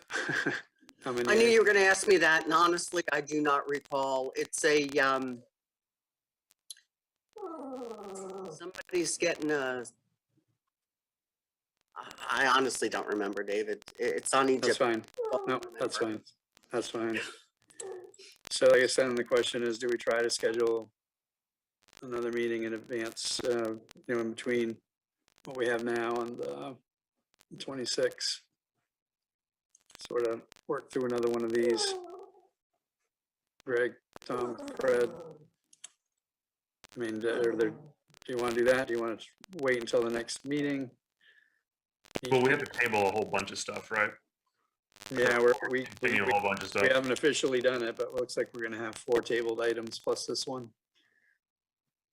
So 5 altogether. The next ones may go a little bit quicker because they're smaller in size and we have some stuff to build off of what we've already talked about. I'm okay with either. I mean, you know, I'm open if you want to do a separate one, or I'm okay if we wait till the 26th. What's the preference? Can we survey the appellant and I'm curious what the town and everybody's perspective is on this. I think it's a good question. So Attorney Wyckoff, Rich, and Attorney Brown. I'm happy to weigh in. From the town's perspective, the town would like to see these resolved as soon as possible. And, you know, if the board was open to setting a special date in order to accomplish that, then the town would support.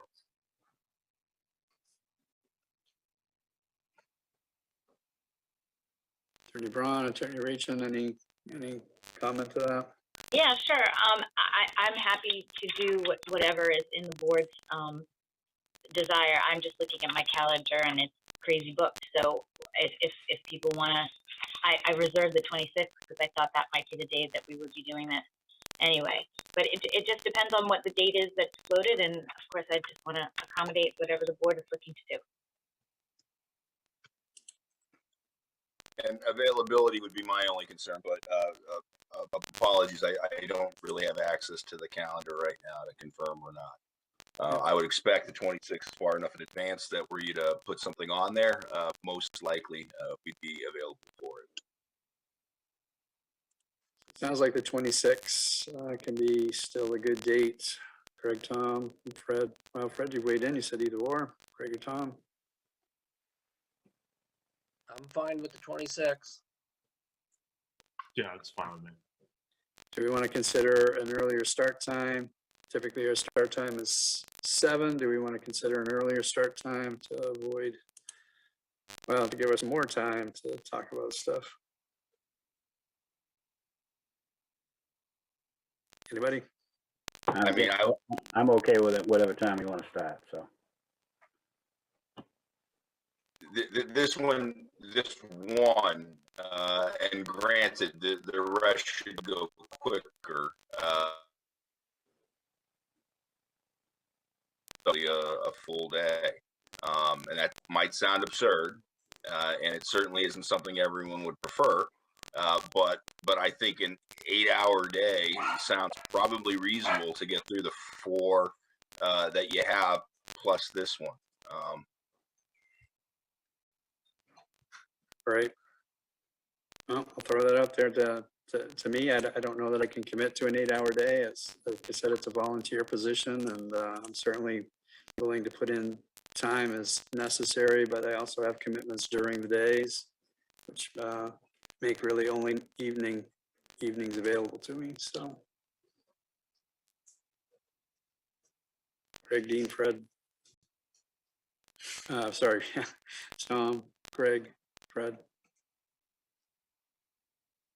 Yeah, I mean, I think 4 2-hour meetings are probably more doable for the board than 1 8-hour meeting, but we do have a lot to get through. So maybe it's 2 4-hour meetings between now and the 26th. Maybe we split the difference and we try to do something the week of the 10th and the 26th so that we're not completely log jammed. Can we do we have to do the calendaring now, or can we just say let's offline work on our best and then publicly announce it ahead of time and whatnot, or how does this work? I would just say, as a municipal attorney, I do night shift lots of, I have 2 and 3 meetings a week per night. Wish that weren't the case, but it is. And so I'm not trying to kick this can down the road. I just know that in the week that you mentioned, the week of the 10th, I've got 3 night meetings that week. Which nights do you not have night meetings? Just I advocate for keeping it on the 26th. I think there was a consensus towards the 26th. I think the discussion was more, should we bump up the start time to say 5? Yeah. Okay, well, How do people feel about that? 5 o'clock start time? I can't do that. Okay. Yeah, no objection to that. What Okay time? with that. What time can you do, Greg? What's the earliest you can start? 5 o'clock. Oh, sorry, Greg Dean. What's the earliest you can start? Oh. My apologies. Yeah, I mean, it's gonna be closer to 7, so like 6:30. Okay. Is six doable, Greg? Can you be on at 6, or is 6:30 a better buffer for you? Greg Dean. Yeah, we can do 6. Okay. Tom, can you do 6 on the 26th? Sure. Fred, sound like you're good to go. Yeah, I'm okay. Yeah, I can. How about a motion to table discussion of this to April 26th, starting at 6 o'clock? Yeah. So moved. Second, In favor of 6 o'clock, 26.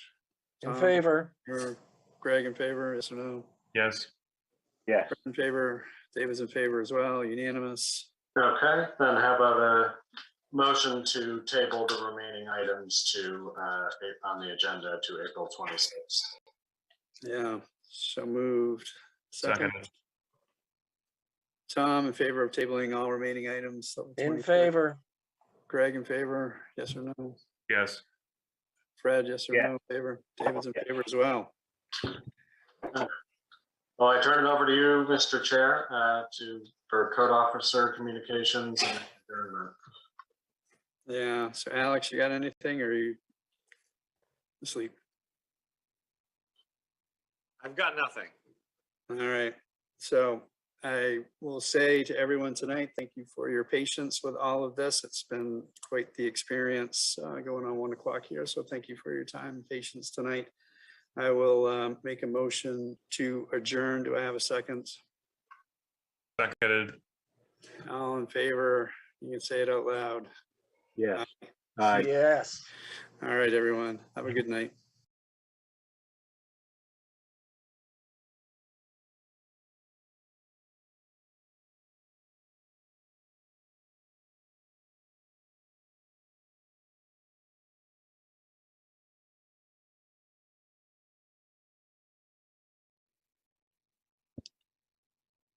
Good evening. Welcome to the Budget Finance Committee joint meeting with the Select Board for our workshop. First order of business is approval of minutes of our last meeting on March 15th. I have a question about the minutes. Go ahead. On page 2, under the town buildings, it says that the last sentence is our current bonds will mature in 2026. And didn't we receive updated sheets saying that the bonds mature in 2025? So the question is, would there be a correction to the minutes? Or would that be corrected in the minutes from the meeting tonight when we review the sheets that we got on the 25th of March? It would really be corrected tonight when we talk about that I can make a note that says in the previous meeting, it was said that it was the 26th, but now it's the 25th. Because that's what was said then. Okay. All right, then I move that the minutes be accepted as presented. Thank you, Karen. Second. Thank you for the second. Is there any discussion, omissions, additions? Seeing none, all those in favor? Those opposed? The motion carries. Next, I have the town manager and the finance director updates. Who chooses to go first? I'll go first, I guess. The only thing I have is actually an addition, and that's for consideration, and it has to do with the comprehensive plan. Initially, we didn't have a whole bunch of interest. We had just 2 folks and 3 folks for quite some time. We ran an ad in the Roadrunner. Now we have a whole bunch of folks interested. Of course, we have to go through a process They would have to be, interviewed and, appointed by the Board of Selectmen.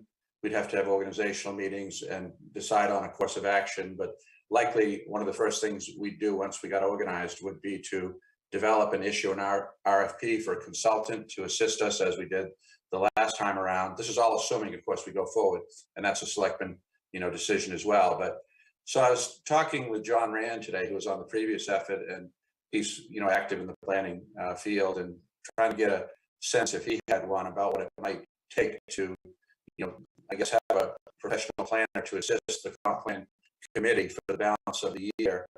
And, and my own experience of this in the past, factored by time, it's been a while. The thought we had would be somewhere in the range of, 10 to perhaps as much as 20, but I would think probably on the 10 side for professional consulting services, someone to help assist and lead the comprehensive plan group.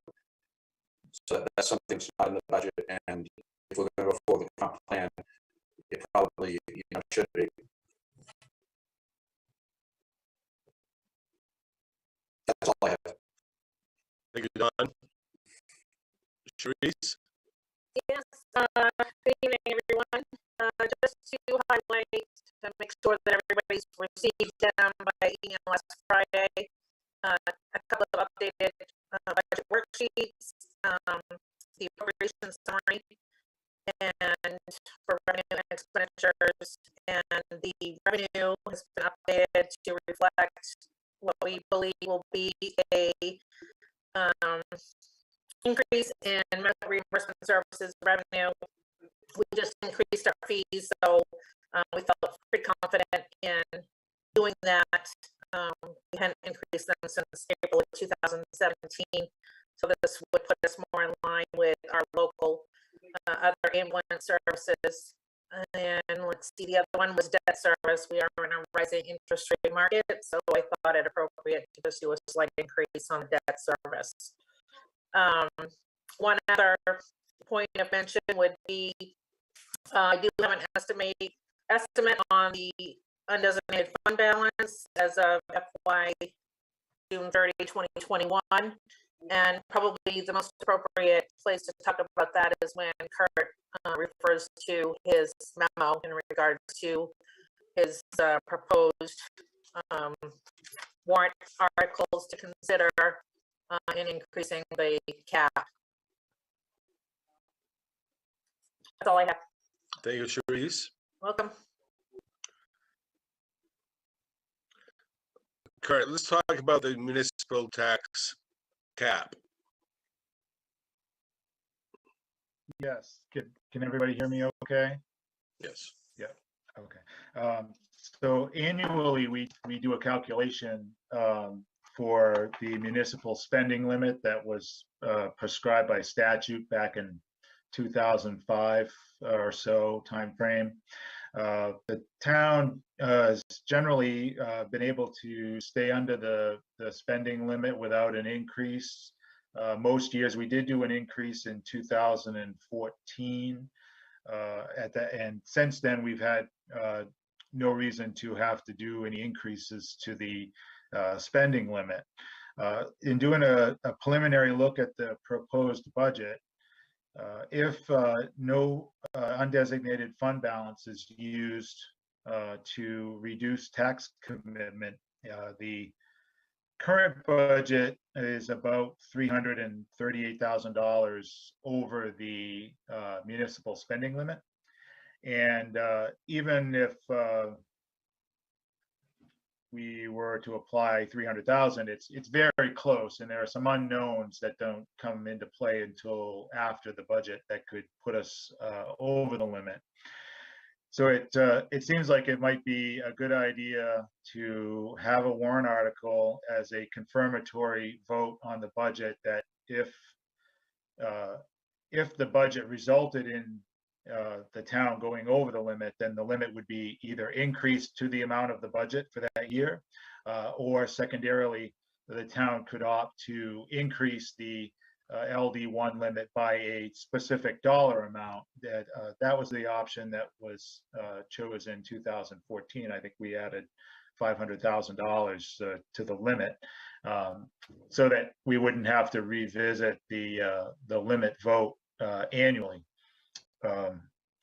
Thing we have going on this year is that when you have a set of articles, if the voters approve the entire budget, but then were to, for some reason, not approve the use of fund balance, it would trigger an override, because, unless the budget was reduced by over $360,000.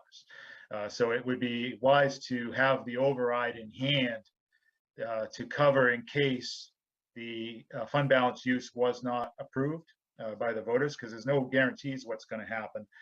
And also, we don't know what's going to happen between now and September, and when the board begins to address how much fund balance they want to use. They won't be as constrained because they would have potential override of the vote in hand. So if there were a situation where they would need to use less than 300, they would have some flexibility to do that. So I put a couple options in there that I thought would be doable. One is kind of a generic one that it resets the limit to what the budget is if it's necessary. So if, in simple terms, if the tax core levy were $50,000, but the levy limit was $40,000, if you pass the override vote, the levy limit that would then come up to the 50, and that's the number we would build off the next year. So it would reset it to whatever the approved budget was. If it approved budget core levy was 40,000 and the levy limit was 50 and it was under, then the vote, whether it was approved or not, would become unnecessary. We would then build off the original original cap. So it's only a if necessary kind of action. It's a little wonky because if for some reason the budget does put us over the limit, but the override or the increase were to fail, then you have to go back and either reduce your core levy, or you have to have another meeting and another vote on the budget. So they kind of have to go hand in hand. And I view it as kind of a second confirmatory, are you sure you want to do this? Press yes or no kind of thing. Where does that take our mill rate to? I had done some preliminary numbers for Charisse a while back, but that was before we knew some new rev share numbers. So I'm not, Charisse, do you remember where I was at on potential mill rate the last time I calculated it? I think it was maybe 75 cents with RVL, or I'd have to check my email. It's somewhere in that vicinity. Right. But we've had some additional changes that I'm not sure how they affect, because I haven't run that calculation since we found out that we're going to have some increases in rev sharing. Okay. Thank you, Kurt. Any other questions for Kurt? Yeah, Don. It's not a question, it's just really a comment about the, spending limits. In talking to Kurt earlier, some towns build in a recurring article just as a safety measure. So that's something that could be done on an annual basis or not. You're at your elective. And the other thing is that's interesting, of course, the original limits were based on where the towns were at the time of that legislative action.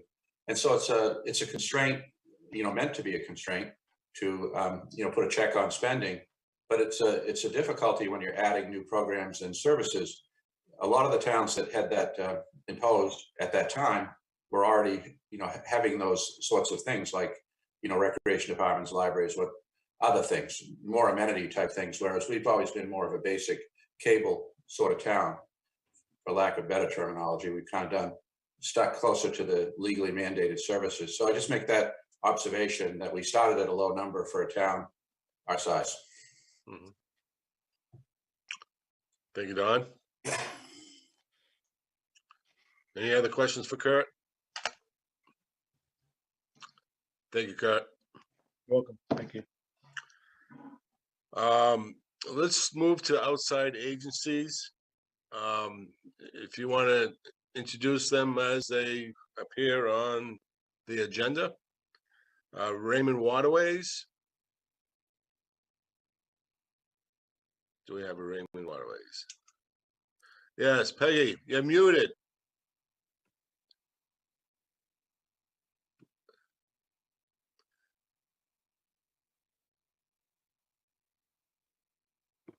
Aha, I figured it out. There you go. I am not a tech expert. Well, believe me, I'm not either. I want to thank you for this opportunity. Ordinarily, we come to this combined meeting and just ask if you have any questions and are happy to answer those. But this year, we have some special success that we really want to crow about, and we have some challenges that we think you folks should be aware of coming along. So first of all, I am Peggy Jensen, and I'm the current president for Raymond Waterways. I have one more year to serve, and then somebody else will come on.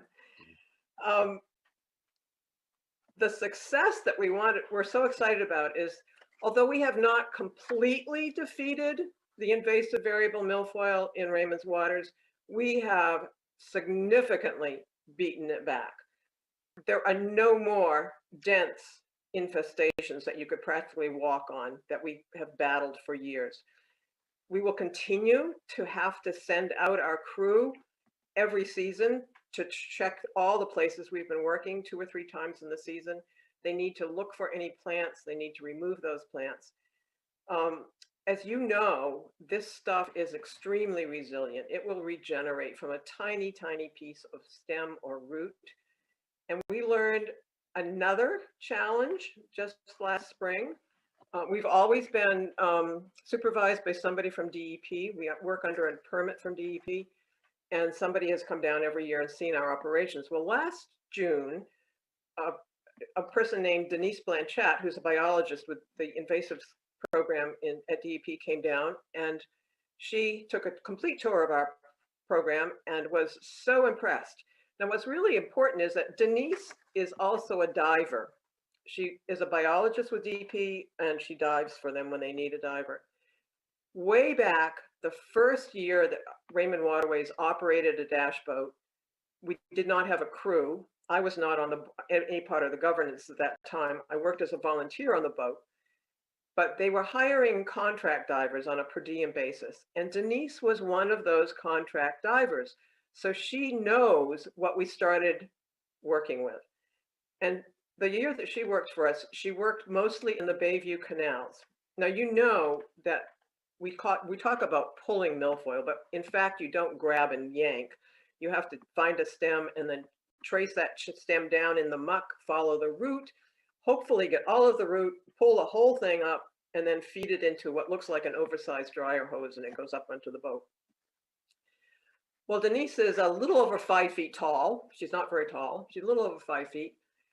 And she said to us over and over again that summer, when she was working in the canals, she would follow a stem down, follow the root down, and be in the muck, her entire arm up to her shoulder in the muck, and still not find the end of the root, and had to break it off.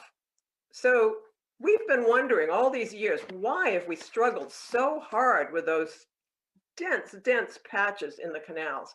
And it's because we have a forest of roots 3 feet down that keep regenerating.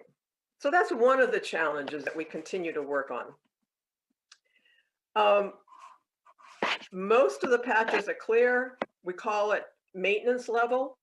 So long as there's any milfoil, variable milfoil in any of the Sebago watershed, we have to stay on alert and get out there and check for it. Otherwise, within a season or two, we would be right back where we were before and lose 20 years worth of work. So this is incredibly important to continue to support this work.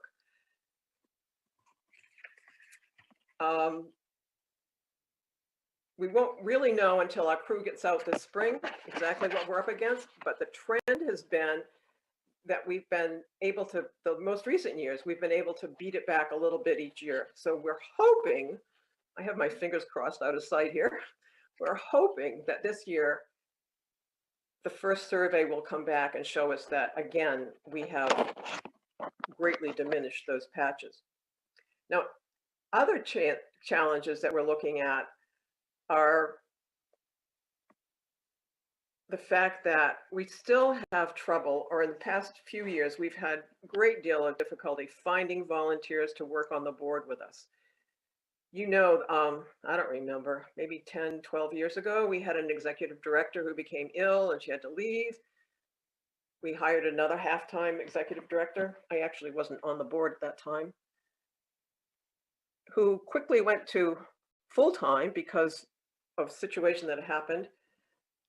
And we didn't have enough funding. So we've been operating on a totally volunteer board situation for the past 10 or 12 years. I don't know what's going to happen in 3 years or 5 years. I don't know that we'll still have an RWPA board. It may be that the town will have to take over this problem.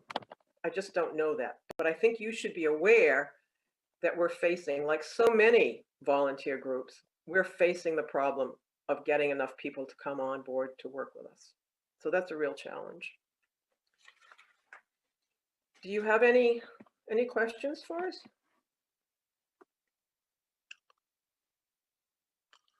Well, that certainly is good news that our milfoil is decreasing or almost diminishing. Yes, and the Jordan River had some really, really, really bad patches. That is now clear, and I hope when we get back to look at it this spring, it was clear from the dam on Mill Street all the way down to the 302 bridge. So we're hoping that we'll find that still clean. Will you be running 2 dash boats? We are running one now. One? Yes, the first boat we had well, both boats were donated. The first boat, the configuration of that deck required a system of 2 enormous triple layer steel mesh baskets, which were very heavy. So as soon as you filled those with a day's harvest, the bow really went down, and it was difficult and unsafe to move that boat across Jordan Bay. We're no longer using that boat. Mm-hmm. Nathan might be able to tell you where it's gone. we generously gave it to the Public Works Department, and I think it's probably been harvested. We're working with just one boat. Yeah, the original boat's gone. We got the trailer still. I don't think that'll float though. I don't want to work off the trailer, Nate. Thank you for helping us dispose of that. Any questions for Peggy and Raymond Waterways?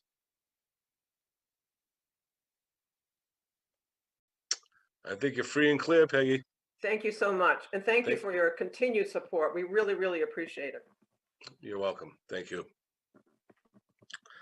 Hawthorne House. Abel, I believe, will speak to that.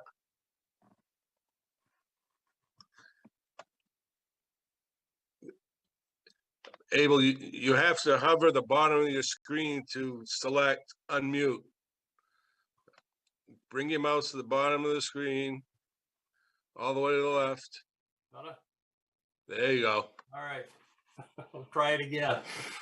Yes, Abel Bates. I'm president of the Hawthorne Community Association this year anyway. And we want to thank you for your past support. It's been very helpful. And we doubled our request last year due to our fundraising efforts. And then this year we went back to what you had previously been supporting us with. We might ask for more in the future because we still have more work to do. Last year was pretty successful. We were looking to raise $75,000. We ended up raising last year a little over $83,000, of which we spent most of it. Any of you have been by all last summer and you can see the work that was going on. We lifted the building up, we replaced the entire foundation on the south side and half of the west side. And then we had TC Hafford came in and they resupported the entire east side wall, which were, the old granite was crumbling in really badly. And we took the granite out. We have sold the granite. Fellow's going to be taking it up to Fry Island as soon as the ferry starts running. And he's going to make a Hawthorne staircase out there, and he wants a certificate of authenticity from us. So I thought there was an interesting use of it. We took a lot of the granite down to Wells and had it veneered. We had it cut into veneers to put on the outside of the new foundation wall, sort of look original. We posted up the floor, resupported it. During the whole process, we discovered that the old furnace that we had in there for years didn't work anymore. And our long-term plan was to replace it with heat pumps, but since we had no furnace at all, we put that into the budget and we replaced the furnace with 2 commercial heat pumps. And so now we have air conditioning in there and we can use the heat, at least into the cold weather. We don't want to keep it heated all winter because it's not insulated. You know, you'd end up with the roof would start leaking. And so we can turn it on, use it for a day or 2 during the winter, and then turn it back off again. And it works tremendously. We have also added a lot to the interior. We've furnished it. We've put in a large screen TV for presentations. We anticipate doing more things for the community, maybe movie night or card night or all kinds of things like that. We've also had a lot more interest from the community this year after the renovations. Our first event is going to be Lake Region Chamber of Commerce is going to be using the building for their business break in April. Then we have a large private party. One of our big donors was going to Zoom a meeting. He's going to have maybe 20 people there, but he's going to Zoom it to people all over the country. That's going to be the end of April. In June, Raymond Waterways is going to be holding their annual meeting there. That's going to coincide with our Strawberry Festival, and we use the same speaker, which is convenient. I have some other things. We're planning on an open house in May, early in May. I think it's the 7th. That will be advertised. We'd like to be able to show our donors what we did with their money, and so that event will be in. And then there's a couple of other things planned, and we're really planning on using it more as a community building. Our future renovations or repairs that we need, we're getting prices right now on replacing the siding on the north wall. That north side of the building, we've had problems with that for years and years. The old clapboards are just full of mildew. There's no way to get rid of it. I think the old lead paint just holds that moisture from the inside of the building. And within a year of painting it, it turns black again. And then we try to clean it and it just turns black again. And so the only real solution is just to tear it off and replace it. And so we would have a price on that now, but the contractor that we plan on using is trying to get the clapboards donated for us. And so that would be a big help. So that's a major project for this year. We're expanding the parking. As soon as the granite's out of there, we've already cleared it out and we've leveled a section. And when the granite's out of there, we'll get gravel and then grade it and compact. And so we'll increase our parking by probably 7 or 8 cars. And that's always been a problem there is we're really tight on parking. So that's kind of the nuts and bolts of what we did last year and what we have planned for this year. And then the following year, we're planning on putting a new roof cover on, and we have some repairs to do to the structure of the roof. So we will be raising more money, and hopefully we'll get continued support from the town. It will be free town events, so if you want to have a meeting there, it's not going to cost you anything. And any questions, I'll try to answer.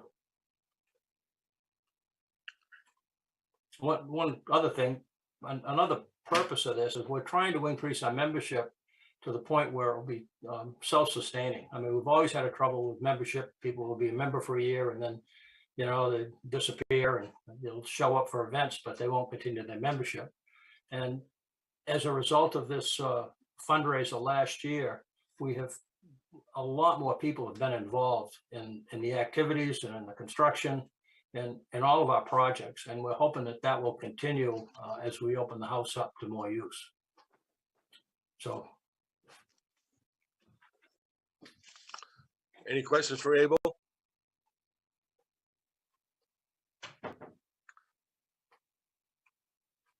Well, Abel, thank you very much for what you do. All right. Well, thank you for your support. All right. Thank you. Raymond Casco Historical Society. David Allen is here for that. All right. Can you hear me? Hello? Hi, David. Can you hear me? Yes, I can. Okay, I seem to have lost you here. I'm just here really to answer questions. We appreciate the support the town's given us in the past, and are really asking for the same level this year. We do have a major project. We've just taken possession of a historically significant building in South Casco, and which is important to Raymond's history. And we are about to start a major fundraising drive to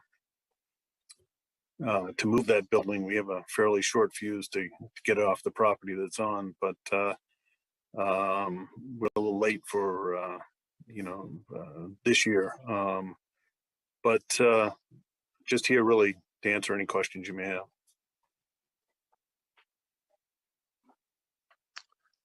Any questions for David? Well, we've got a quiet group tonight. Well, again, thank you for your support, the support in the past, and we appreciate it. And we'll hope you all keep an eye out for the new events that are coming out. Thank you. Thank you, David. Raymond Rattlers. Alan? Yes, can you hear me? Yes, we can. It's my first time using Zoom. I'm used to Google Meet. So here's Alan Plummer here with the Raymond Rattlers Snowmobile Club, club president this year. We have submitted our budget to Sharice, and we're looking for requesting $2,000 from the town for the funds from registration, the snowmobile registrations. So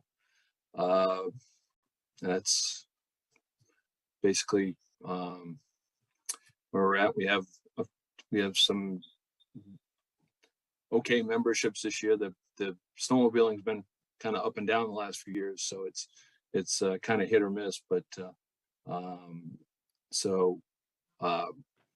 guess that's. I just wonder if anybody has any questions about our budget or anything like that.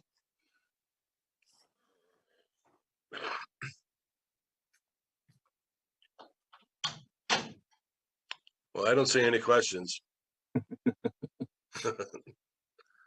Okay. I don't know what else to. As far as appreciate the town's assistance in the past and with our request for helping out the snowmobile club so we can maintain the trails and our equipment through the season. It's not always easy depending on how the season is, and all the club members are all volunteers. We have a core group of people that donate their time pretty much, or that they all donate their time to be able to provide the trails that Raymond enjoys. So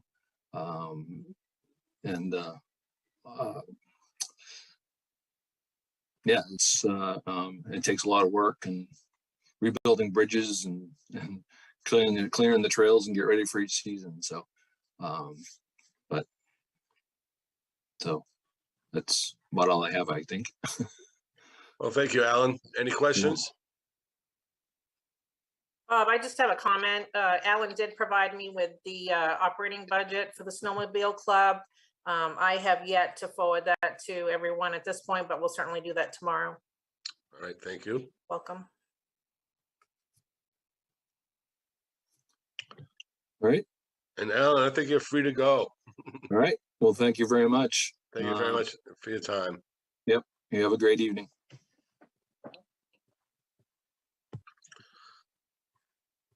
That covers all outside agencies. Is that correct, Sue? It is. All right. We will move on to the budget workshop. Again, that was pretty quiet. I encourage anyone that's passionate about a certain topic, this is the time to speak up.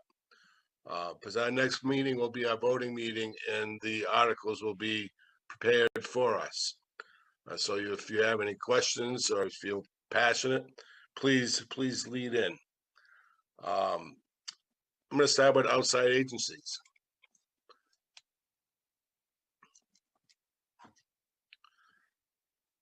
So when you're talking about outside agencies, you're talking the Raymond Waterway, the presentations we just heard. Yep. As well as. Why can't I find that?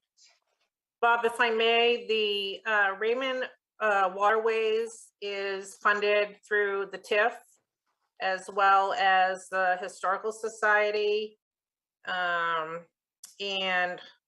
the Hawthorne House. Those three agencies are funded with TIF funds, tax increment financing funds, and the Raymond Rattlers appears in the recreation budget,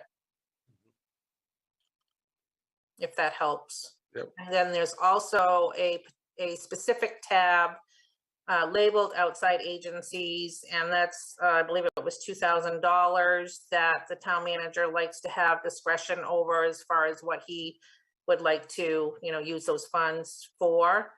And then there's also the RTP Explorer bus program, and I think in the budget it's $1,500, even though they asked for $8,500. If that helps. Those are Actually, you have 1,000 in there instead of 1,500. okay. Yep. Okay. Someone must want to talk about RTP.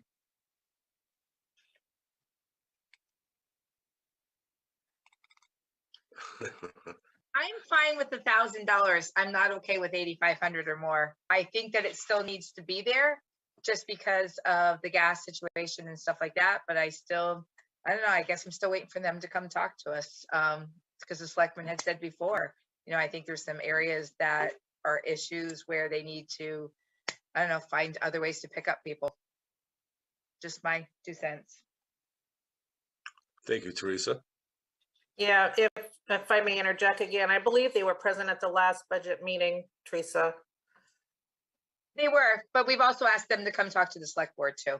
Oh, at a regular meeting. Okay, yeah. I follow. Yep. Yep. Sorry, Sharice, you didn't know that. Sorry. Joe. You're muted. So I'm trying to figure out where we're going with this meeting. We just heard from 3 agencies or 4 agencies, and now you're going through different hopping around type of thing. I've got a bunch of questions that I would like to have answers to, but it has nothing to do with what went on tonight. Okay, well, that was just the first topic of discussion. It just happened to be outside agencies. All right. Sue?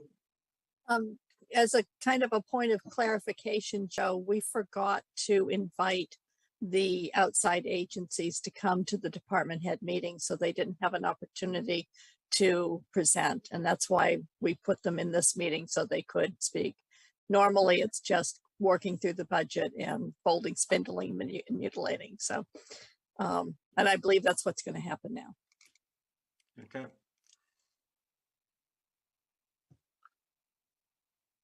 No other questions about outside agencies?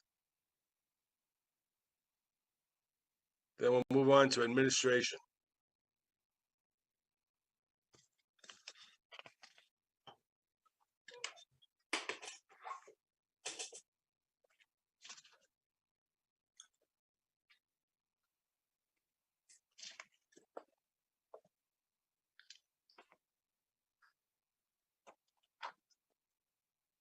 So Dawn, this is where the MMA is. That's correct. I vote we take it out. I'll second that.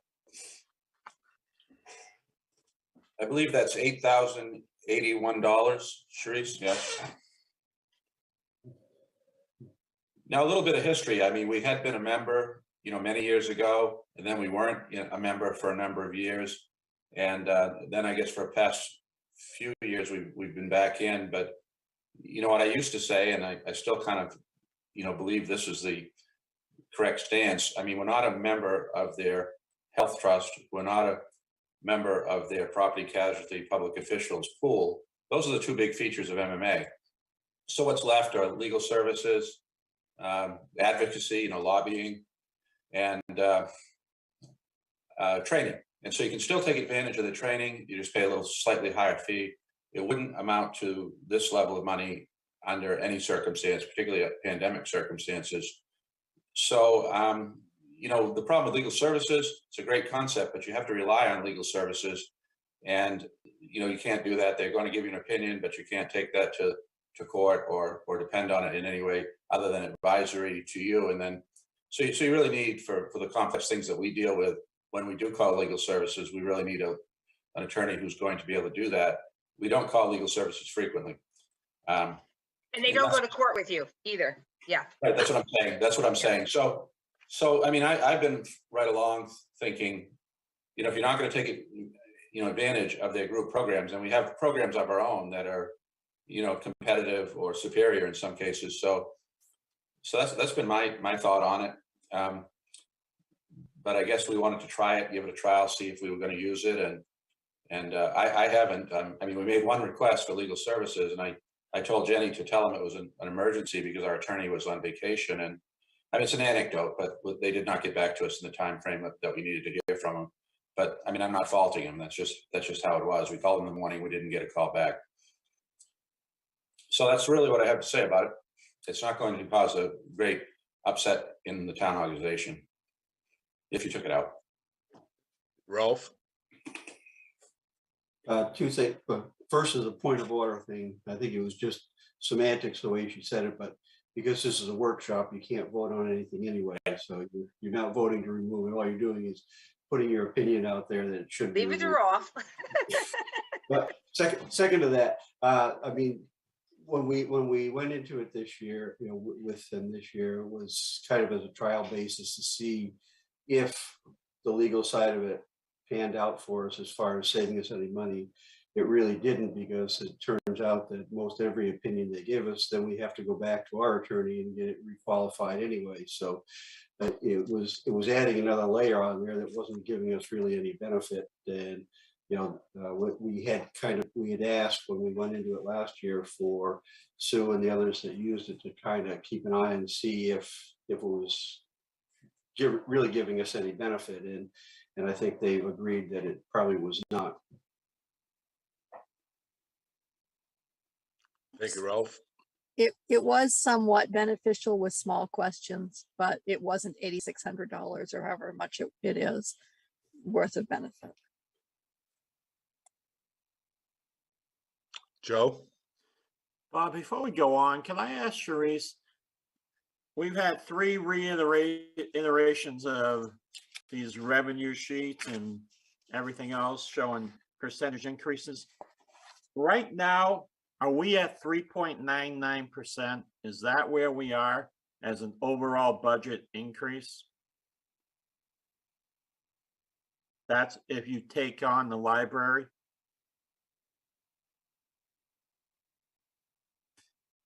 Yes, that's correct.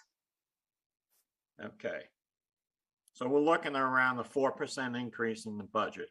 Right. And that's without taking any money out of surplus or Correct. undesignated fund balance. Is that correct? That is correct. Okay, And of course, we're gonna have some valuation growth as well. right. I'm just trying to figure things out. Right. Oh, yeah.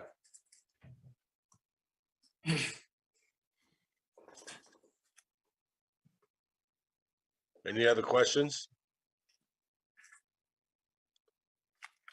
So are we still on administration, Bob? Yes, we are. Okay. Upon further review of that particular cost center, I was able to find another, well, close to $1,800, and it's the postage meter rental. I had factored it in for a 12-month payment. It's actually a quarterly payment. So that budget, you know, could ultimately come down, you know, $1,800 if you so choose.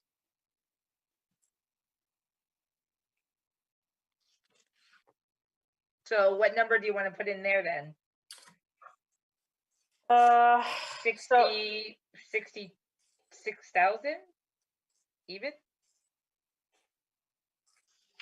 Come down 1,500. Where are you now?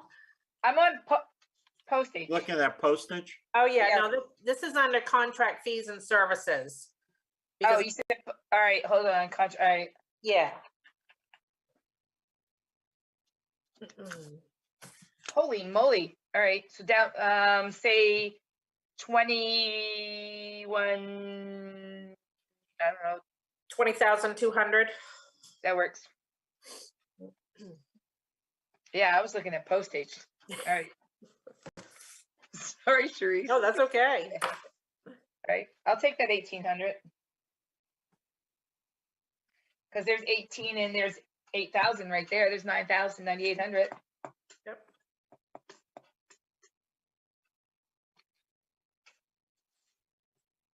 All right. I'm good. Any other questions on administration? Let's move on to compensation and training.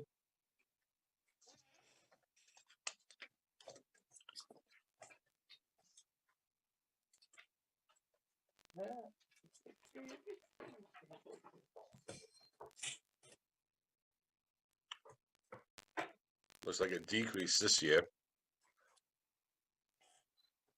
Yeah.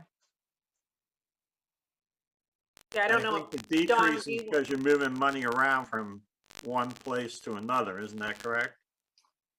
Well, I think last year, because I wasn't here, Joe, but I believe the primary reason for the decrease was that there were a few substantial market adjustments, one-time market adjustments that was in the, you know, the current budget that we're in now.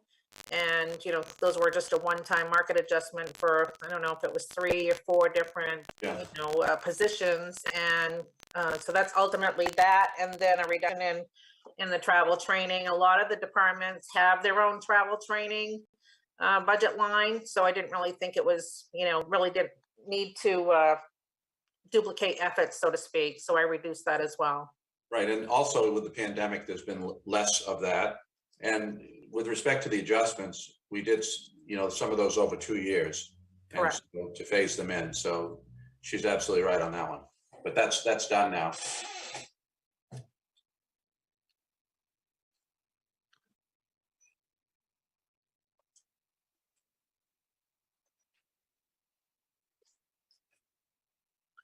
No other questions on compensation and training? Let's move on to assessors and then we'll cover TIF, but assessors first.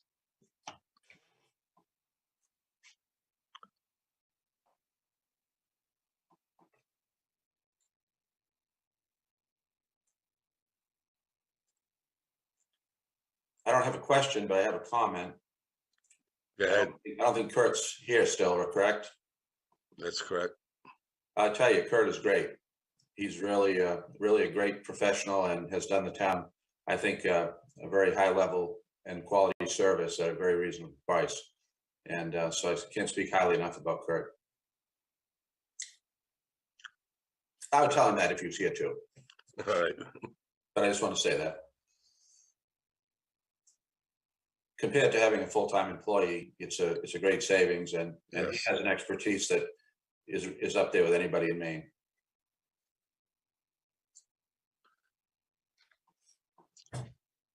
Let's move on to the TIF then. That's towards the back of your books.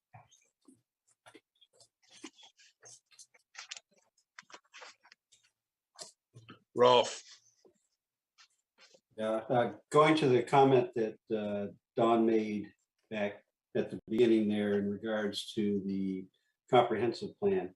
It's my understanding that some of that would, that work would fit under the TIF. So instead of increasing the budget, I would look at putting that TIF so that we don't see an increase otherwise on there. We still have some headroom in there to be able to do that.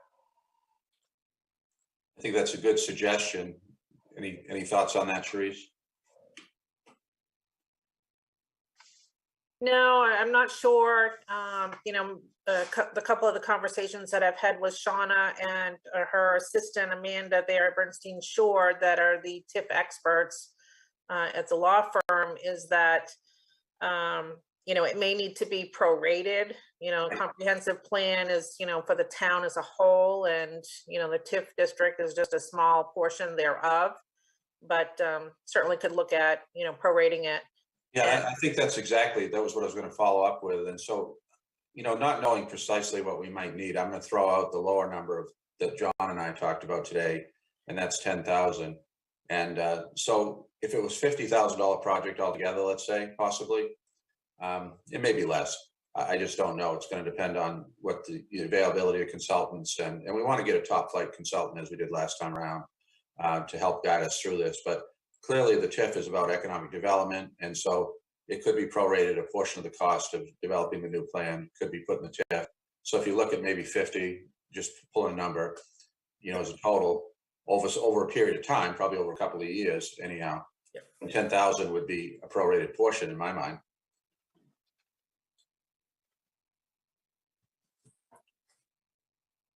The other thing is you're not going to see all those funds expended in 1 year. I mean, it's a multi-year project. So I mean, I wouldn't advocate for funding the whole thing into this budget anyway. Right. It's going to be over a couple more years, and I don't know if it'll be that much or not. I mean, we won't know the cost or have a sense of the cost until we do the RFP and decide who we're going to hire and come up with a scope of service. It's been a long time since we've done a comp plan, but I don't know that the cost of planning has escalated that greatly over the time period. So that's where we're getting our estimates from. Was the existing comprehensive plan, was that, did it take like 2 or 3 years to develop over time? Yes. And we had Rich Rothy, who's no longer, I think he's retired now, who helped us that time. An independent planner. But there are lots of other people out there, large firms, small firms. We would throw it out and see what we get once we do an RFP. But it's going to take a while even to do that. The selectmen all delivered municipal speed, folks. So you impanel a committee. That takes a little time. Then they get together, decide how they're going to approach this, what they think ought to be in the RFP, where they're going with the whole project. And then you issue the RFP, you do interviews, you select somebody. I mean, I say best case it's fall before you're doing anything. If they appoint this spring, right away. It could take longer. I don't know. Got to do interviews. You got to decide who you're going to put on the committee. But we do have a lot of people, I guess, who are interested now, right, Sue?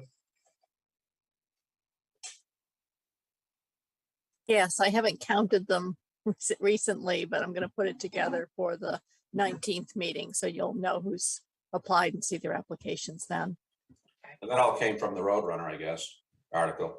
The Roadrunner article and the sign has helped some. A couple of people said that. Okay. It's good to see the cost for electricity for our street lights are going down. LED lights. Yep. Great project. Pretty much everybody in Maine has either done that or is doing that. We were kind of an early adopter, but I get inquiries regularly from other towns about it, so it's a universal thing now. Mhm. Any other questions on TIF?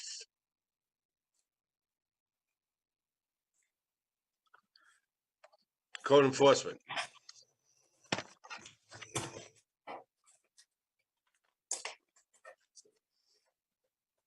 Hello. I'm here.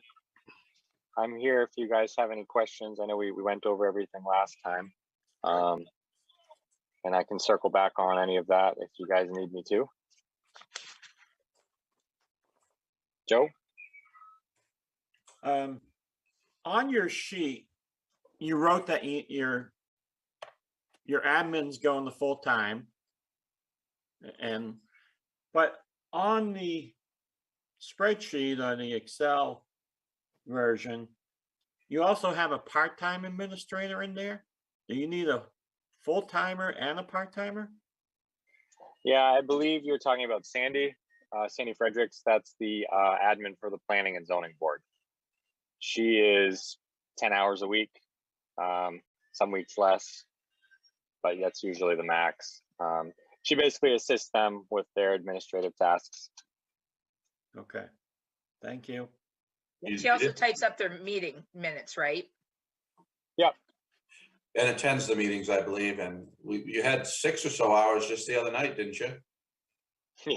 Yeah. I mean, that's a perfect example. I mean, it's good being able to have someone that can spearhead that stuff because there really is a lot involved with it. And it has been nice. She started about a year ago, or almost a year ago, and it's been nice having someone who we can send all of that business to, and she handles all of it.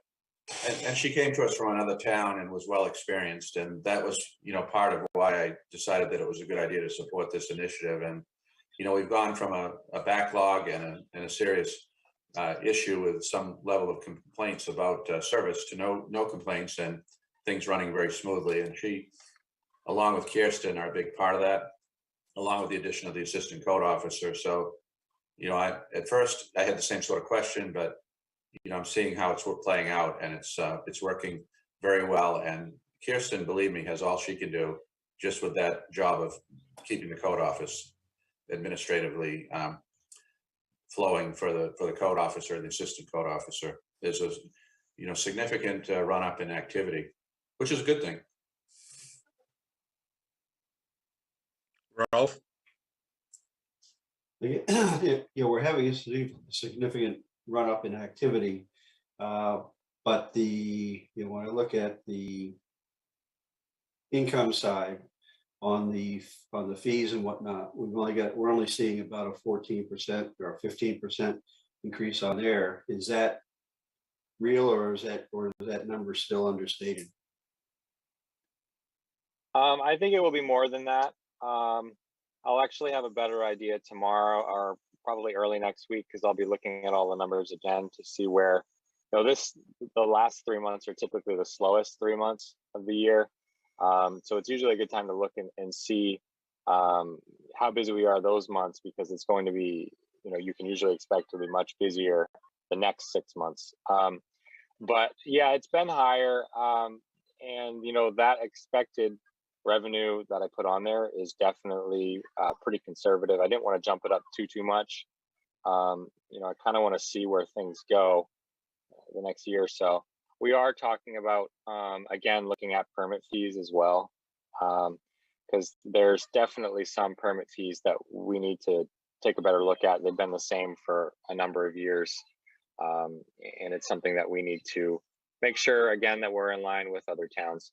The other thing that I know it doesn't really factor in, but we do have a lot more time for enforcement action now, and that enforcement action does include, in hopefully most cases, fines, that come along with it.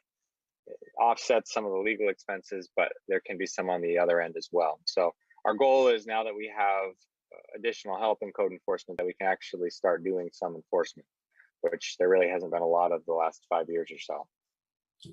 Well, to answer your question directly, Rolf, I think they're probably the increase in both valuation and, permit fee activity, as he indicated, we try to ratchet it up, but we also make sure that we don't, put a number in that's unrealistic. And I think the one that I'm saying is understated is probably the valuation. But so anyway, that's kind of how we do it. And so, and at 14% in and of itself, even if you look at that, I call that significant, but you may not. I don't know. I guess where I'm going on it is, if we look at the LD1 limits and whatnot, if our income is understated, then we're missing the boat there too, and that has impact on that LD1 calculation. So it's important that we look at those, and I'm going to ask the same question in regards to the, on fire safety as far as the income side there on the reimbursements and whatnot, because if where we are, where that's tracking, and are we above or below on that? Because at the end of the day, those are the things that are going to help us in that LD1 calculation as well. Right, and I believe me, internally, I speak with Alex and Kurt, and I really was, suggesting Kurt a different number, and he wants to be, he's a professional, he's the guy who's giving the estimate, and as I said, I think it's a low estimate. I think it will be more. And as for Alex, I think that's probably closer to where we're going to be, but I also think it's somewhat understated, but I don't know by how much. And it's better to be, over collected than under collected. So you have to be realistic and to some degree conservative, I think, but not overly so. So that's the tension. That's the debate we have internally. If I may, Bob. Go ahead. Alex, I don't recall, when you were projecting the revenues, was that before, does that include your fee structure proposal increase that will be going before the selectmen in June? It does not. So perhaps. No, that's just based on today's. Yeah. So perhaps there is some room for increase there. If the selectmen, we could look at, how about this? We could look at the anticipated revenues from permit fees, assuming that you accept the revised fee schedule, and tell you what that would look like, based on the estimate that the conservative estimate that Alex has put together with the new schedule. You do that. Or you could elect, you're the decision makers, you could elect to be more optimistic, but as I said, I like to be under or on target, and I don't want to be disappointed at the end. And that's kind of been this history of Raymond in the sense of being under expended and over collected.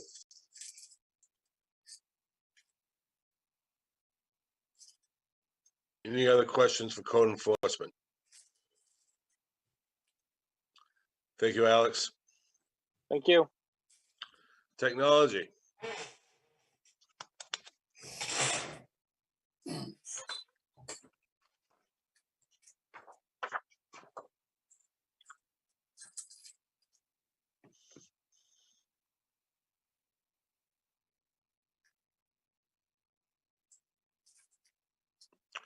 Teresa.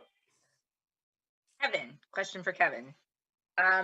If the library does come on board and the town votes it in, what are your plans? Do you need more money for that? What are you thinking? Well, we've been doing it as a citizen, a good citizen right now. So we can roll that. We roll that in, and I don't think it'll cost any more for our support. From our standpoint of our contract. The only thing that might be, and I'm concerned that I never heard back from them, the cost of their fiber from the state was free, so their internet was free for that really high level of fiber service, and if we have to pick that cost up, that's a fairly substantial cost, which I did see that you had put it in the budget, but I don't know why the state wouldn't. It's still a library, and I don't know why the state is not allowing that. Yeah, I can check on that and find out. That's a good question. Yeah. So I know you have been doing a lot of service down there, so thank you for that.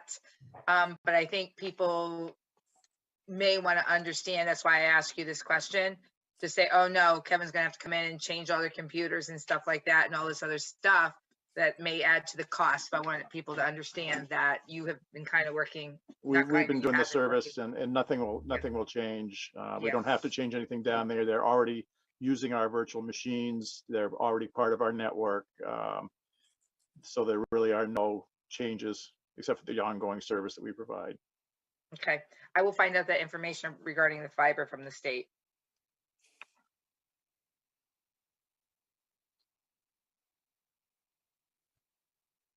Any other technology questions?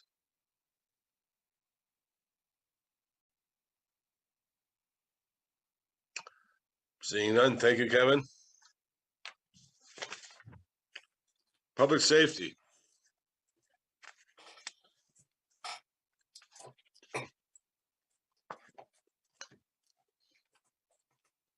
There we go. Mouse door. Thank you.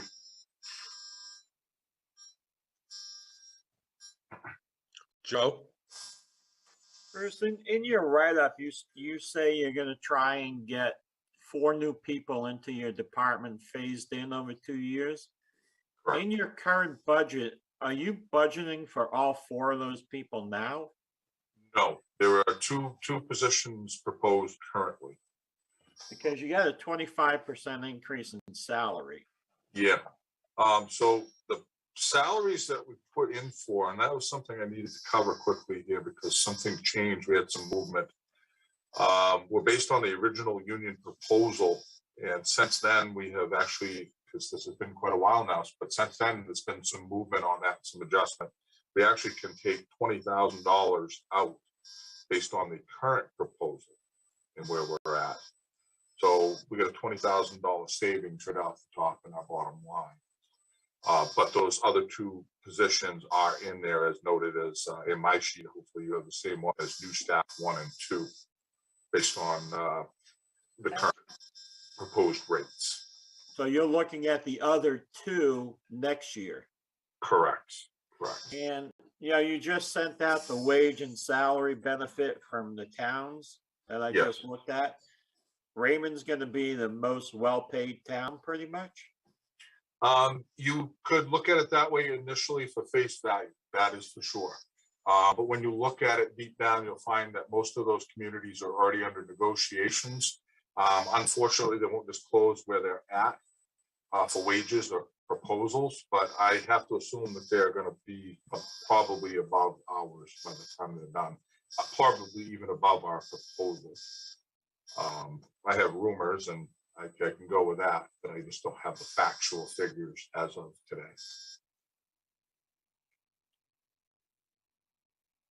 Don?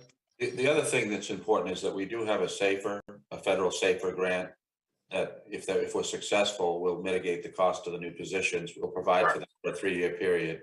And we're not obligated to continue them, although I don't know what we do if we didn't. But if we get that federal grant, and it's highly competitive, I found out, Bruce, in talking to some of my colleagues, a lot of the surrounding towns are doing the exact same thing.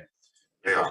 Difficulty in getting volunteers and so forth. They're paid volunteers, call members. So, but I think, Kathy Goslin is probably involved in this deeply, and she's had a good track record. I know you've been involved in it. So I'm optimistic and hopeful that we'll get those positions funded, or at least, and we've applied for more than 2. And so hopefully you get a partial award. And we won't know that though till the fall, I think. That would be correct. It would be the fall when we finally get the word on that. And just kind of anecdotal, but true, is that a couple of years back, we tried to kind of merge with some other towns to do the same proposal as a regional proposal and gain 8 personnel, and the other towns weren't interested in playing. They wanted to do it on their own. So kind of gives you an idea of where we're at. Kind of standing out there all by ourselves in a way other than mutual aid. But that's changing though. I mean, there's some new discussions that are being led by the county. I'm optimistic because everybody's in the same boat. We're working on an initiative to be able to share personnel very easily across communities, looking to the degree possible. And it looks like, we don't know what those other towns are going to end up at, but they're going to go out and But we're talking about, without any kind of antitrust issue, but looking at, stabilizing and, having the wages be comparable. I know the chiefs are talking about that, correct? Correct, and that pertains particularly to the per diem staff and creating a per diem pool across our 6-town mutual aid group that we've been working close together with to standardize pay rates so that we're at least not in competition with each other on the part-time folks. And it'll be a pool, so if there's a job open, a position open, we can go to the list, call people, or put it out to them. If they're interested, they'll get the same rate whether they're working in North Yarmouth or in Raymond. And then it'll be easy for them to travel between the communities. We'll do things to facilitate, the portability of that, and there won't be any benefit to them probably to jump. It'll be the same, and they can pick one that's close proximity that works for them. Maybe what they like. I mean, some departments are different than others, so there wouldn't be this idea of we're going to jump to somebody because they're, ratcheting pay up. Correct. But I'm hoping the big thing is the SAFER grant. That's what I'm hoping for. Yep, if we're successful, that would be a great thing. It really would be. It's just not getting easier with the call companies. Everybody, again, preaching to the choir, you've all heard me, is in the same boat. We're struggling to do way more with way less. And I'll share when it comes to talking about probably next week or whenever we meet about the other salary stuff, all the open shifts and things like that we're unable to fill. And that you could go pick any town and sit down with them and talk to them, and they'll have the same story to tell you. So Bruce, can we take that 20,000? That $20,000 is was the original proposal, and it's been dropped by that much. So yeah. Through negotiations so far. Through negotiations so far, yes. All right, so let's make sure we make a note of that. Oh yeah, I've written it down as well. So yeah. Yeah, we're gonna do that. I mean, Bruce, what's your feeling on where that on the supply side, as far as the people you're looking to bring in? I mean, right now, that market is so darn tight that, everybody's looking for the same body. And, correct. I mean, is it realistic that you're going to be able to get those two, or are you going to,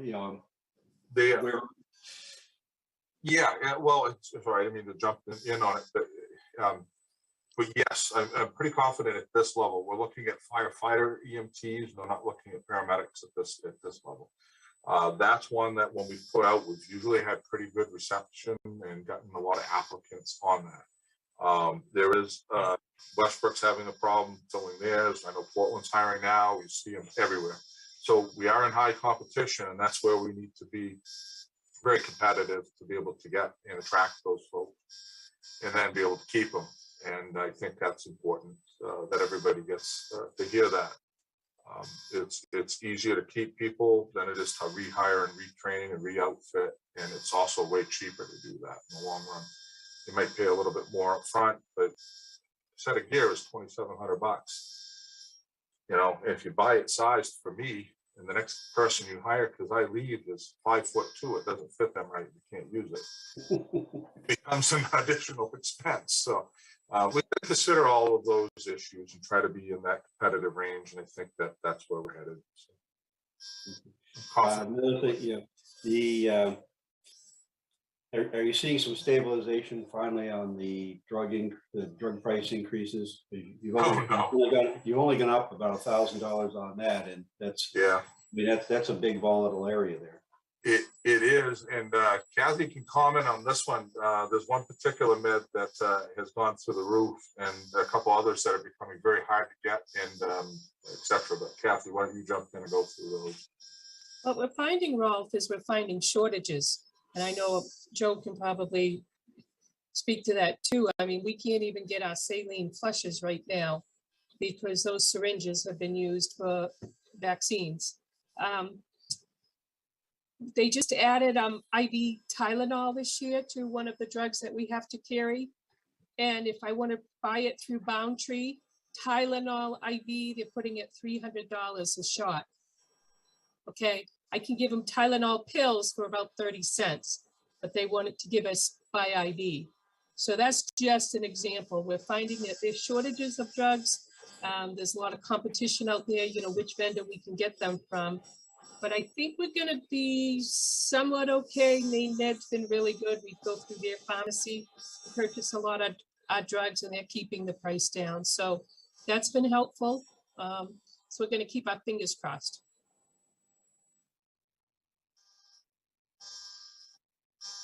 And then I guess, you know, I mean, the other, I'm assuming though that, that gets passed through on that billing side too, correct? That, you know, No. so. Well, No, the Meds do not. They no longer, we have to follow what Medicare and Medicaid pay. And they know they do a BLS level. So if you're basic life support, you get a charge for that. Then there's 2 ALS levels, ALS 1 and ALS 2. ALS 2 is when you use 3 or more medications. So you get a little bit of a bump, but we no longer, you know, years ago, they said if you had an IV, it was so much money. If you had this drug, it was so much money. You know, supplies were so much. Now it's just basically a lump sum based on that. Our prices are going up a little bit. I know, Rolf, you had mentioned the billing. Net payments on our billing so far year to date. Sorry, I gotta put glasses on. Net is 142,000. Last year we had 176,000. So we upped the budget, as Cherie said in the beginning, to 175, and we should be good with that. Be able to make that no problem. Maybe even 180, but we don't want to push it.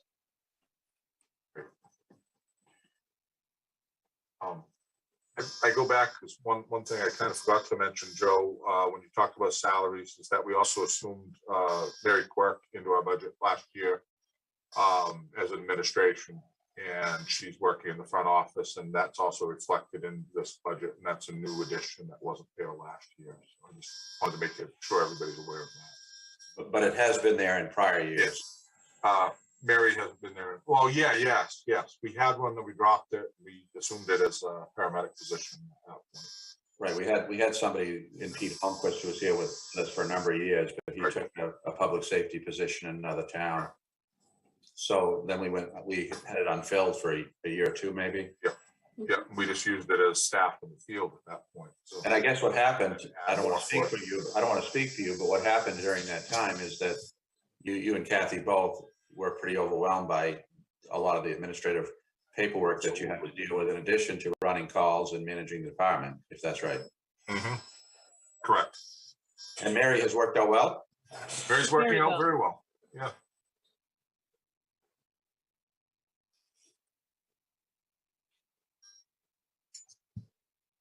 Any other questions for the public safety?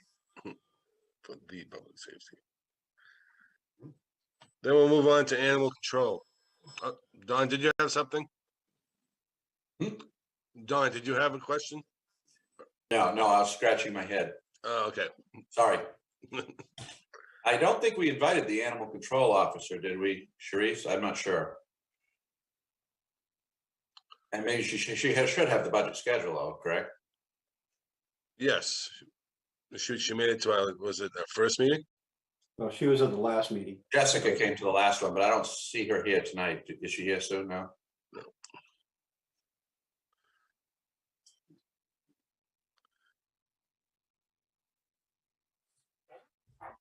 But I'll do the best I can if you have questions. Did anyone see where Jessica made the radio the other day about a call with chickens? It was kind of interesting. She was also on television, and apparently she's going to be on the Kelly Clarkson show, which I'm not familiar with, but I guess that's a big show. Well, she talked about how she put the chickens in the back of her truck, in her vehicle, and then they climbed up front and sat on her shoulder while she drove, and she went through Dunkin' Donuts and got them donut crumbs and stuff. And it was cute. It was comical. It was. People need a laugh, you know, so. We have replaced, Nathan's been involved in it. The other town managers, myself, we did replace her car, which was a surplus state police K9 unit. We flipped the equipment from the 14 Ford Explorer into a 19 that we got through an auto broker. It came out of a police department. And so she has a new, better car, and there is some expense to outfitting that new car, and that's in Public Works. Nathan takes care of that, but we bill it back to the other towns. It's a three-way split on everything. So we should be good to go with that car, hopefully for another, period of years. It's been all dog or animal equipped. They take out the interior and put the aluminum and metal and cages and all the things. So basically from the front seats back, it's no longer a passenger car. But we took the passenger car interior out of the one that we bought and put that in the old one. So that's going to go to auction next week, which should hopefully get us $6,000 or $7,000 towards our capital expense for the new one, the new used one. So I'm assuming that we're paying 500 and her total gas budget is 1,500. Is that correct? Sharice, you want to take that one? Yeah, that's Raymond's share. No, no, okay. Just with people filling up their tanks right now, like for one fill up, it's hitting $90, $100. So Yeah, fortunately, Nathan's got, we're locked in, excuse me, with our gas and diesel rates until June 30th, but we don't know what those are going to be. Okay, good. And starting in July. Okay.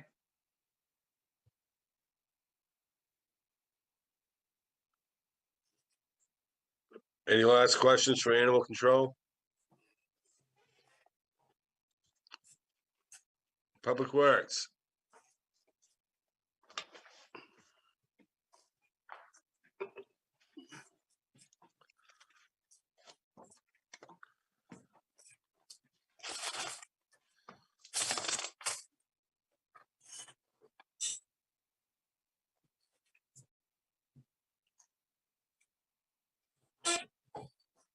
No questions for Public Works?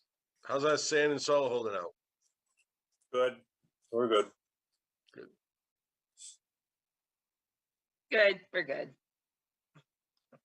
We didn't run out. Nathan, no talk so much. No news is good news. Quietly slide under the radar. Well, thank you, Nathan. Solid waste while we have you.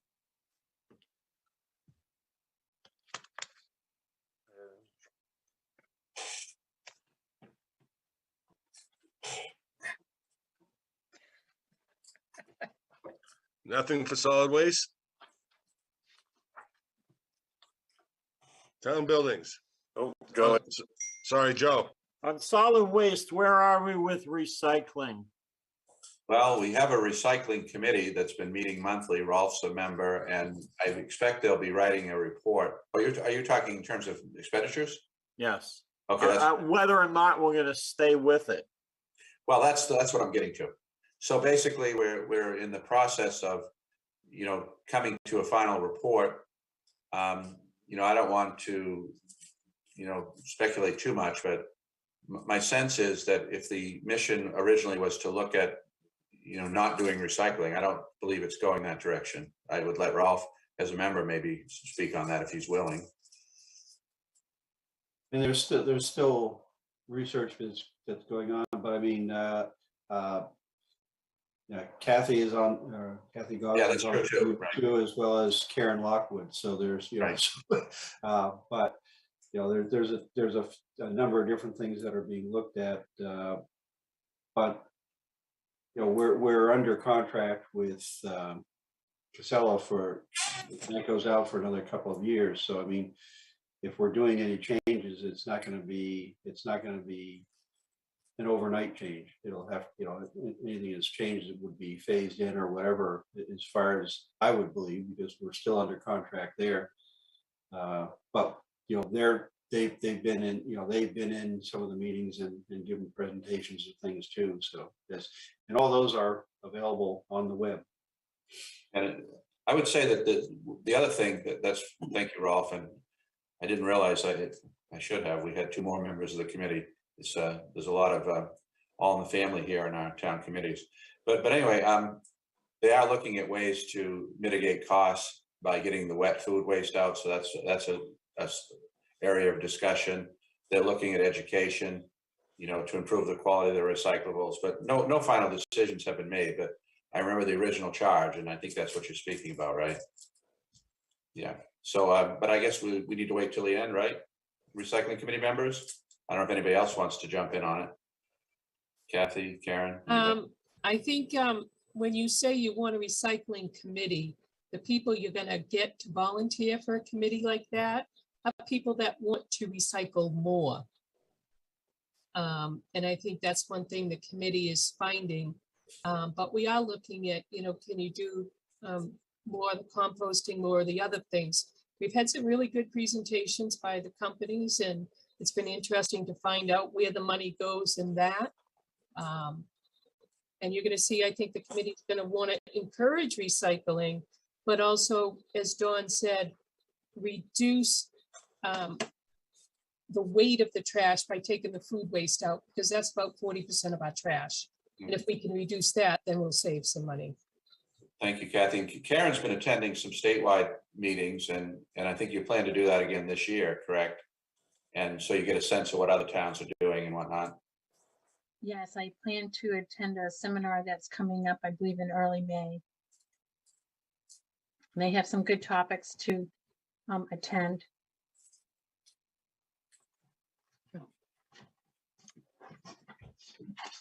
Teresa?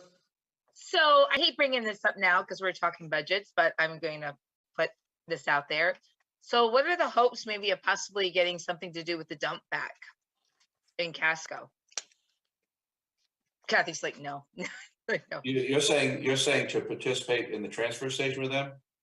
As far as having a place to take our Oh, you're talking bulky waste. yes. Bulky waste. There are many options for bulky waste, Teresa, besides Casco.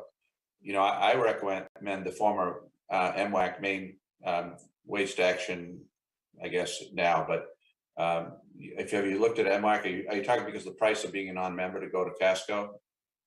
I haven't had to go to Casco, which is good, but I know we had it before, and I know people want somewhere close is what it is, instead of having to go far. Don't raise your hand, Nathan. Don't do it. Nathan, You've been quiet this whole time. Don't do it now. Well, we've got the Casco transfer station, and you've got Kinsella Waste on over in Naples, which is they're pretty easy to deal with. And Don said MWAC, they're a little bit. It's actually Maine Waste to Energy. I don't know why they changed their name. MWAC was so easy to remember, but yeah. So the place in Auburn. All right, because I think we weren't allowed to go to Casco currently. I thought that they were closed. You can go to Casco, you pay a non-resident rate. Okay. It's not free. Yeah, but you only can do bulky waste. We've never been able to go to their MSW side or the recycling side. We were only allowed into the bulky waste side. Never been able to take our household trash over there. And in the past, when I've come to you with, and I don't do it anymore, but way back when I came to you with alternatives, it's kind of like the third rail of Raymond government. I think people like the system that we have. It's a very convenient and full service system, a premium service to be sure. And if you look at it environmentally, you got your pickup roadside with one truck or two trucks with recycling, and you're avoiding hundreds of cars to go somewhere else to the transfer stations. That's one. If you look at environmental savings, is that, and then the time and effort to do it. I think the selectmen over a long period of time have said they like the system of the roadside collection of MSW and recycling, and we've not adopted a paper bag system. I brought that up a number of years ago. So there are some things that you could do if you want to mitigate costs, but we have a premium service when it comes to the MSW collections, and I think that's something we have wanted to do. I'm just thinking the big stuff. That's bulky waste, and there's a lot of places you can take it. I wrote them down. Thank you. Right.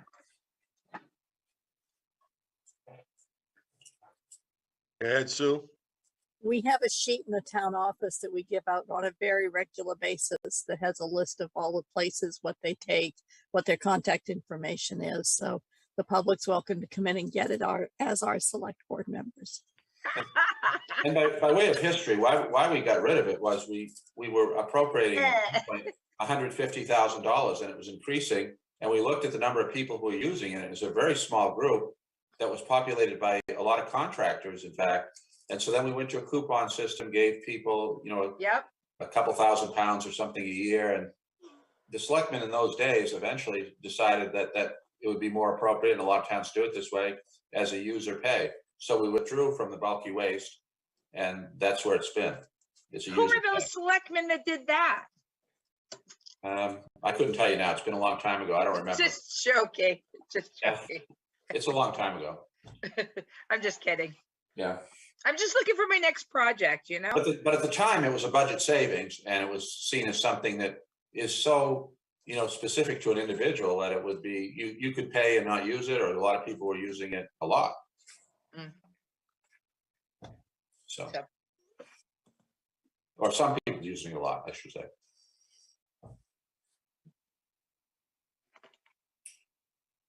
Any other questions on solid waste? Nope. Okay, let's move on to town buildings.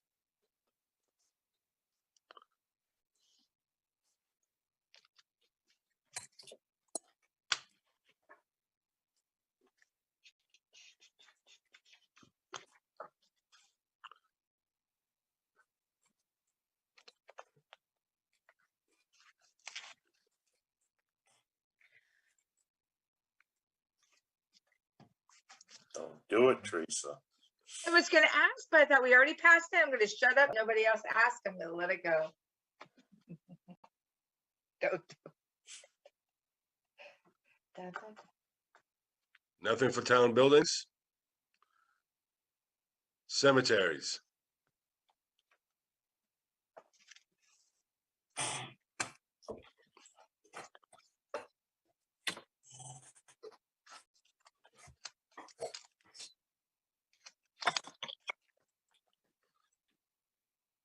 That's Sue. Are you dying to speak about anything? I think the only thing I would say is I really truly appreciate the support the select board and the budget finance committee have given to the $3,500 a year that I put into restoring the old parts of the cemetery. If any of you have had a chance to look at it, it's really quite nice looking. So, and it's preserving the historic value of the stones so you can still read them and whatnot. So that I do appreciate.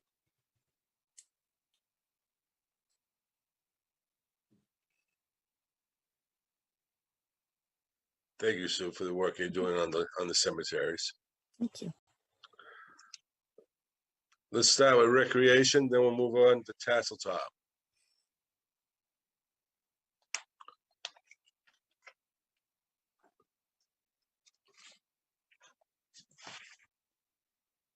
Be happy to answer any questions.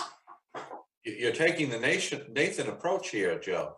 You don't want to make some sort of a statement about where we've been over your inaugural I guess it's your second year, but Yeah, lots happened. 2 years. No, it's been great. I kind of did some. I like to do a calendar year of revenues to kind of, because that's when things will get split. Like a lot of my programs or events get split in the fiscal year. We reached in total with Tassel Top and programs and events $144,000 in revenues. So that's a really good indicator of kind of the activity that's going on in Raymond. So thank you guys for supporting that. And now that we have hopefully a normalized year coming up, that it's going to continue to grow and continue to be active for the community. Teresa? So Joe, I've had a couple people ask me what's going on down at Sherry Gagnon Playground. You might want to do some kind of update on Raymond Rec or something. They said, Okay. Where's all the equipment going? So The playground? yeah. Okay, yeah, that's being installed there. Yep. So if you can just give some kind of an update on Raymond Rec or whatever, so people can see it. I'll put it up on the Facebook page and Okay. We'll give an update. Nathan and his crew and our parks foreman did get the swings in, so that's good. We hope to get that in this spring as well, the playgrounds. I'll make an update. You've been steadily kicking off new programs and collaborating with other towns, collaborating with the chamber. I know you've been working with a lot of entities to try to bring new things to Raymond, which I think the families with younger children are really appreciating. That's what I'm hearing anyway. now's a good time to put a plug in for anything that you need, like any kind of donations or anything like that. If anyone wants to donate Easter baskets for prizes, that's going to be coming up on April 16th. We have 61 children registered right now Wow. and counting. So wow. We expect a lot of gift card donations from the chamber, Sebago Lakes Chamber. So they've been really good partners on that front. But we'd like to give like a basket prize. So if you find a golden egg, you can get a basket to choose from, and so we are looking for those as well. We also have start our. Oh, go ahead, Don. I was going to say we have our donated bus from the RSU ready to go. Yeah, we'll be looking to partner with SAC. They're going to be doing a summer camp program through RES this year, summer.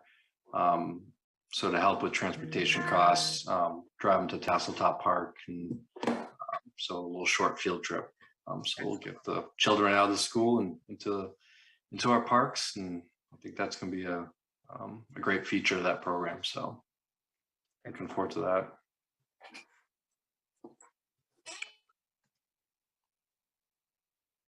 Does a school bus driver need any special credentials? Well, it's me for right now.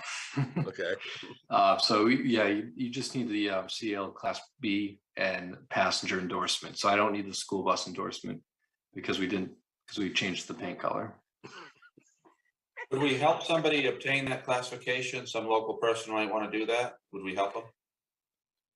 We can, we can try. Go ahead, Nathan. You have something to add? Can't on the CDL license anymore. You have to go to school after. No, I'm saying, but you give them some time I know you've done that in the past with your guys. You can't do that anymore. You have to, federal government changed CDL licensing rules, went into effect in January.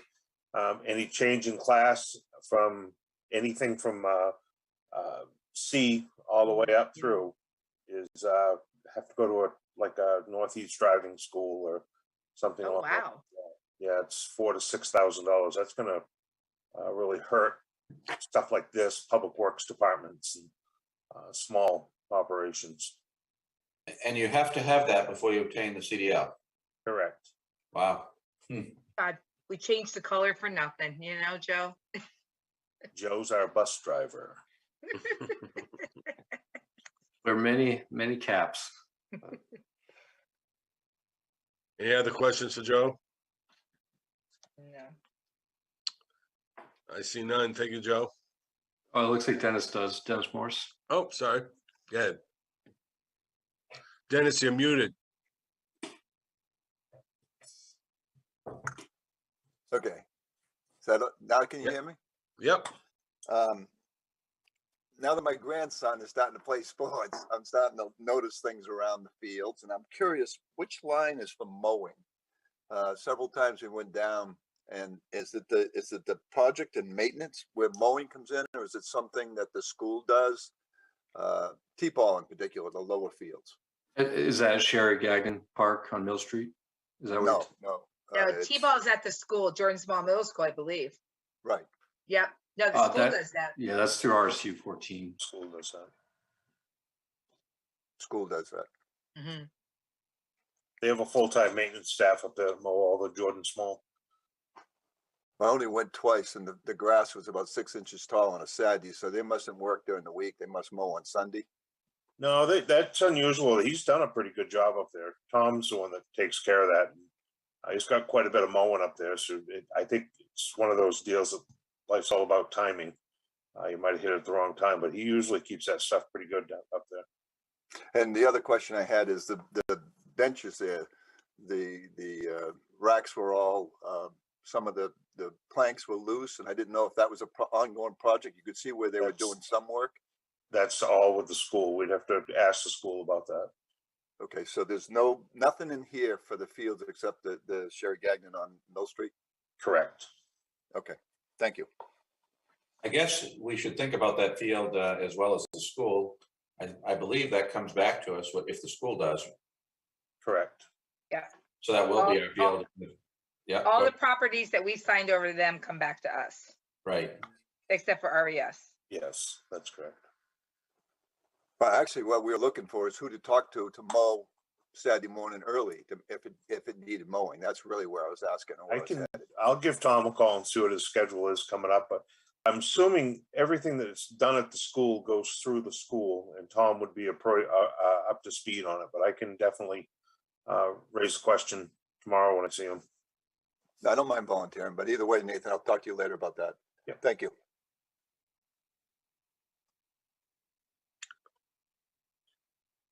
Any other questions for recreation? Then we'll move over to Tasseltop.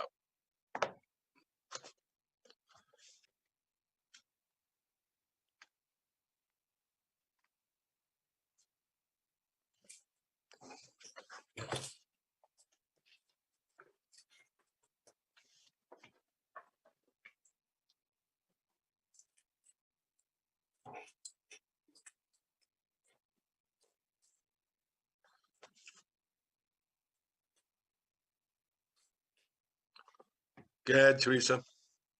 All right, Joe, when we started you on staff and hired you on, it was slow because it was COVID. Hit us pretty hard. And so I know you were building things up, Tasseltop, a little bit of time. I know you've made a lot of changes and things are opening up, and now you've taken on Raymond Rec. Are you doing okay? Seriously, I want to make sure you're not superly overwhelmed that you leave us or whatever. I guess I just want to make sure that you're good to go. No, it's been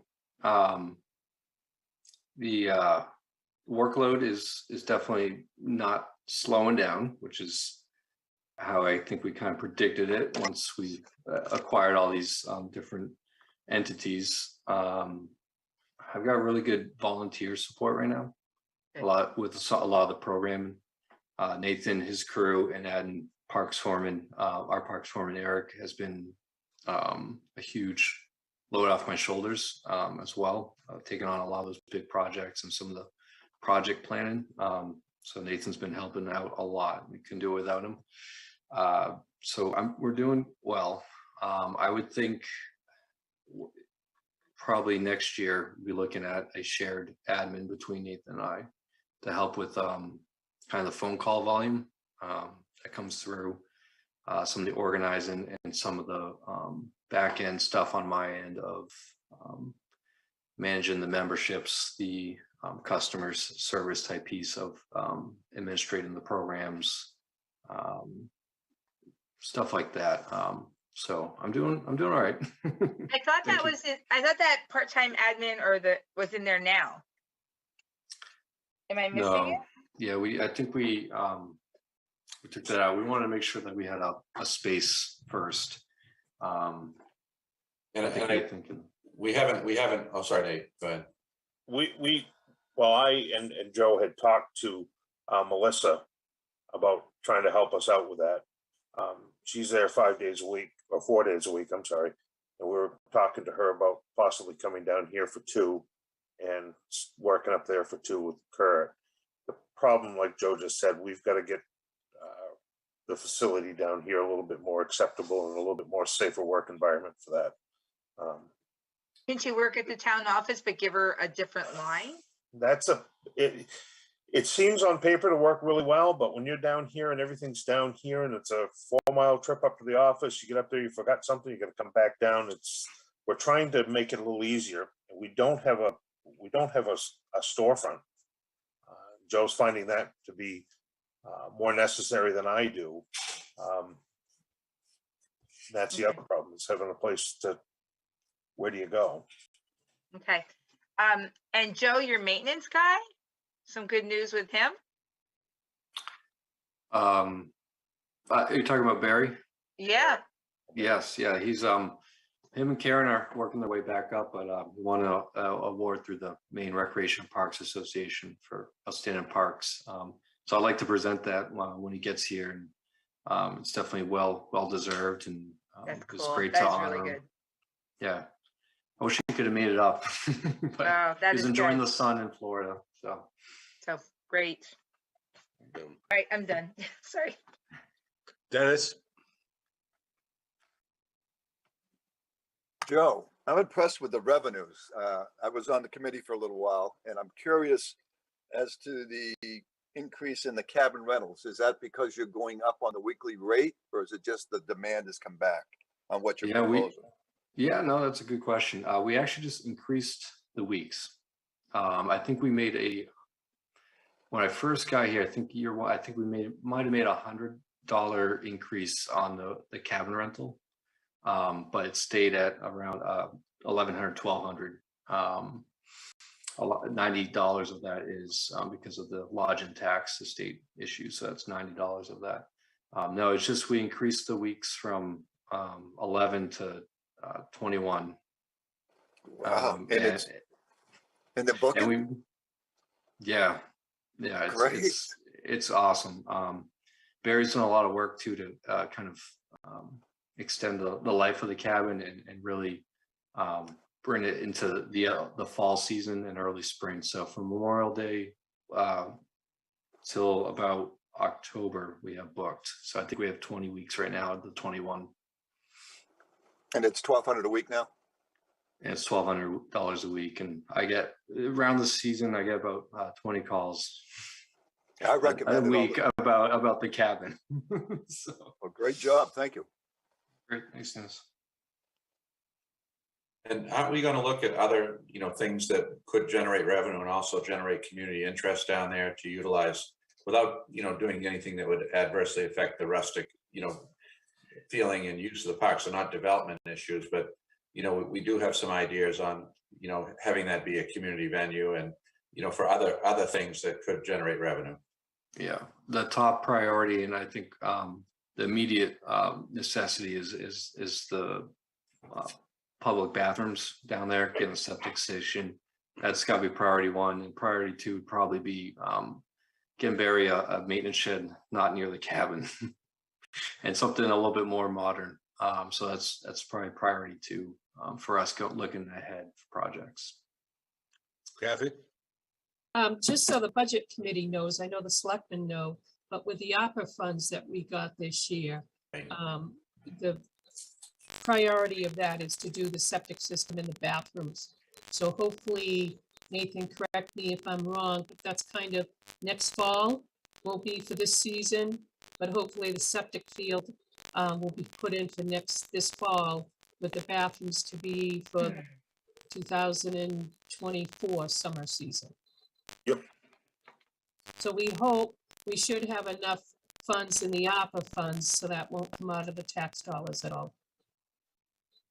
Yes, and once we get that piece, then definitely those other revenue generators, possibly more cabins. Talked about a pavilion that could house, farmers markets, stuff like that. Craft shows.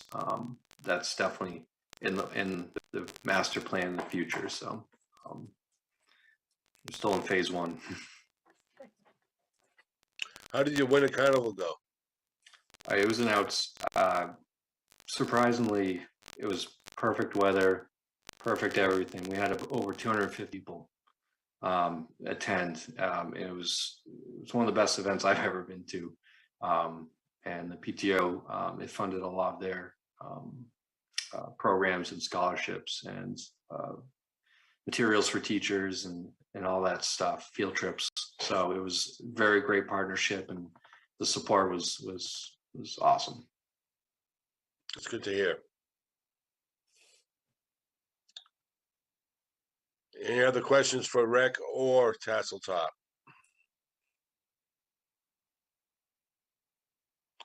I see none. Thank you, Joe. Thank you, guys. RTP.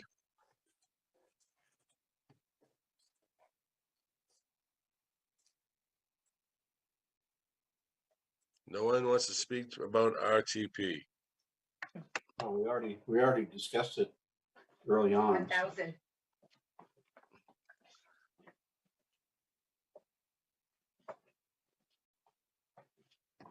Then we'll move on.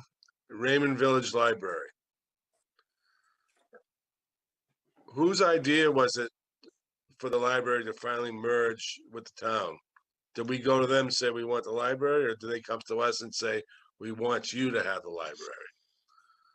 Don't hide your face. We went to them. Well, the answer was yes. Yeah, yes, on all of it. I can't be correct all the time. It kind of went, it was, both sides looked at it, and their board there was receptive to looking at that. They, obviously they had to have discussions among themselves to see if they wanted to be taken over. But there was positive feelings on both sides of it.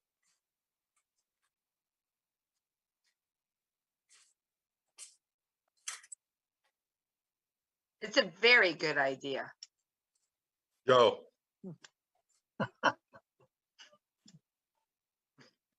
So what is the number to run this as a town department? Because when I look at the sheet that was provided by the library,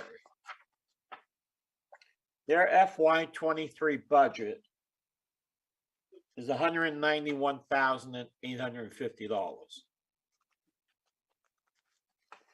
Yet, if they run as an independent nonprofit, their FY23 budget is $149,263. Why is it so much higher to run it as a town entity?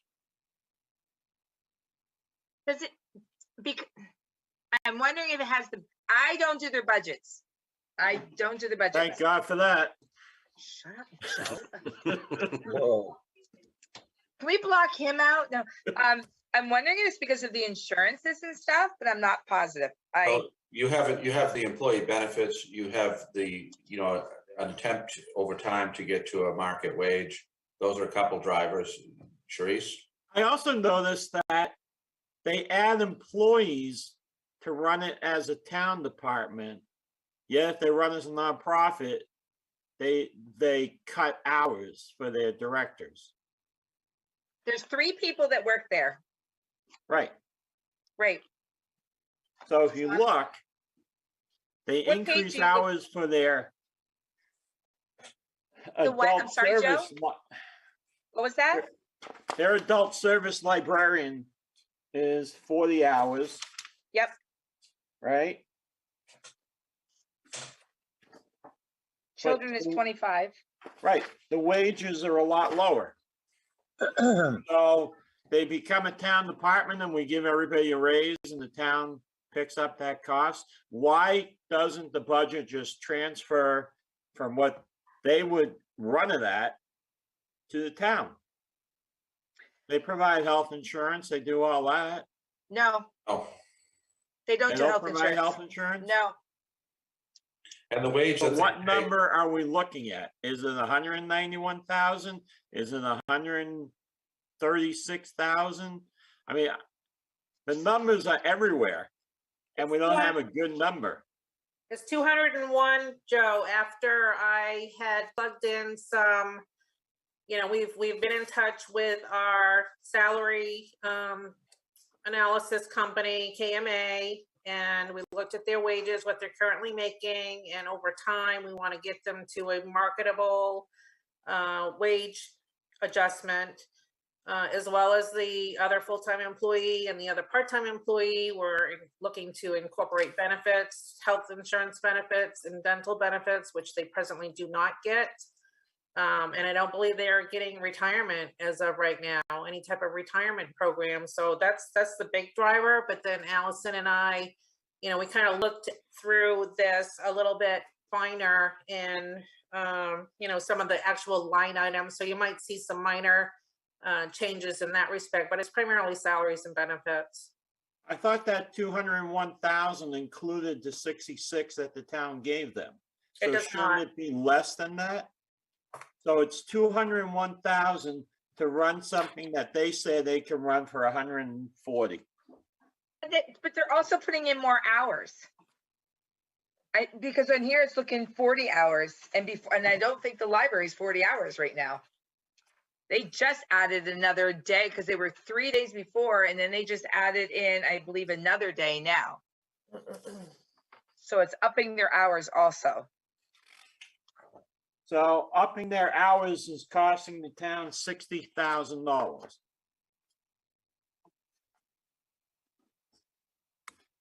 Yeah, I guess. Yeah. Like I said, I don't do the budget. That really doesn't make sense to me. It doesn't make sense at all that it's gonna cost the town $60,000 more to run something they can run for $149,000. No, because again, we're adding in the benefits. But why are we giving them such a huge increase It's when they not- were working for what they were Well- being paid? What I would say about that, what I'm hearing is that we're kind of on a break point with respect to retention. I mean, I don't want to speak for, people possibly not being there, but if you look at the wages that they're getting and the wages that we're going to, that they are not, particularly high wages, particularly the ones that are being paid now.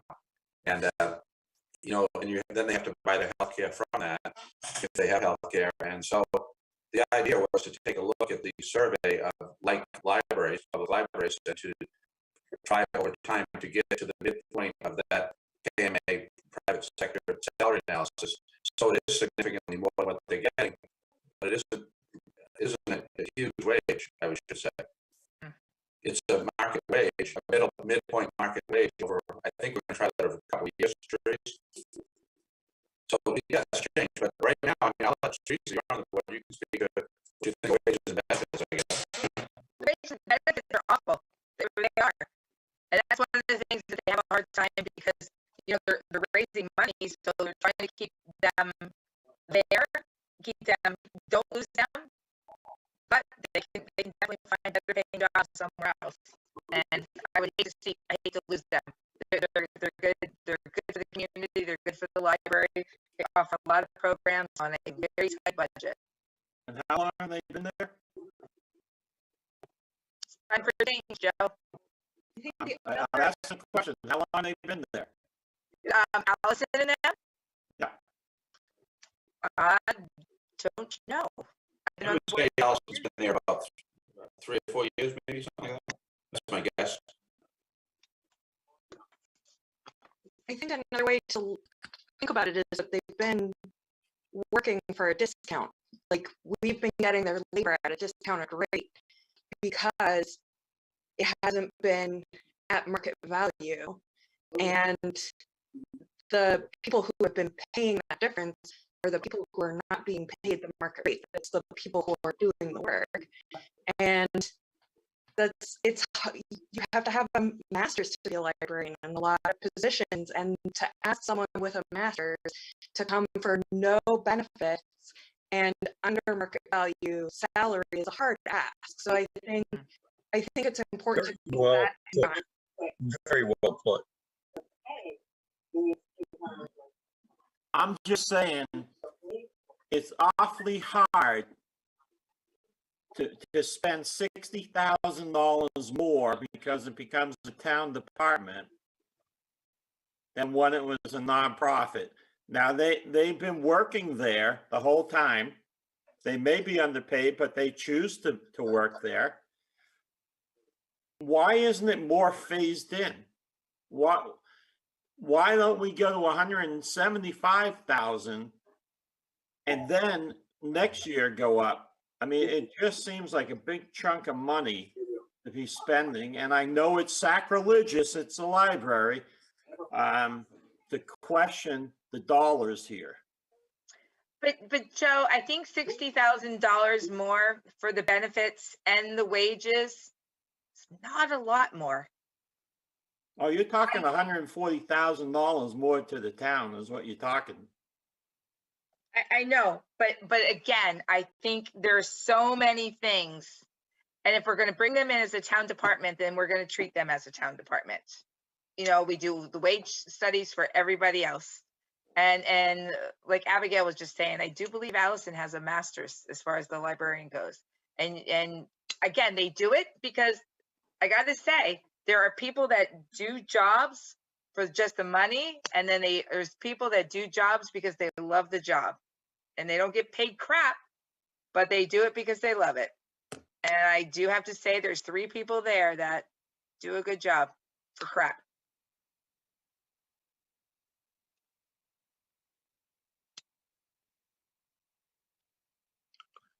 Any other thoughts of the library?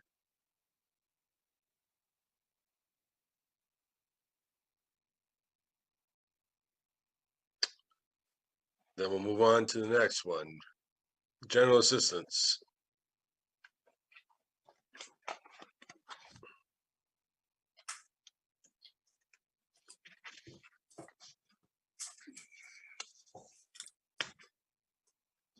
We are seeing more general assistance through the pandemic.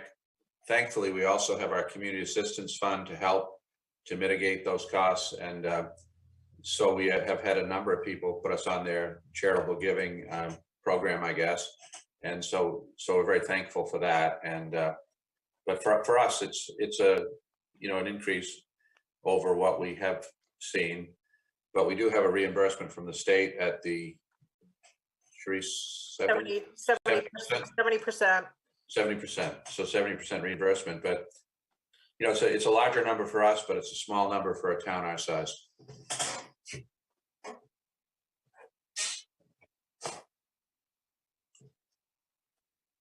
Any questions? The other thing, Bob, I'd just like to mention that this is one of the areas that by state statute is allowed to go over budget, as well as road improvements. So that is, one of the cost centers, if you will, that can overrun without, penalties or question. We do have a very good general administrator. I must say that she does a very good job, and she seems to enjoy it. I would agree. Yes, she does.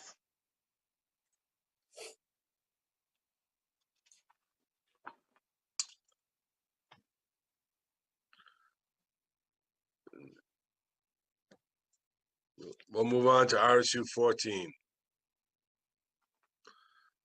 That's out of our control. Until you. Who's going to speak on that one?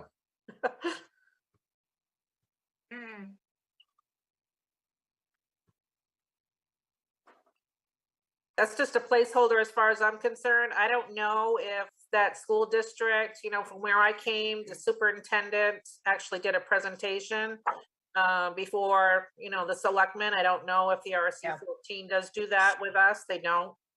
They used to when they were in town, we did, but now they do have a validation of the budget, though. Right. You could thank John Baldacci for that, because when he pushed for the consolidations and whatnot, he decided that towns really didn't need to review the school budgets. They would do it as a public hearing, and that was that. So you can thank him for the fact that they do not have any beholden to us as far as presentations. I think there's maybe 30, maybe 35 people go to those down in Wyndham. Sue? I did have a conversation with Superintendent Howell this afternoon just before we closed, and they are going to do an in-person validation meeting this year. Again, it will be on May 18th. I'll be getting it on the website and on the sign and whatnot tomorrow. But that's something to look forward to.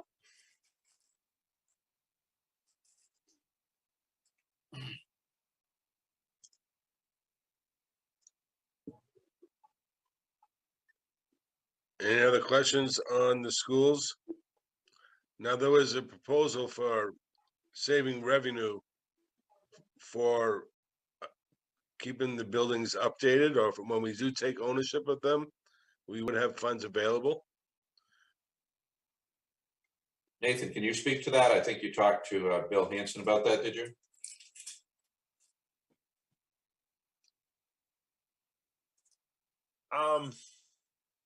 I don't even know how to answer that question, Bob.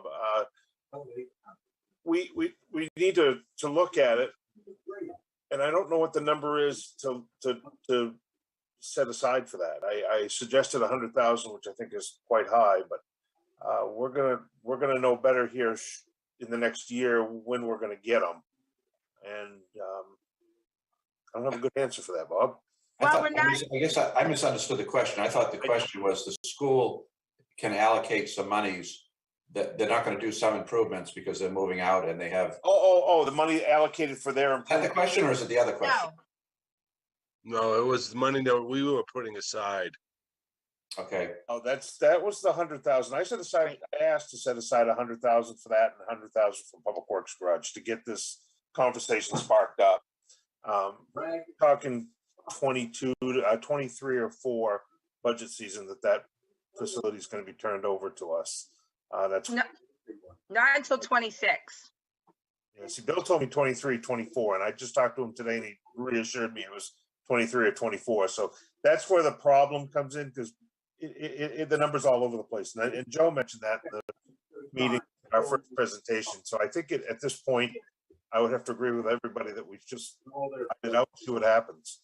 Wait a minute. I'm sorry. What did Bill Hanson tell you we were going to get the building when? He talked about the 23, 24 budget year. That would be when their building's going to be done and they're going to be turning it over to us. No, they're not even going to build the build. They're not going to be into their new school until 2026 is what it is. And Chris Howe and I talked the other day, and he gave me a list of everything that they've updated at Jordan Small. It's in on my desk in the other room, so I can send that out to you guys. But he said he gave me a big list as to what all has already been done for the school. But it is a process. They won't be moving into their school until 2026. And the board does have to vote on it. My concern is I don't want to jump ahead too fast because I don't want to jinx it. And then they use it for some adult education and we don't get it as a community service building. Well, there's a lot of steps to it. The school's got to vote whether they're going to vote whether we're going to accept it. Exactly. But what Bill Hanson told me is their only intention is to turn it back to the town of Raymond. So that's what Chris said too. Yes. There's no other. They aren't even entertaining any other option. But they're saying that the board still has to vote. Oh yeah, both boards have to. The board of selectmen has to vote to take it. They have to vote to give it up. Yeah, there's process to this still. Rolf knows it's 2026 that they're even thinking to get in that building. So we're a ways out. Yeah. Sam, I keep muting you because you have background noise behind you that we're hearing. Okay. Okay.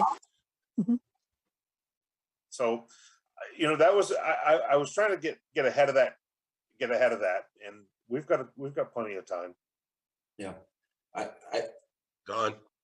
We discussed this last time, and I'm in agreement with Joe that we wait a little bit, and of course we can bond, but we're going to need some development money.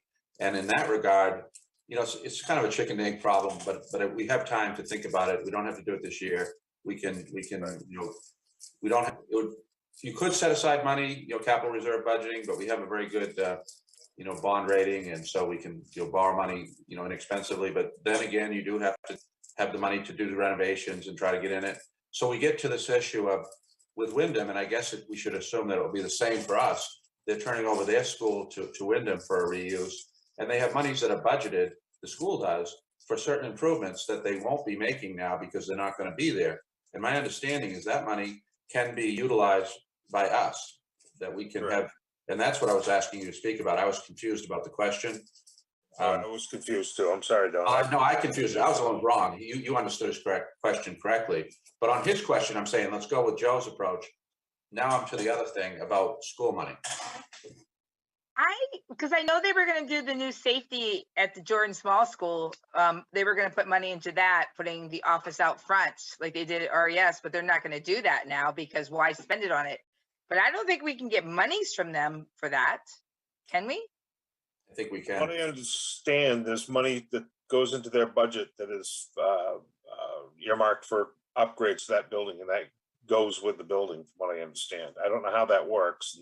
Dawn knows a little bit more about it than I don't know a lot about it, but there is going to be some money in some sort of a fund, I guess, that will be turned over to us with the buildings for things that they would have done but aren't doing because they're not going to be there. That's all I understand about it. And Joe, you might have talked to me about that because you're on the committee in Wyndham, is that correct? Yeah, I'm on the ad hoc community center. So tell us about what happens with the community center in Wyndham, which is going in their school, right? Well, I think it's gonna be the same scenario that we're going in because the Wyndham Middle School, they're obviously going to be going to the new school, right? Jordan Small students are going to go to the new Wyndham Middle School. So the old Wyndham Middle School will be turned over to the town. Same as Raymond. There was talks about, you know, some funding from the state that goes into the building that could be used for updates and upgrades prior to the town taking it over. So it's definitely, you know, that was a conversation that happened in our committee. So, you know, it's the same RSU, so I wonder if that would stand for Jordan Small as well. It could be different too with what's been earmarked for Wyndham Middle School rather than Jordan Small Middle School. So it could be a different scenario, but that's what was talked about. Kathy? I remember last year, they got a lot of that funding, you know, that they did like at RES for the whole safety stuff from the state grant. So they had it for RES and Jordan Small School. So if they got it from a grant, it probably has to go with that building.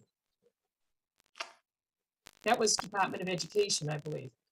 We can get clarification on it, but I would think that the goose gander rule would apply. If they're turning funds over to Wyndham, they should be doing that with us. For the programs they're not doing. And that was a discussion before COVID. So, you know, around 2 years ago.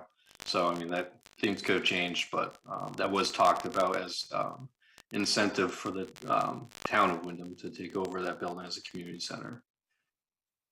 So that would help with the transition, you know, from going from school building to town building. So I think what we should do is maybe Nathan, you know, me and Nathan, we should get together with Bill Hanson and talk about that. Just looking at my notes, construction 23, 24 is what I think that what he's talking about. So yeah, it'd be 26. But yeah, I think we at least should start the conversation with him, Don, and get it. This is a huge undertaking. Right, and if they've got some money that they are not going to utilize, comes in a reserve fund to us, maybe that's where we get our seed money to look at the, you know, development and engineering planning, and then we, as Joe suggests, go to a bond for the work itself. Maybe, I don't know, we'll have to look at all that. Well, we've got $35,000 a year for facility upgrades. I mean, that I have to start towards it. Right, maybe you start towards the, you know, development and planning piece, but the renovation of school is going to be Millions. A large ticket. Yeah. But it's also going to be when it's complete. If you look at a good example would be Gorham and what they did with their old elementary school, I think it was. It's a spectacular facility, and that could be the case at Jordan Small. You've got the space there to have a community center, library, town office.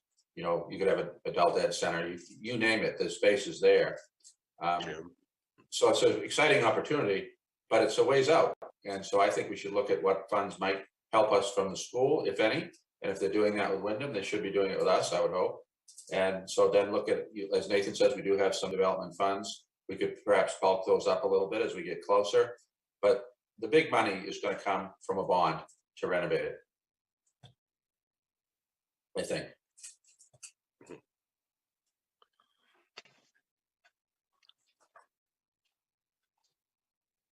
Any other questions for the schools?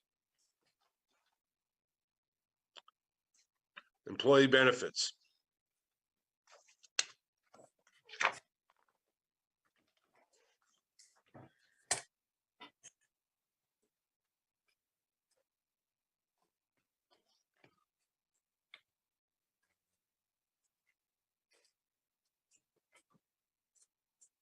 Can I be quiet and slide under the radar on this one?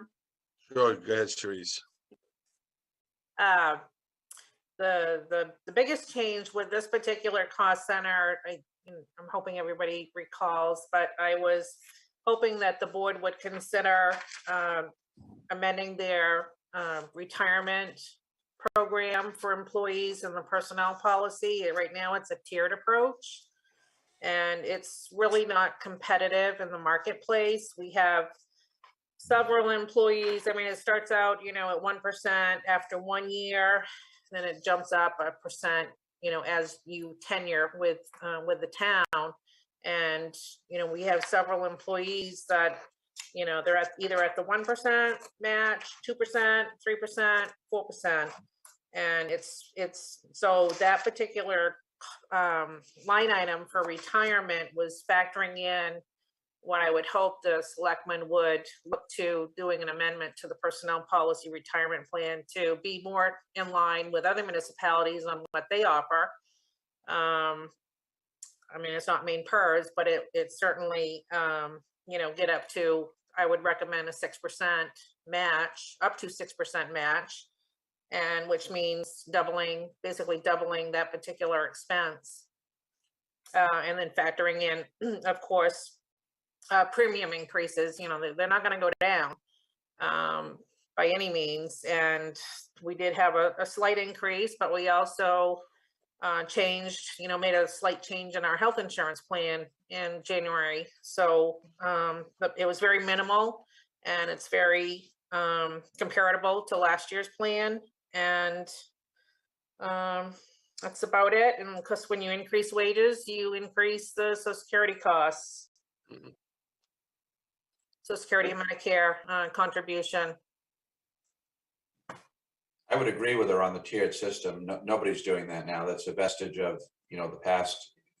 It carried over from the original personnel policy. It never changed, but, you know, it's not something that we've, you know, thought about. I think it came about through the difficulty of administering it for one issue, you know, trying to keep track of where everybody is. And, you know, in surveying other communities, looking at what is provided, generally speaking, you go through a probationary period and then you go to a rate.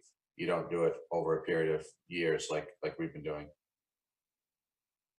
And around us, I think the rate is about 6%. That's pretty typical.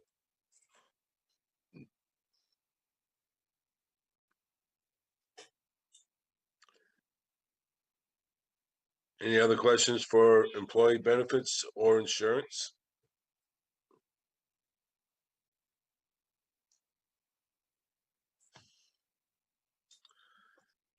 Who wants to speak on county tax?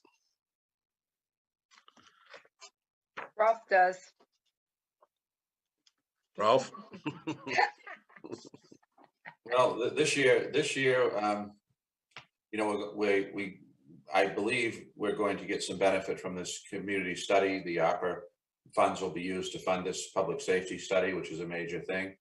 You know, I continue to tell you the Sheriff's Department is a great service that we have with the county. We got a used car for the Code Enforcement Office from the county. So there's a lot more, I'm sure, but it is what it is, the county tax. Mm-hmm. No other questions? Debt service.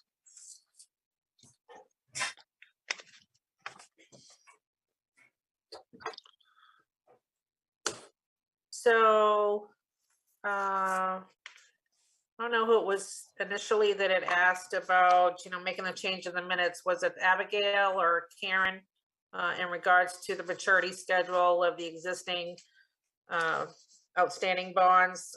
After looking at the amortization schedule, they mature in FY 2025. They were 10-year bonds issued in 2013 and 2015. And the reason why a 2013 10-year bond doesn't mature in FY 23 is based on when the first principal payment was due and paid. But if you look at the amortization schedules, they are in your budget books as well. The only other change that I added was financing, looking to finance a new rescue combination utility rescue unit for the public safety department, and using some of their reserve funds to, you know, contribute towards it, but not depleting their reserve fund, and financing. I think we estimated 500,000 for a 10-year period. And as I mentioned previously, we are in an interest rate rising market, so it's best to kind of plan that by the time the budget gets voted on, that interest rates will have been increased by then.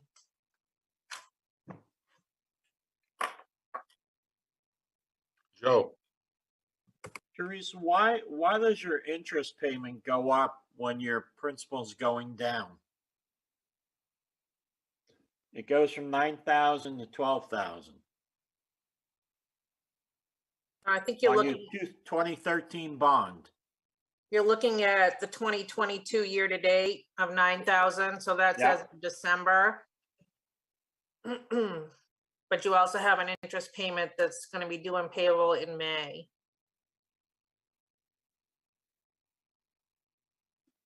So you're paying 3,000 a quarter or Well, it's semi-annual, so you're looking at your 2013 bond and the 2022 budget is 16. And the 2023 interest budget is 12, so it went down $4,000. The principal, it appears that the principal is what they call equalized payments over the term of the bond. Okay. And I'm just not sure about, the finance charge. Joe, are you looking at the 9,000 or are you looking at the 16,000? Because that bond, the interest is that. Yeah, that I'm one looking is at a year- that one's a 9,000 year-to-date year-to-date. figure. Huh? Yeah, you were looking at the year-to-date instead of the budget figure. So for It is a 2023, decreasing interest payment. right, shouldn't it be less than 12,000 then? You're going from 16 to 12.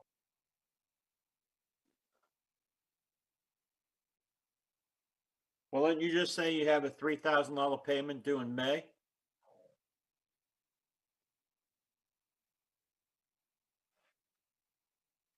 I don't know. The I'll 2000. stop asking questions. It's okay. So the interest payments in May, it's gonna be, May 1st interest is gonna be 7,000. We already paid 9. That's why we budgeted 16. So come the end of the fiscal year, we will have paid 16. Next year, the interest payments are 7,000 in November and 5,000 in May. So I'm budgeting 12, and I'm just taking it right off the amortization schedule. I think what might have threw him off was when you said 3,000. Oh, Not taking it off the schedule. That was confusing. Possibly, I don't know. But it is what it is. I mean, it's right there. Right?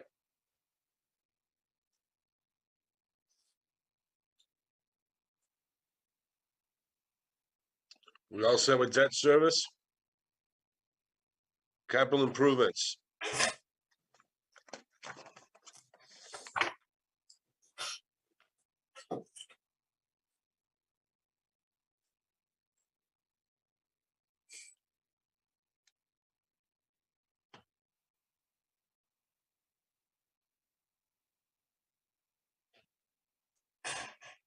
Dennis.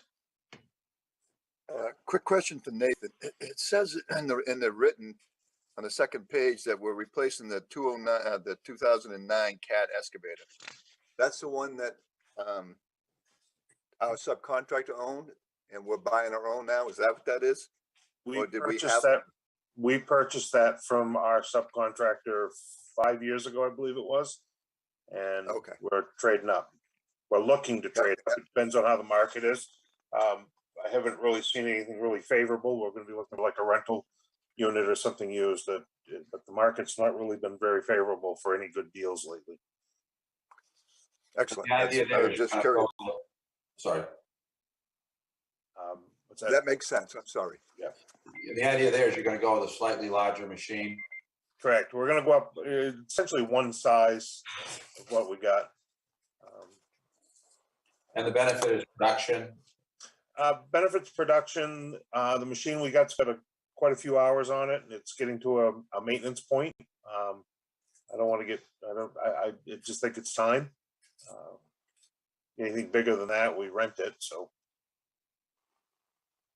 it makes sense. Thank you. And occasionally we do have to rent a very large machine when we get into the, really big stuff and boulders and things. On our big projects, we usually, for the last 3 years, we've rented a significantly larger excavator from rental house for 2 weeks. We line the work up, I guess for no other reason other than pound their machine and not ours.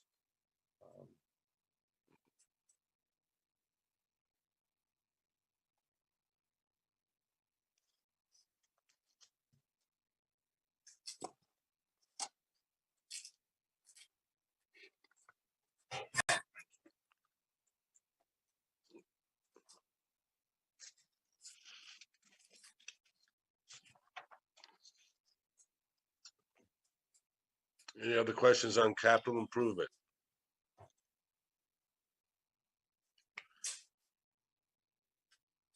Nate, is this where you put in your funding request for the new maintenance facility? Yes, I've got an account, maintenance facilities or municipal facilities for capital improvements on all the town facilities except for the fire department. And we added 50,000 into that to do a renovation at the old District 1 fire station, 47 Main Street. That's the shared office for Joe and I, and that's where we'd like to kind of spiff it up a little bit, clean it up. It's overdue. It's kind of an eyesore in town here. We're right in the middle of town, so kind of thinking kind of nice to clean it up. So that would include the exterior work it needs as well? Yeah, that's exterior, interior. We're taking one bay out the Shoreline out, and that's where you'd walk into an office. We're adding a bathroom, and we're expanding the mechanical room, and new siding over the brick, and paint it and clean it up, and add the public water to it.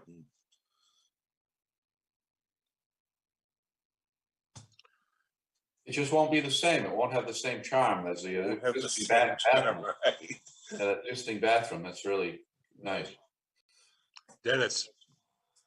I'm just curious. I don't remember the history, but I know that we had a couple of shared utilities with the library. Was the well one of them? No, yeah, we're right now. Our water's up to the library, and when they came through with a water line, when you were a fire chief, you added a stub out here for District 1, and there is a stub for the library building up there. Okay, and the septic system, is there any upgrade to that? I know that was an issue. We put a new septic system in 4 years ago. Just the leach field. We didn't have to do the tank. We just did the leach field. And the other question I had, is there any room for expansion there at all, Nathan? I don't remember ever exploring that. Very little. The piece of property this sits on is about 20 feet outside around the building. Okay, thank you very much.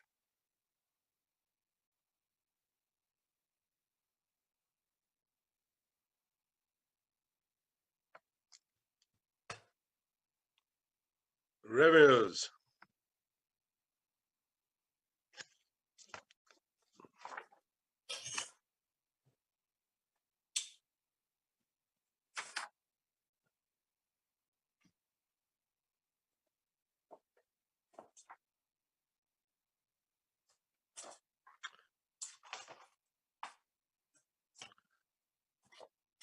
Nothing on revenues?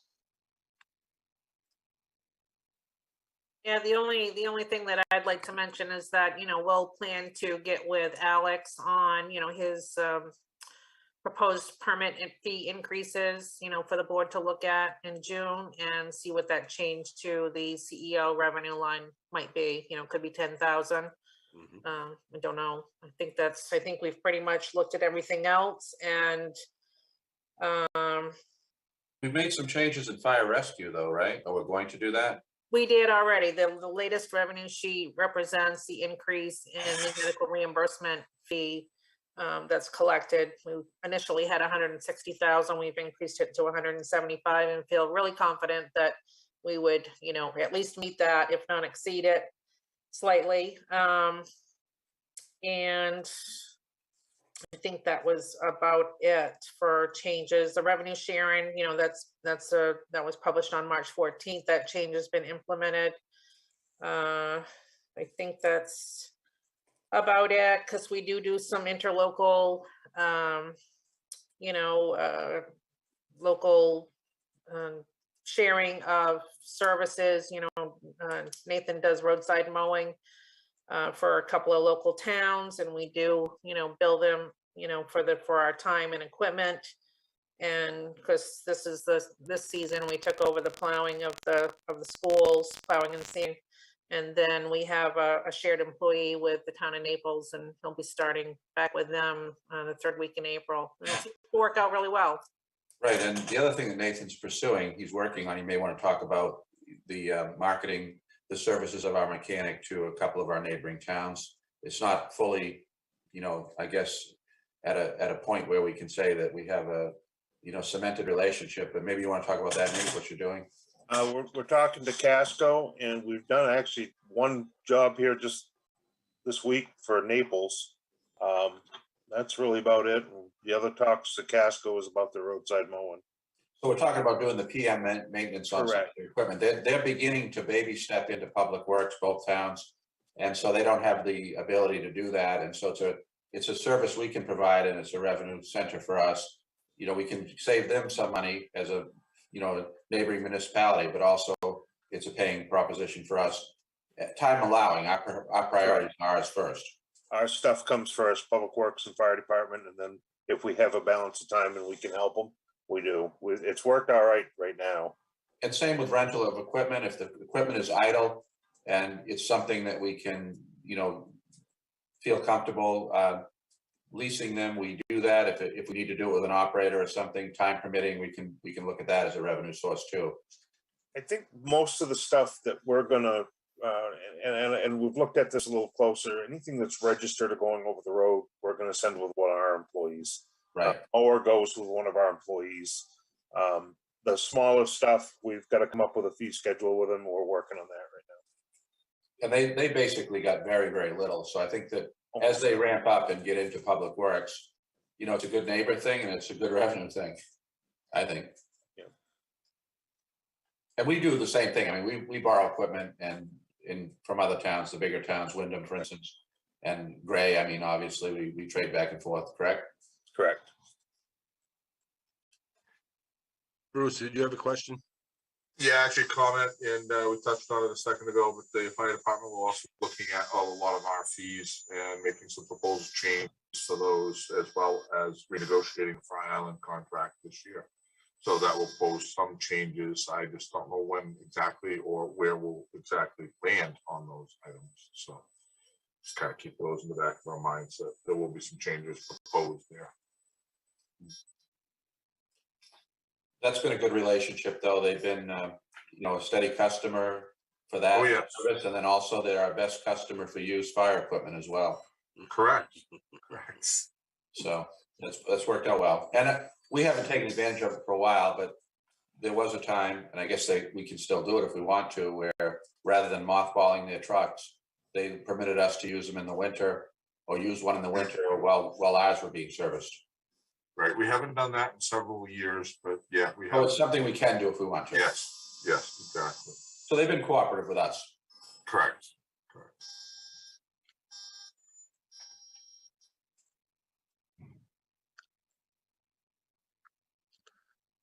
I'm going to move on to public comment.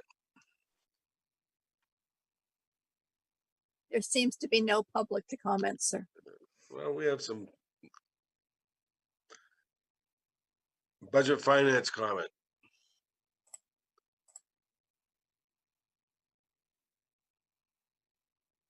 Select board comment.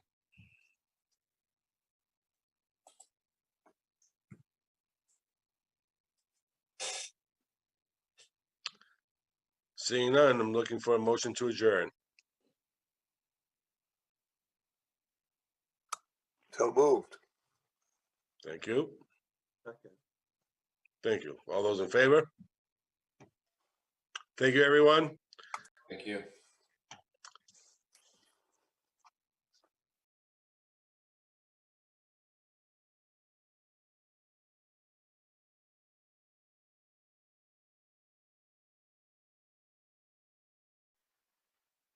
Good evening and welcome to the select board meeting. It's Monday, April 4th.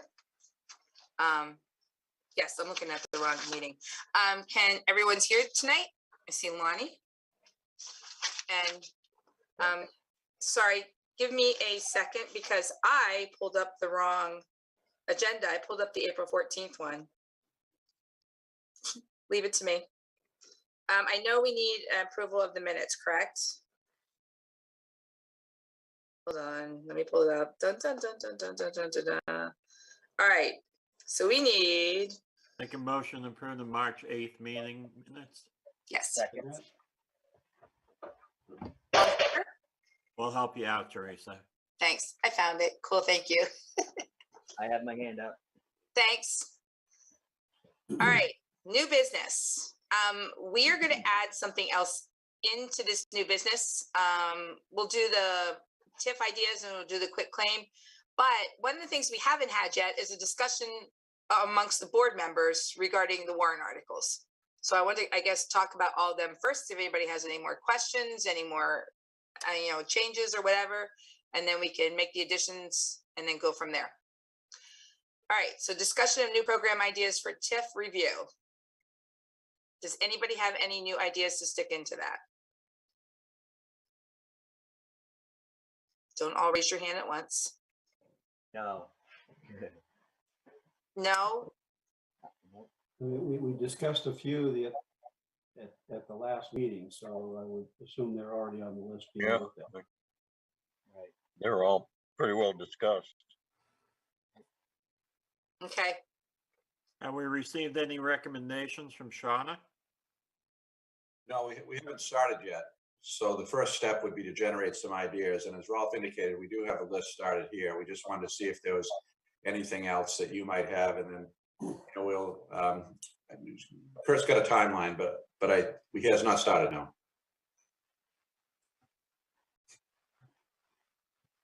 All right. Then we're going to throw that back at Dawn to come up with some ideas with Shauna. Kurt and I have some ideas, so if you think of anything in the meantime, just get in touch with us. Okay. All right, consideration of quick claim deeds. Sue, look, is that you or Sue Carr? No, you are Sue.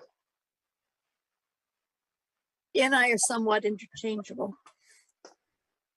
So I believe you have all of the deeds in front of you. There were 4. It's actually for 2 parcels, but both of them were sold, and each person that owned it had different pieces of the deed that needed to be quitclaimed. So that's why it's kind of doubled.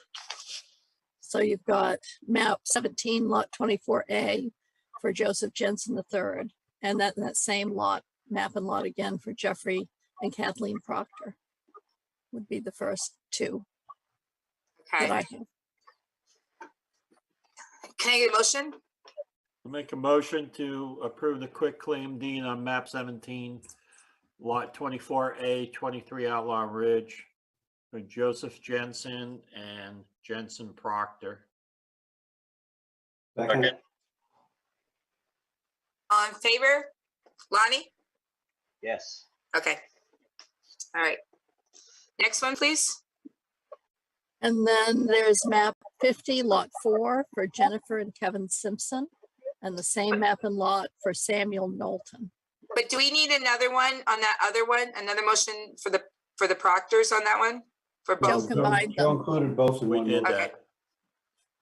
Okay. I'll make a motion to approve a quick claim for Samuel Knowlton, Jennifer Simpson, and Kevin Simpson on map 50, lot 04 at 19 Main Street. Second. All in favor? Yes. Thanks, Lonnie. Sorry, I'm still working on it. Nope, that's right. All right, good. All right, now back to, all right, we're done with those. Consideration of town meeting warrant article recommendations, but before we do that, I want to have, I guess, some board discussion on how everybody's feeling about these.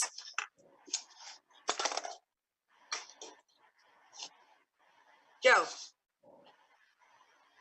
What? One of the issues the other night that you had questions about is the library. Correct. Because the library can be definitely confusing. So this is why Rolf is going to take this moment to explain it. Thank you, Ralph. Well, essentially, we started a little bit after the new year. There was discussions between the library and Teresa, and a committee was formed to look at, did it make sense for the library to ask to become a town department? So they went through, their board went through some soul searching and what their mission was, where they wanted to be. They came to the conclusion that it would be a good idea to become a town department rather than remaining on their own. So at that point, a committee or we got together and drafted a memorandum of agreement, which outlined how the transfer would take place, what the duties and things would be on both sides, and that the library would retain a 501c3 division that would be used for doing fundraising for some things that they could then gift to the library that would be at that point be a town entity. So part of that was also looking at overall budgets for a number of years, as well as what funding would come over from the library's accounts and whatnot when the transfer was done. And because they were going to keep that 501c3 area there, it was decided that they would transfer all buildings, materials, and whatnot, including all their assets, funds, and things like that, but retain $15,000 for that 501c3 group. So essentially, everything is, if the town votes to approve that, it's all coming over. So then the other things that were looked at was, from a budget standpoint, what would it take to run that? And because it was going to become a town department, it was looked at that we wanted to have the pay rates and things like pay rates and benefits be the same there as it was with other town departments and things like that. So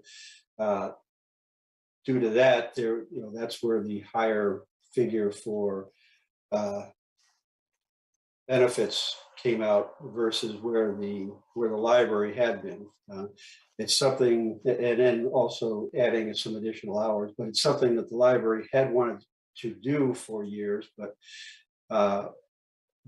was afraid that if they had any major issues come up, that they would use that money that they had. So they didn't want to take the money from their reserves to use that to help pay for those things. But with that coming over there, it doesn't make sense to have one town department have different rates and benefits than other areas. So that's where that came from. But in the discussions, there was also the funds that were coming over would be designated to be able to use toward the library only, not essentially not to relieve the general fund of the town, but to use against things for the library. So when we get into the discussions on that, it's one of the areas there is taking some of that money to help mitigate some of that increase in the rates and the benefits, in order so that there's not as big an impact in there, with the hopes in looking at things as we coordinate things over the next couple of years on insurances and things like that, that we'll be able to recognize some savings in there and hopefully offer some new and different benefits there as well. That's kind of where that all shook out from. Did the MOU ever come to the full select board for discussion? Yes, it did. We voted on that on October 12th. We signed it, yeah.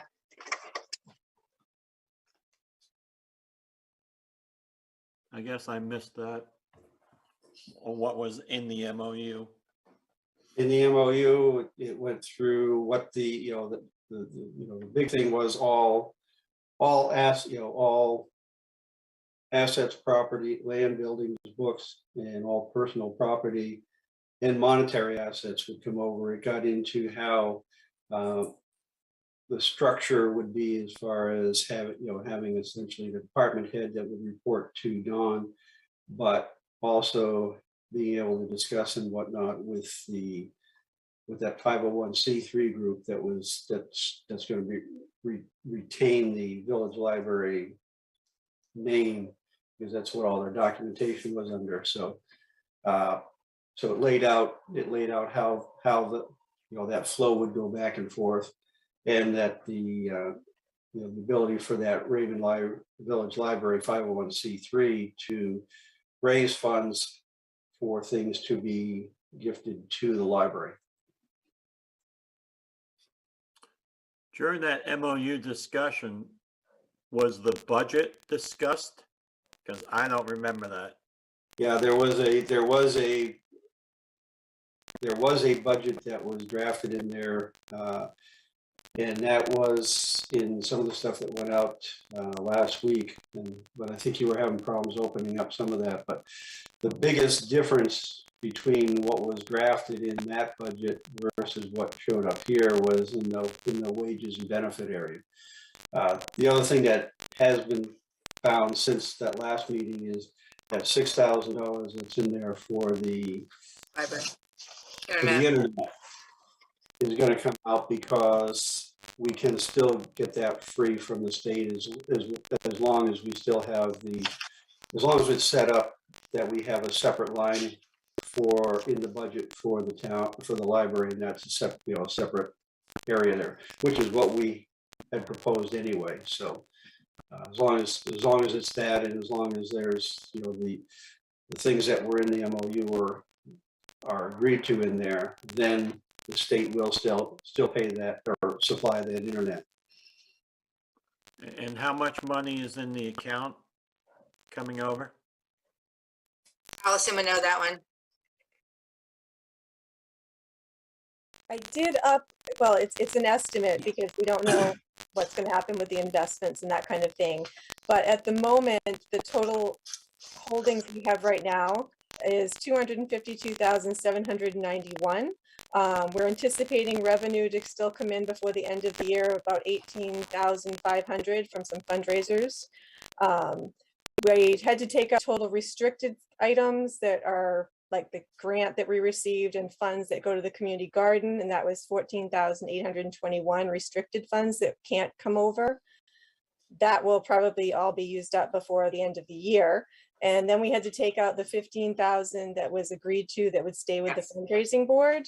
And then the rest were estimates of what is left in the budget for this fiscal year for the average books and that kind of thing to get us through June 30th. And that came to approximately, the balance transfer would be approximately $194,264 after everything is taken for this year.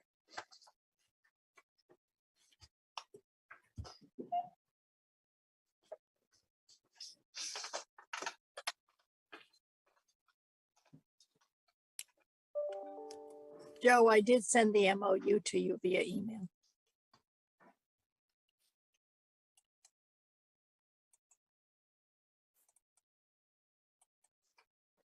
One of the other things too with the MOU too is that we were going to bring the employees over as employees that with their tenure is what it is. So however long they've been working, the library is considered employees of the town too. Keep losing Lonnie. I remember the MOU. I just don't remember a budget that showed a 201,000 operating budget.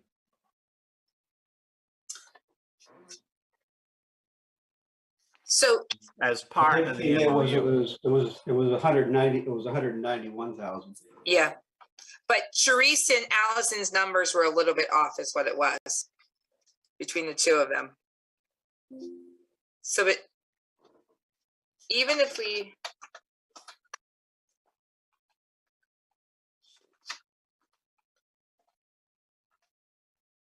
So if we, wait a minute.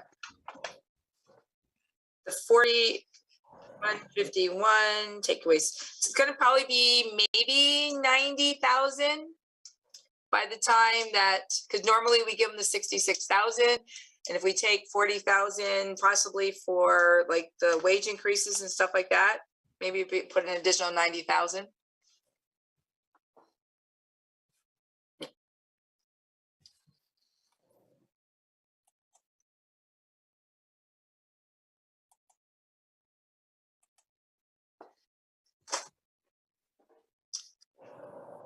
Do you have more questions on it, Joe? Well, I think you're asking the town to pick up a lot more money than was projected. I mean, I remember looking at that library budget going, okay, 150 grand, not bad. And then, we get some kind of survey and all of a sudden we're spending another 50,000 in benefits and salary. And so I think you ought to use some of that money that's coming over, that 194,000, to soften the blow. To at least eat half of that.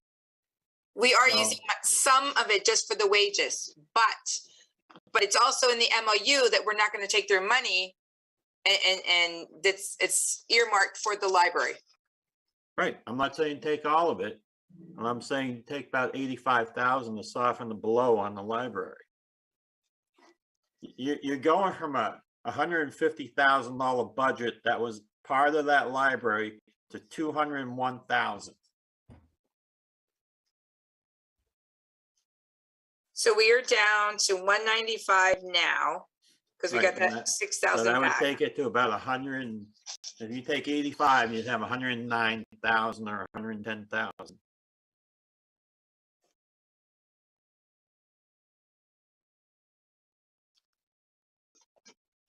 I don't think we can. That's not what's in the MOU. I mean, it's not in the MOU. The money comes with it. Well, I know that, but that wasn't the guarantee, I guess, is what we Well, were. I guess I was looking at a library budget that was 150,000, not 201,000. Well, even if we take the 195, again, take it down. You take that 40,000 for the salaries for 155, Joe. Yeah. Yeah. So that's at 150. Yeah, my thinking on on the use for this year would have been in the 40 to 50 range. So, do that. I think when we look at get through there's some things that will probably affect what that budget is going to look at next year, like the insurances and things like that. So we'll have a better cut at it. But yeah, that's what I thought was running 40 or 50 to the of that's coming over to offset some of that on that first year. Which is why when we get to that article, there is an area there that's talking about using some of that money for 20 or 22, 23. And that gives us the year of operating to figure out what tweaks want to get made and where that budget's going to be for the following years. Changing programs or whatever it may be, but that's that gives Alice and Don a chance to dive into it and see what it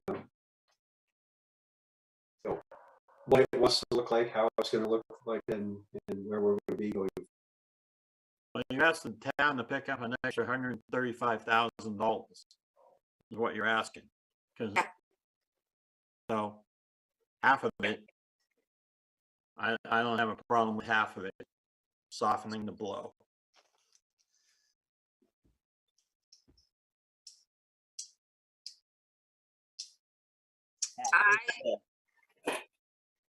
I say 50,000.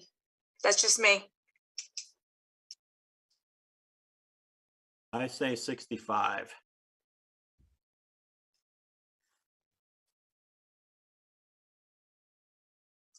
And we settle on 60 and move on. I mean, right now, we've got to settle on that when we bring that article up. But I mean, Right, now, but I wanted to talk this out beforehand because I don't feel like the select board has had a chance to do that, is what it is. So the good news, and I know the library before on their own, they had to have these funds because in case something happened, you know what I mean, in case whatever. But this way, where the town's going to pick up on it, pick up anything that needs to be done. Right. If they have to have it, it's a different story, but they're set up differently, like you're saying, and go as a needed basis. Right.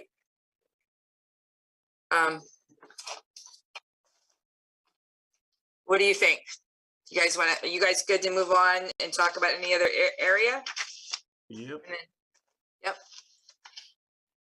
Okay. All right. Is there any other areas you guys have any questions about? that you want to bring up? Anything?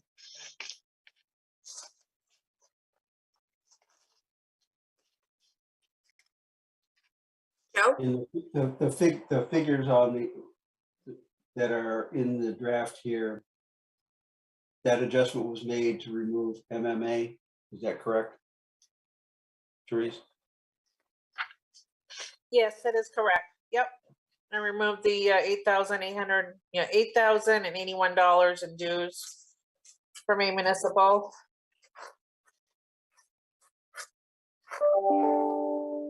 You took 20,000 from fire department? I did. Okay. I added 10,000 to code enforcement revenue.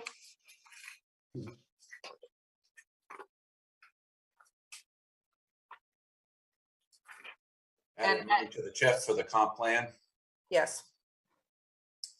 10,000. The 10 for the comp plan went into the TIF, right? Correct.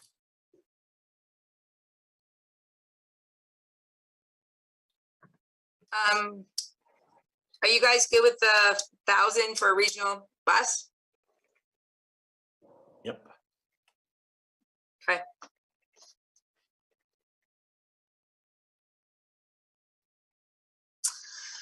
All right. Are you guys good to then move on with the articles? I am, yes. All right. 1 and 2 are, do we have to read those? I don't think so. We already know those. You don't need to. I put them on so you could see them and have the information. Cool, thanks. All right, I know someone last time recommended that we read these out, so I'm gonna read them out quickly, if you guys are all right with that. All right, Article 3, referendum question A, to see if the town will vote to, 1, set the date. Yes. Set the date, the first half of taxes due October 31st, 2022, and the second half of taxes due to April 30th, 2023. And 2, set the interest rate for unpaid balances and for abated taxes at 4% for the fiscal year. 3, authorize the tax collector or treasurer to accept prepayments of taxes not yet committed pursuant to 36 MRSA 506 with no interest, and authorize the select board on behalf of the town to sell and dispose of any property acquired by the town for non-payment of taxes pursuant to the policy adopted by the select board as may be amended from time to time, the policy to remain consistent with state statutes and laws, in all cases conveyance to be made by municipal quitclaim deeds. The select board recommends or not recommends? I just have a question on that 4%. That's in statute, correct? That's the maximum in the statute. That's the maximum statute, yes. I'll make a motion to recommend. Second. Okay,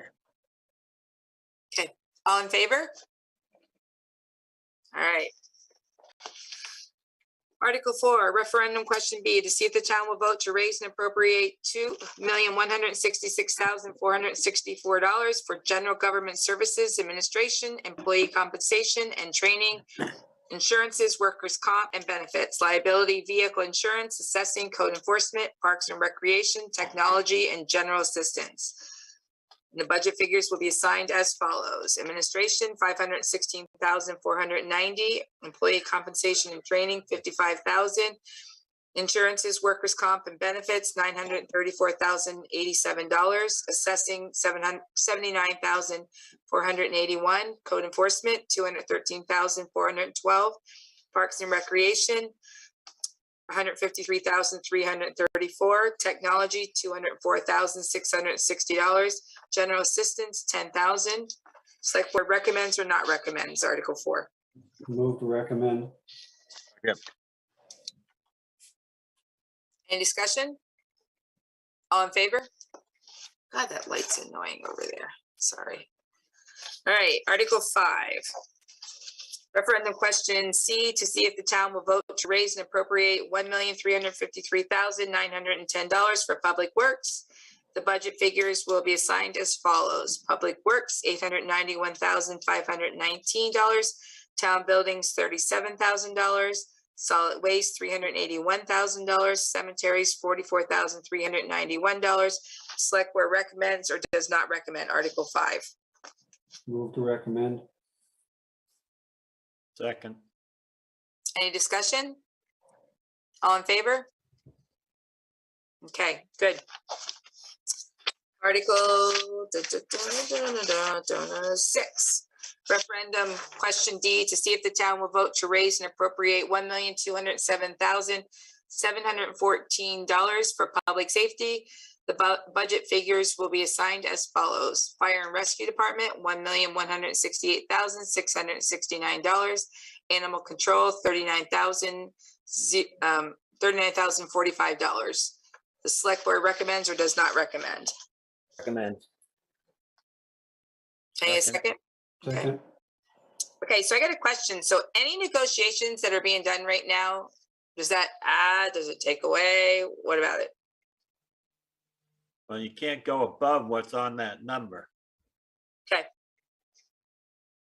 So that's the max. All right. All in favor? Good. All right. Article 7, referendum question E, to see if the town will vote to authorize the Select Board to dispose of town-owned personal property with value not to exceed $35,000. Select Board recommends or does not recommend. Recommend. Recommend. Second. Okay. Any questions? All in favor? Okay, Article 8, referendum question F, to see if the town will vote to authorize the Select Board to appropriate from undesignated fund balance surplus to meet the unanticipated needs of the community that occur during the fiscal year and/or to adjust the tax rate as the Select Board deem advisable in amount not to exceed $75,000. Select Board recommends or not recommends. Move to recommend. Second. Any discussion? All in favor? Great. Article 9, referendum question G, to see if the town will vote to authorize the Select Board to transfer funds between appropriation accounts as long as the grand total of all appropriation is not exceeded. Any such transfers to be approved only at a properly called public meeting of the Select Board. Select Board recommends or does not recommend. Move to recommend. Second. Any questions? All in favor?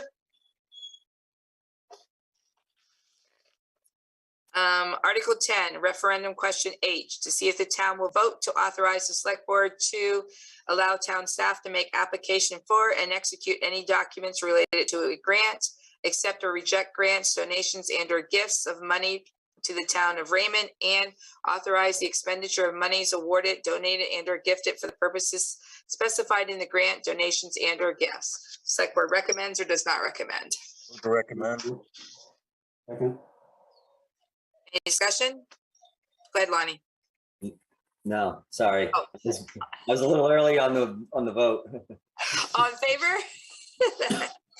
Good one, Lonnie. All Sorry. right, Article 11, my papers are all messed up. Article 11, referendum question 1, to see if the town will vote to authorize the Select Board to appropriate from undesignated fund balance surplus to reduce the property tax commitment as the Select Board deem advisable, an amount not to exceed blank dollars. Move to recommend at 300,000. I'm sorry, how many? 300? Yeah. Why do you say 300? That's what we've done in the past, and that gives us some room to work with when we get into setting the rate. I'll second that for discussion. But Cherise sent out, I asked Cherise how much is in the UDF. She came back with 2.13 something, if I remember the number. Our policy is to set it at about 18% of the budget, the UDF. This would take us way down below that number. As a matter of fact, we're below that number where we are right now. So we would need to be at about 2.5 million. So I'm not sure the best policy would be to take out $300,000.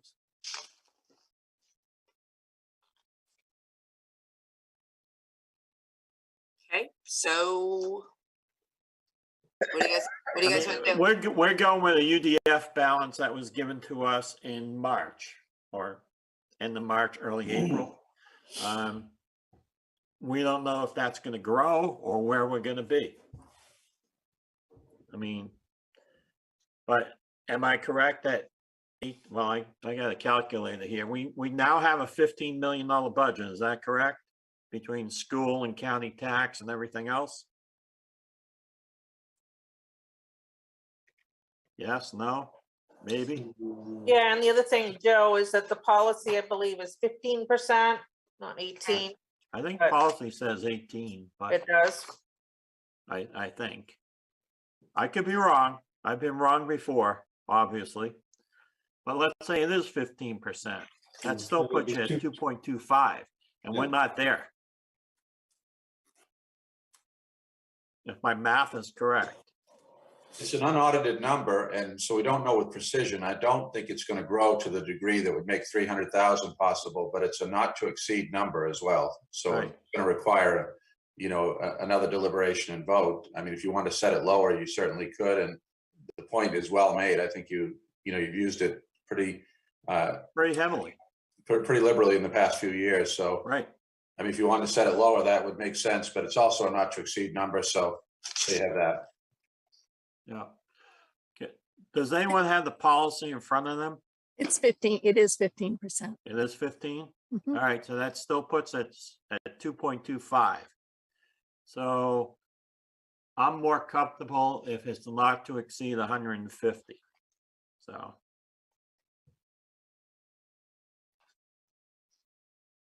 You feel that'd be enough? The gut? No, honestly, I would want more, but I don't think we have the resources to pull more. I mean, we have a AAA bond rating that's affected by our undesignated fund balance. If you go below the 15%, they're going to look at that and say, how come you're below 15%? So it has the possibility of affecting your bond rating. So it's important to have a little more of a cushion than it is better. So why not say 200?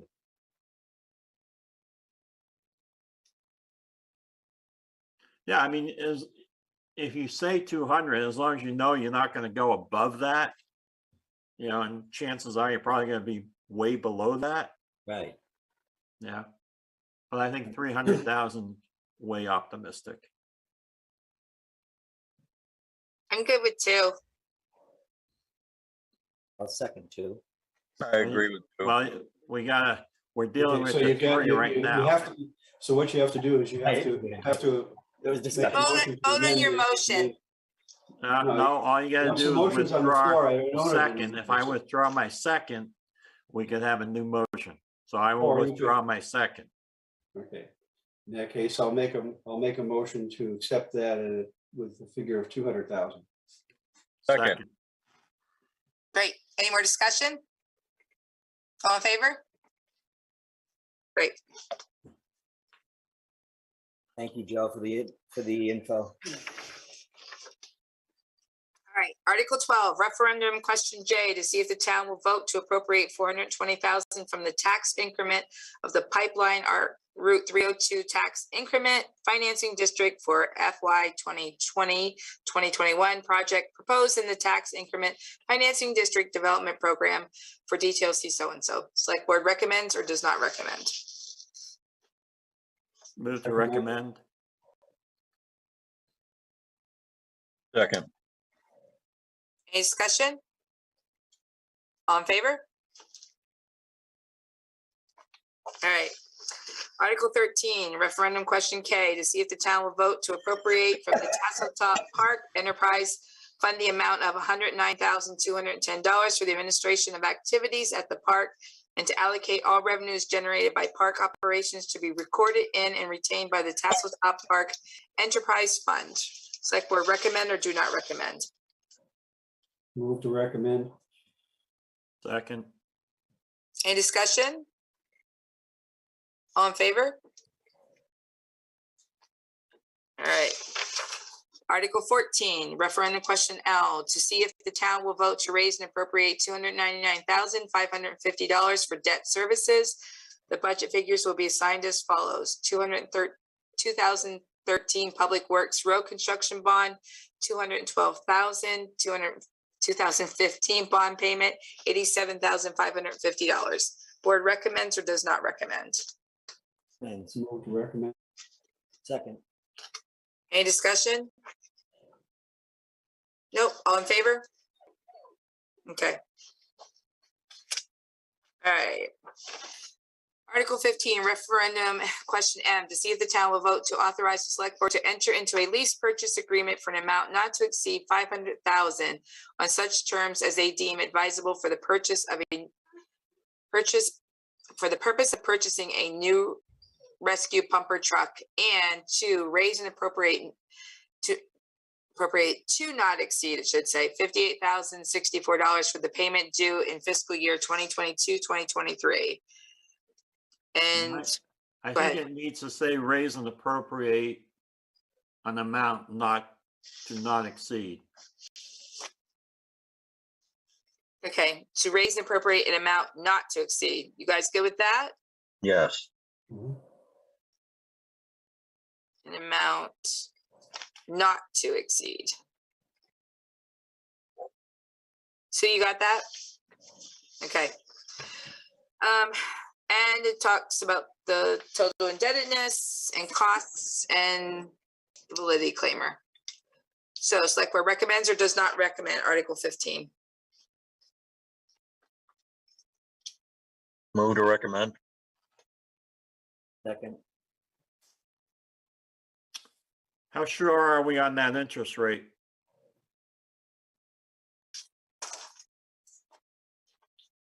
Sharice? Just as sure as you are, Joe. Well, yeah, but You're if it's never a wrong lease- either, are you, Sharice? Yeah, but Yeah, I am. But I mean, if this is a lease agreement, then that should be guaranteed in the proposal, right? They can't guarantee it until town meeting. Oh my Huh? God. They can't guarantee it until town meeting. It's an estimate today. So with inflation and rates going up, we might be in a bad position. Everybody might be. Mm, Well, no, I'm saying we're not raising enough money if that's the case. Because your payment's gonna be more than that 58,000 that you're not to exceed. 580. No, my bad. 58.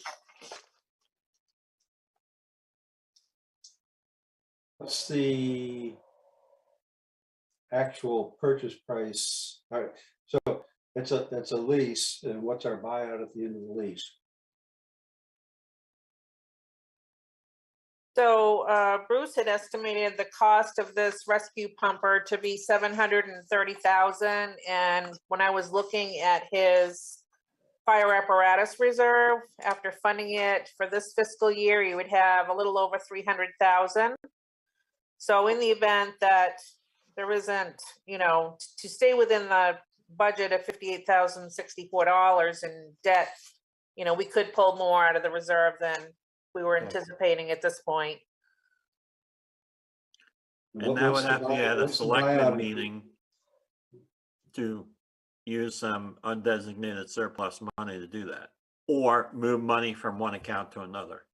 Well, you would take, we got reserves in the CIP for it, that they're putting equipment in there and things like that, so we, that would be there, but what's the buyout at the end of the lease?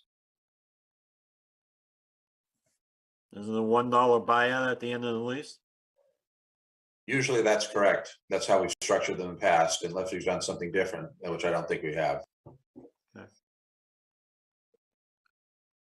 You're also going to have some surplus equipment, I think, that you're going to dispose of. Is that correct, Bruce? So you've got that as with a selectman vote, you've got the cushion that way as well.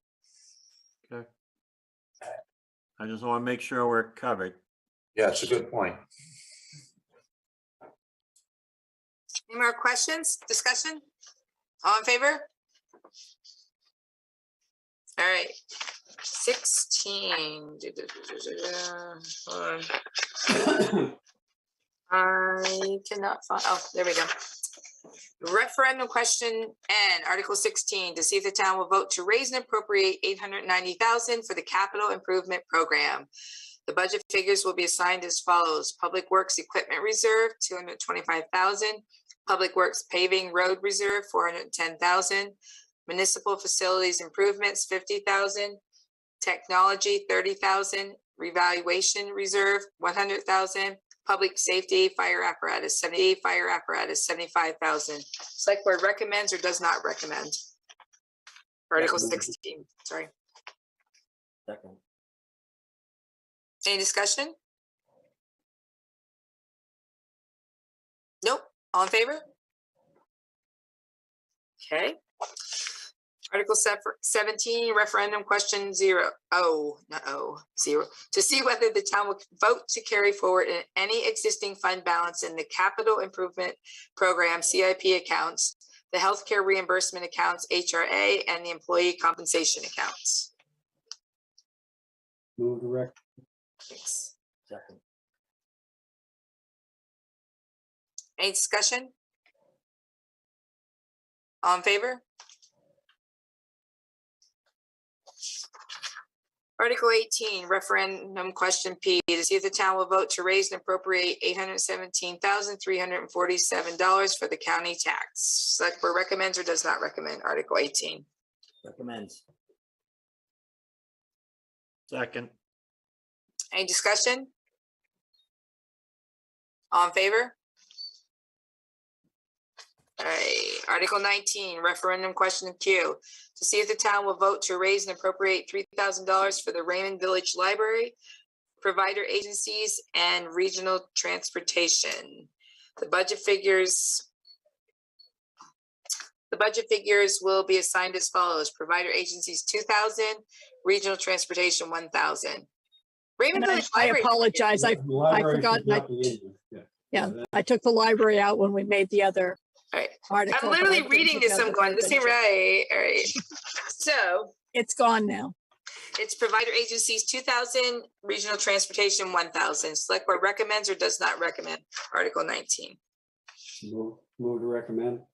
Second. Any discussion? All in favor?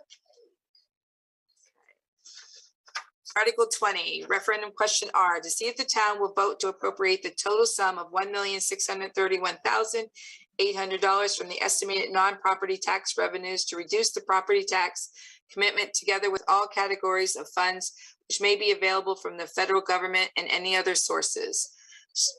Select Board recommends or does not recommend Article 20. Motion to recommend. Second. Any discussion? All in favor? Sorry about the whining. My dog's on the other side of the door wanting to come in. Do you want Sam to read a few of them for you? Or? Sam's coughing. I feel bad for him up there. Oh, I didn't realize that. Sorry, Sam. Yeah. Article 21, referendum question S, to see if the town will vote to accept certain state funds as provided by the Maine State Legislature during the fiscal year beginning July 1st, 2022, and any other funds provided by any other entity included but not limited to municipal revenue sharing, local road assistance, emergency management assistance, snowmobile registration money, homestead exemption, tree growth reimbursement, general assistance reimbursement, veterans exemption reimbursement, business equipment tax exemption, VETE reimbursement, state grant or other funds. Select Board recommends or does not recommend Article 21. Move to recommend. Second, and let the dog in, would you? Do you hear him? Yeah, who doesn't? Yes, we can. It's bad. He's on the He's on outside the the door. door. Can hear. God, it's okay to come get him. Okay, so I'm kind of looking on here before I keep reading. Where is the one question? All right, here it is. I wanted to make sure that the two library questions are really far apart. No, they're not. They're Article 24 and 25. I know. Far apart from what? didn't we want to put the library in the, one of them in the beginning for voting for it? Oh, wait a minute, I'll come back to it in a minute. Yeah. All right, Article 22, referendum question T, to see if the town, We didn't vote on 21. I thought we did. Moved and recommended, but we didn't vote. Oh, all in favor? Oh, because Claudia said, I vote second and let the dog in. That's right. Yeah. Yeah. Referendum question T, to see if the town will vote to authorize the use of town employees and or town-owned equipment or independent contractors hired by the town for maintenance on private roads and special and certain circumstances where in the public's interest. Select Board recommends or does not recommend. Recommend. Make a motion to recommend. Okay, second, Second. any discussion? All in favor? All right, Article 23, referendum question U, to see if the town will vote to appropriate the money received from the state for snowmobile registration not to exceed $2,000 to the Raymond Rattler Snowmobile Club for maintenance of their network of snowmobile trails on condition that those trails be open to in snow season to the public for outdoor recreation purposes at no charge, and to authorize the municipal officers to enter into an agreement with the club under such terms and conditions as the municipal officers may deem advisable for that purpose. Select Board recommends or does not recommend Article 23. The motion to recommend. Okay. Any discussion? Yes. Yeah. I'm surprised that it's only at like $2,000. I haven't seen their budget or their, anything for them for a little bit, but you can't do a lot with $2,000 nowadays. And I know that the trails this season I was told were very well taken care of and seemed like that's been the trend. So I know we've given them a hard time for not representing good and this and that and pushing what they need, but $2,000 is good effort out of that organization of men and women, because the trails are good and it's huge for winter, I feel, even though I don't use them unfortunately anymore, but good effort out of them. Just wanted to say that. But that's all we're collecting in registration fees. I don't believe, well, we might have collected a few $100s more this year. Charisse, any idea? Yeah, great question. How much did we collect in snowmobile registrations this year? Yeah, I'm not sure what it is year to date, but it's typically around $2,400.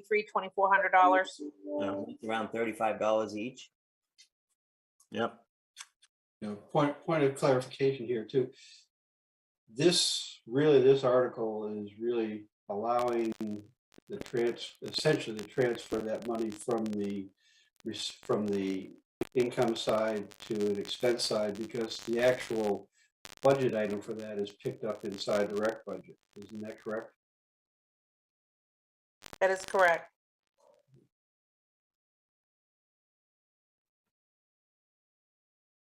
All right, so what do you guys want to do on this one? You can always up the amount, Lonnie. No, if they don't need it, then great, and that must mean they have the funds, because you would think that they would come to us or would get some type of vibe that they're falling apart because the money isn't there or whatnot. But I still noticed that I think they built at least one bridge that I heard this past season, as well as maintained well. So that's good. I think it's still Larry Wood and that whole group of people, which just hats off to them. Yeah, I mean, they do a good job for the money they get. Right. Yeah. I think they got some grants last year too, so they, yeah, they're out there looking every place they can too. So. Yeah. Good. Very cool. All right, so go ahead, Lonnie. No, I was waiting for your vote. All right, see, now he's whining even more. Oh, he's cute.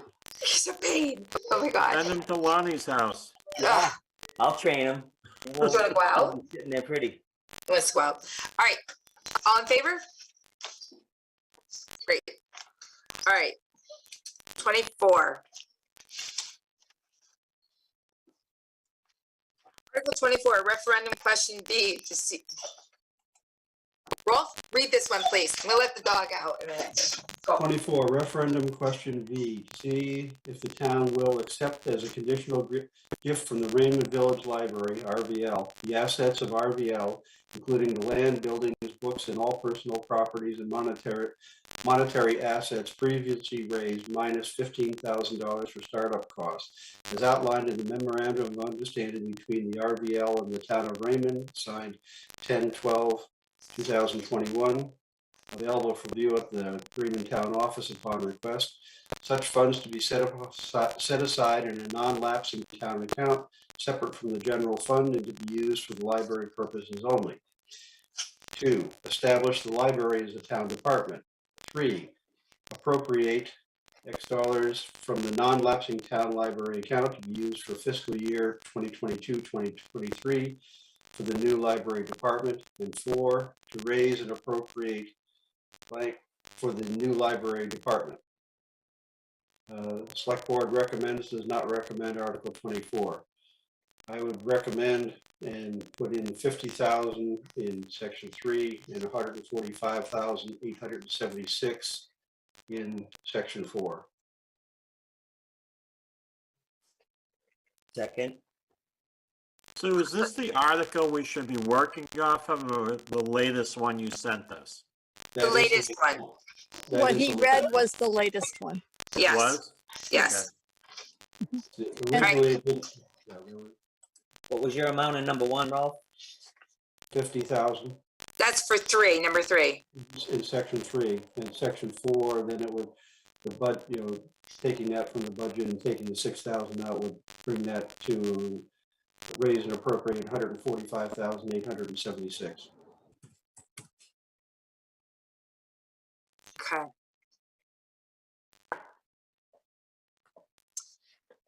Well, since you read it, I'll second it.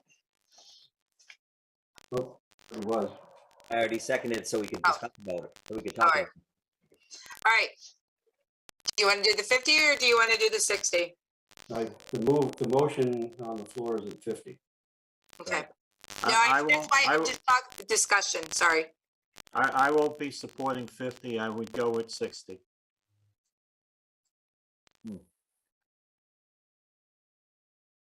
Okay. Sam, what do you think? We don't have a number to go with how much money's coming over. So are you gonna put in 195,000? I will go with 60. Wait a minute. What? Wait. There's all my numbers I just had. Under number 1, We're at 195 right now. right? But As during the far as- motion, that wasn't put in there, was it? No, the new motion doesn't have, the new motion, what it did was made reference to the MOU, which says that all those assets come over. Because that true number won't be known until they close the books anyway, because of other things coming in plus expenditures it was gonna do. So the original write-up on that had a figure, but in discussions we went through, it said, if you put a figure in there, it's not going to be right. There's no way it's going to be right anyway. So when do you put the figure in? Well, what it does, the MOU says that all those assets come over. So when they close the books, then all those assets, with the exception of 15,000 comes over. So people aren't gonna know what they're voting on? They're not going to know a precise figure there. We can tell them what the approximate number is, but the actual number won't be known until they close the books. So when you put in there, as of what, April, whatever date, estimate is $195,000. So people have an idea on what they're voting on. Totally agree. I agree with that. Or even put in an approximate amount Right. Well, not of 194 or 195. Yeah. I made that suggestion today with the attorney, but he didn't feel as though that was necessary. Or maybe even advisable, if I'm recalling that correctly, Rolf. Yeah. I mean, So then people vote for something, and let's say the library decides to buy $100,000 worth of books. Joe. Just saying. It probably won't happen, but it might. What happens then? Well, first off, we got a very, very, very responsible librarian, very responsible. Second off, Teresa, I'm not questioning her responsibility. I'm but no just one else saying is going to do it between now and then. Okay. So no, Joe, I want to debate on this thing. So the second thing is too, is they also have grant money they still have to use, correct, Allison? Yes. Right, but people should know what they're voting for. Absolutely. Okay. All right. Or they're not going to vote for it. And I don't have a problem putting a number in there. I wasn't in the conversation with the attorney today, and so I don't have a problem putting a number in there. My suggestion was what Joe said, was to put an estimate in. And Yeah. Phil did not think that was necessary, but I don't think it's anything that's prohibitive. And I agree with the logic that people need to know what they're voting on. That's why I suggested it, but he didn't feel as though we needed it. Correct, Rolf? Yeah, he didn't feel we needed it. If we put it in, if you put it in to be, an estimate of 195 or 200, whatever figure you want to say that, as long as it's identified as an estimate to be definitized, to be definitized that, but I mean, the MOU says that, when it's done and it starts, all that gets transferred with the exception of that 15K. Okay, so what about this, where it says, in the number 1, where it says such funds, second line from the first paragraph from the bottom, such funds, and you put in parentheses approximately 195,000 to be set aside in a non-lapsing town account separate from the general fund. Yeah. You guys good with that? Where are you putting that? Number 1, Article 4, No, number but 1. Where in the sentence are you putting it? Okay, so it says, where it starts, the paragraph and the line starts with request in parentheses. Yep. Second line, so it'd be request, parentheses, comma, such funds, and you put the funds in a parentheses, approximately 195,000 to be set aside in a non-lapsing town account separate from the general fund and to be used for library purposes only. Right, but I would put that estimate after startup costs, comma. Because the startup costs are being taken out prior to that. No, wait a minute. So that 195, that 195 accounts for that 15K being retained. So if you put it prior to that, then there's the question of where is that 15,000 not in that 195? If you put it in after startup costs, then it says that the money that's available after the startup costs are retained is 195,000 approximately. Well, right, that would be after that. It'd be towards the end. That's what I'm saying. You put it at the end, you put it after that comma.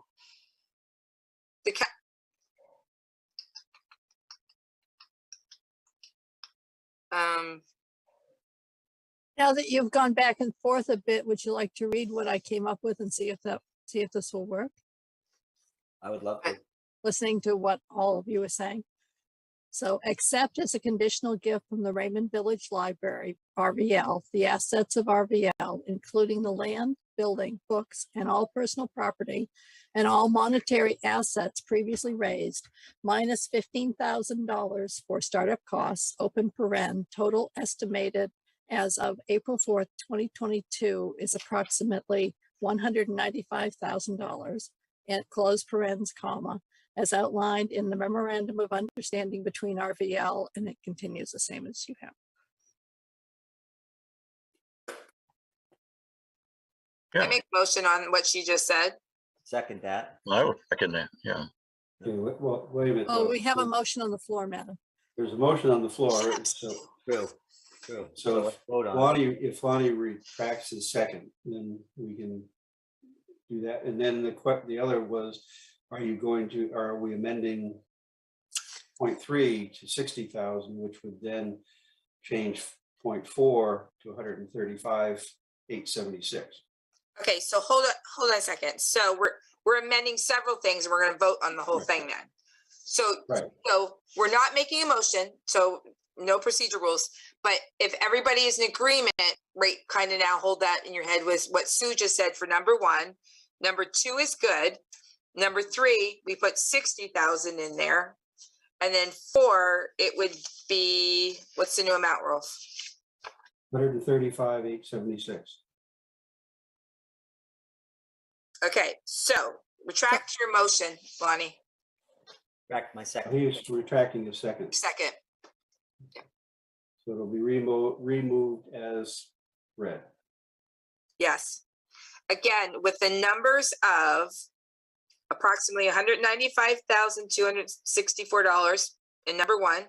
Number 2 is okay. Number 3 is 60,000. Number 4 is $135,876. Select Board recommends or does not recommend that.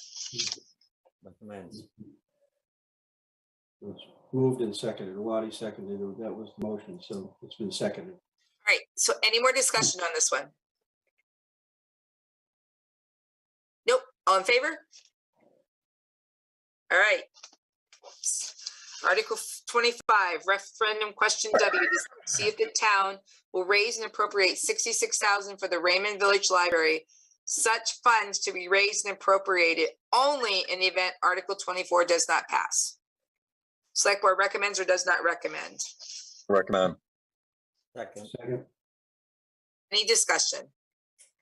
I'm just wondering, under Article 24, if there shouldn't be a note on there saying if you vote yes for Article 24, skip Article 25.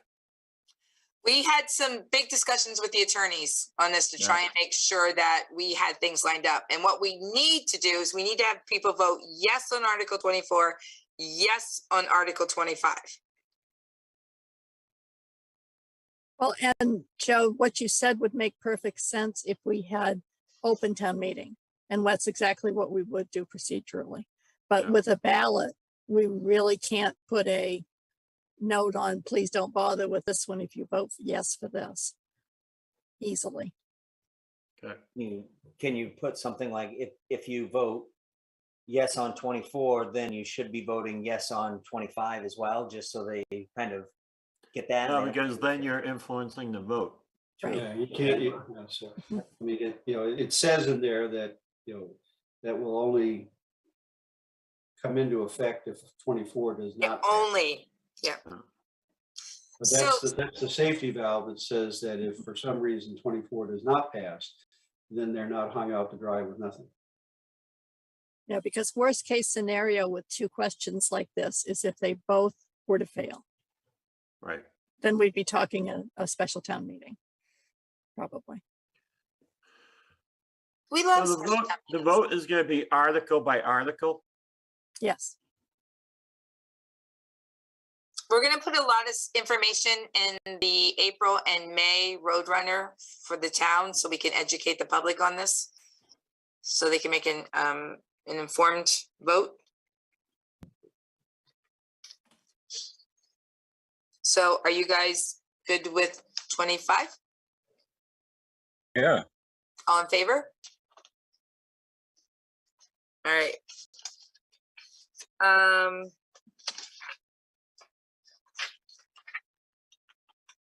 26. All right. Okay, samples of the wordings. All right, Article 26, referendum question X, LD1, to see if the town will vote to increase the property tax levy limit of $3,401,749.27 established for the town of Raymond by state law in the event that the municipal budget approved under the preceding articles will result in a tax commitment that is greater than that property tax levy limit. Or LD1, to see if the town will vote to increase the property tax levy limit of $3,401,749.27 established for the town of Raymond and the state law by X number of dollars for a total levy limit of blank. All right, so we have to pick one here. So, well, you have, these are the 2 that Kurt suggested that you could do. The first one as I understand it, says if the budget goes over the levy limit, then we'll increase it to the budget. So it would fix it for this year. The other, what happened in 2014 was the 8 years, or it's come back 8 years later. With the current changes we made in the budget, does it put us over LD1? I don't know. It's very close. Very close. Like how close? Like a lot closer, since you're not going to use 300K. Very close. Like probably a little bit over, I would say. So I say we go with the first one. The problem with the first one is you're going to have to do that next year. All right, so we go with the second one. Probably. I mean, in 14, you decided to make this problem, you know, go away to some degree for, as Sue said, for 8 years. You know, many towns, I think it's pretty rare that we've done it just one time. It's happened a lot more frequently other places. And as I pointed out during the budget discussions, I mean, we were starting from a very low number where we were set originally without limit, you know, as you did in 14. Or if you do the first one, you're going to do it this year, you're going to do it next year. You're probably going to do it. We may not do it next year because we have 2 bonds that are expiring next year. Well, okay. Okay, you may not, but you could. I mean, it doesn't matter to me. It's really how you feel about it. If you want to do it this 1 year and then see what next year brings, that's a reasonable way to go as well. when will we have a better idea how close we are to LD1?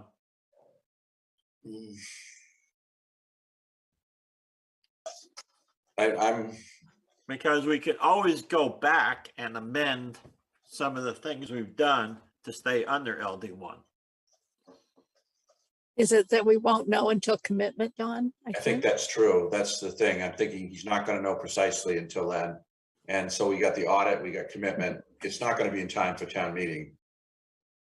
I mean, the issue you have if we go with 2 is we then have to arbitrarily assign a new number. Yep. Which is what you did in 14 apparently, yeah.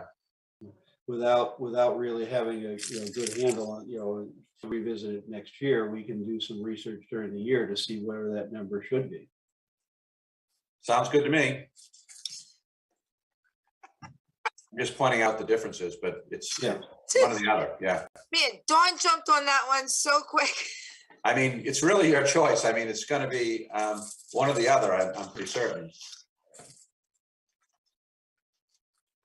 I'm just wondering if we can't get under LD1. But How much do we have? How much is it though? That's just it. right, we don't really know. So it's worth the time to figure it out.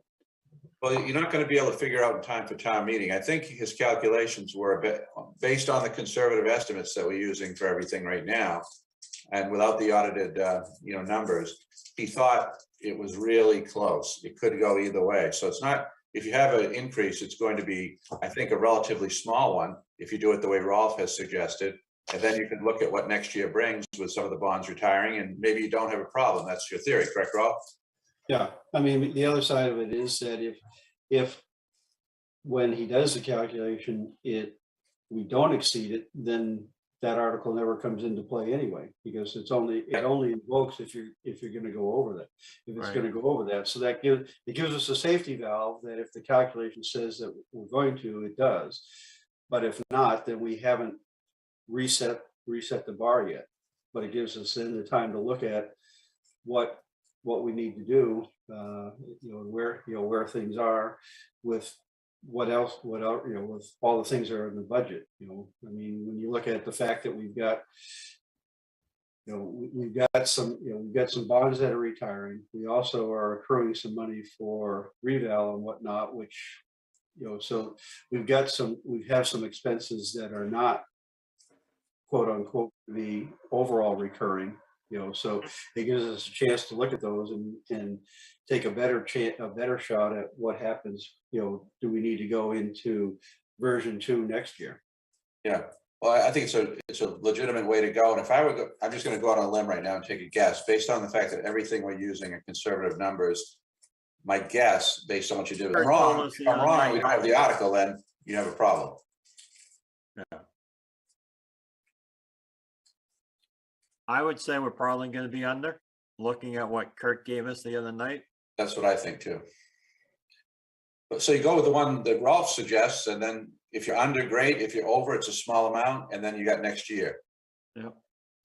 All right, so are we in favor of the first one or the second one? All right, any motion? Make a motion to accept Article 26. Favor? All right. Article 27, referendum question why, non-binding referendum. Do you support allowing adult use in medical marijuana establishments to operate in, you have two ins in there, the town of Raymond, and the development of an ordinance to regulate the location and operation of those uses? Select board recommends or does not recommend, or no recommendation. I don't think we should give a I recommendation. don't think we should give a recommendation. The whole purpose of that is to get the feeling of the townspeople. If we put a recommendation in there, that tends to drive voters one way, is going to tend to drive things one way or the other. If we say, if we have no recommendation, then Is it a lie? so my Make a motion. recommendation would be to make no recommendation. Second. Yeah, that's correct. Yeah. Any more discussion? All in favor? Opposed? Well, you know, Referendum. the purpose of this article is to get input from the townspeople as to what do they want. If we put in a recommendation, then we're driving the vote one way or the other. Right. This way, we're trying to say, okay, we're trying to get their input. What do they want? From there, if they say yes, now we drive the whole ordinance procedure and whatnot. Yes. No, it just, yeah. And are you not making recommendation? It is not going to say on the ballot, the selectmen didn't make a recommendation. It just won't have anything. So it'll just be the question. All right, so we're done with those. I didn't miss any, did I? My papers were a mess. You did well. Yeah, thank God. All right. It seemed like there wasn't as many articles this year as they usually. No, that's what's nice. That's what's really nice. Good. Put your hand up over her head. All right, moving on. Public comments. Anybody? Nobody. All right. Selectman comment. Anybody? I don't really have a comment, but I was curious on the work being done down to the ball field. You know, that down to the senior league field, there was, you know, they're taking out those dugouts, and I was just curious as to, is that field or set of fields finally going to get a facelift, or are we still going to be, got to go to Raymond? That stinks. But so I guess the comment isn't a debate or a discussion. So No, Nathan. Yeah, Nathan. Because people were asking about the playground down there. Yeah. We're getting ready to make another stab at putting the playground equipment in down there. On the baseball stuff, Joe's got a plan. And I don't dare comment on it because to be honest with you, he's been pointing and we've been doing. So I haven't really asked him what he's doing. We took the bleachers out, the dugouts on that back field out because they were rotting and in pretty bad shape. They got blown over by the wind. 50% of the time they're underwater anyway, aren't they? Correct. And the playground stuff, we're gonna try to get that in. It's drying up pretty good down there. But the rest of it's just been maintenance to this point. But I think he's got a plan. I'm not sure what it is though. Maybe we'll get an update for the Board of Selectmen and maybe put something in the Roadrunner. That's great. We keep the honest people on it. Because they said even if they don't work. Well, then they won't really know. So then we'll. True. I don't know. I just need many days of hard work down there to get it just so it's at least workable and usable. And I know it hasn't changed. You know? Right. I talked to Kevin about it a couple of years ago, and I think we're going to probably move forward on it. He's got to put internet access in that building first. Years ago, and I'm definitely willing to redonate 2 more or do whatever I can do to keep that experience of, you know, playing baseball. Friends, I think baseball, softball, and even that just that place down on Mill Street, unbelievable memories for many, many years, even if it's just in 2 different locations down on Mill Street. But then the people underneath them, if they're go-getters like they were back in the day, then we're able to make a difference. But they're under Joe now. Baseball's under Joe, correct? Yeah. oh, nice. Yeah. That's So which is fantastic. good. They're now under the town with rec. Yeah. That's fantastic.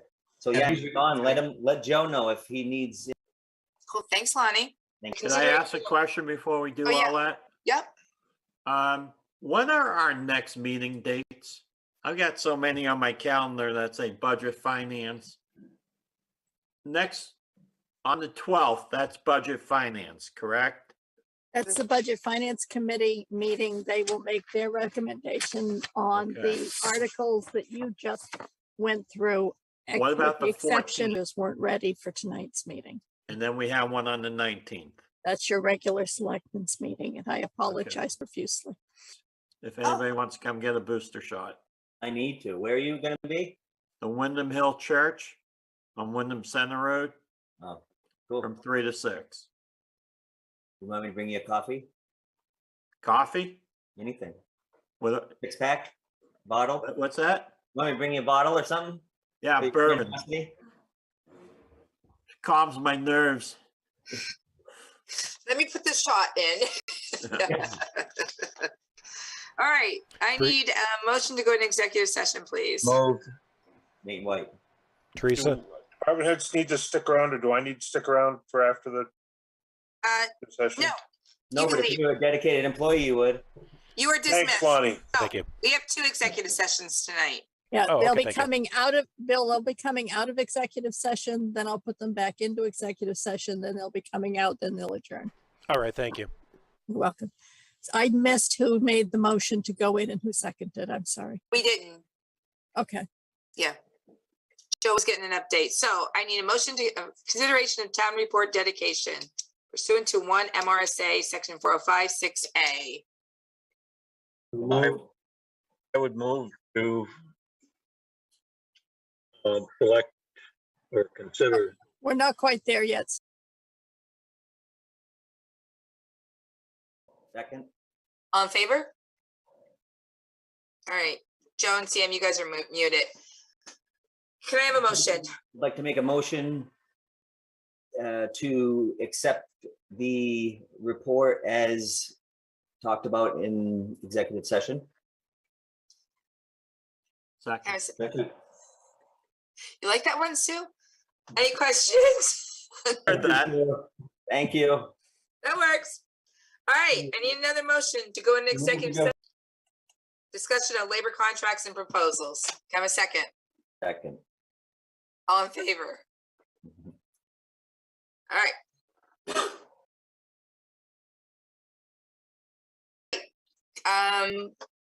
Lonnie? Oh. Good night. Good night.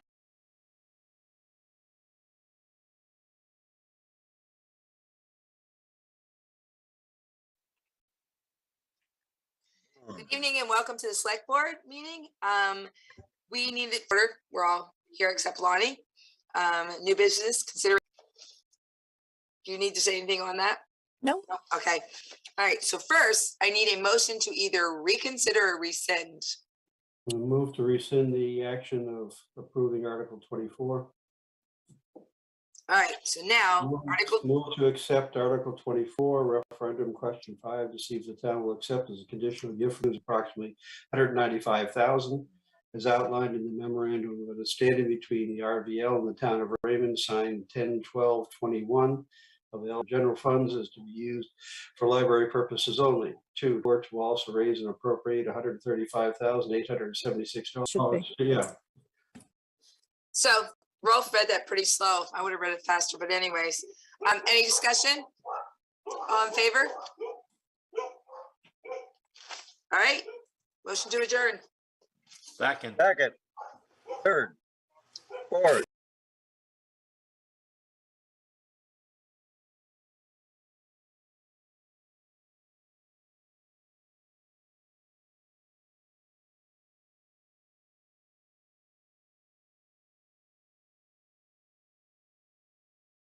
the budget finance voting meeting where we will make recommendations on the warrant articles.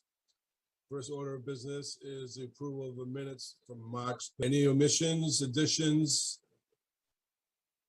Seeing none, all those in favor? Excuse me, Kathy.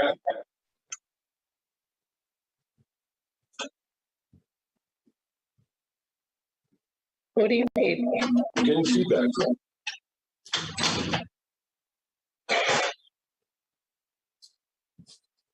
Thank you. I will call your name and you will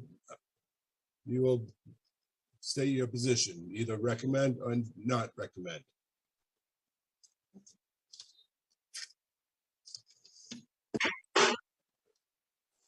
Article vote 2, set the date of the first half of taxes due to October 31st, 2020 is at 4% for the fiscal year. Authorize to 36 MRSA subsection 506 with no interest. And authorize the select board on behalf of the town to sell and dispose of any property acquired by the town for non-payment of taxes pursuant to the policy adopted by the select board, as may be amended from time to time, the claim deed. The select board recommends Article 3. I move to recommend Article 3. Thank you, Karen. Second. Thank you, Dennis. Any questions? All those in favor? Well, Dennis? I'm in favor. Abigail? I'm in favor. Thank you. Article 4. Referendum question B. To see if the town will vote to raise and appropriate $2,166,464 for general government services, administration, employee compensation and training, insurances, worker comp and benefits, assessing, code enforcement, parks and rec, technology, and general assistance. Second. Thank you, Bob. Any discussion? Then we'll move to the vote. Karen? In favor? Bob? In favor. Dennis? In favor. And Abigail?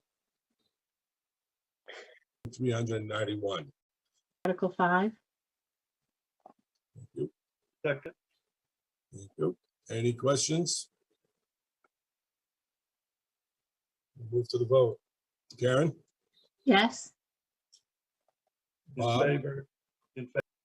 Article 6, referendum question D, to see if the town will vote to raise and appropriate $1,207,714 for public safety.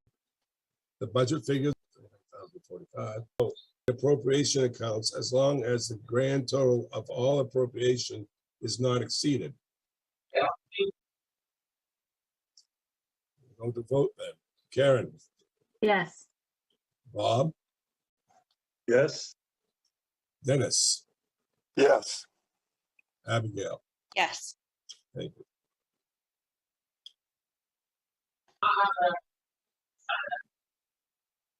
Article 10, referendum question H, on staff to make up. Article 10.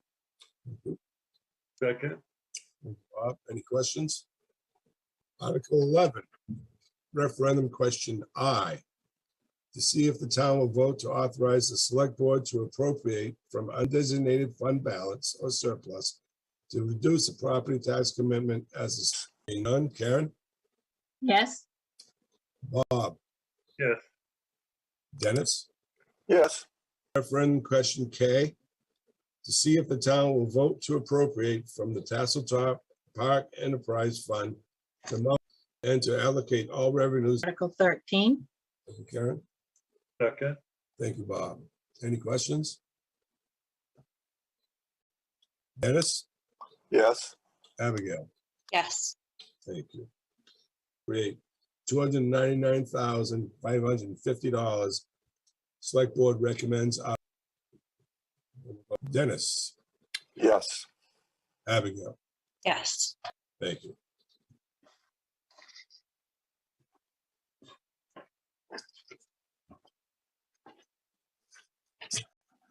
Article 15, referendum and fiscal year 2022, 2023.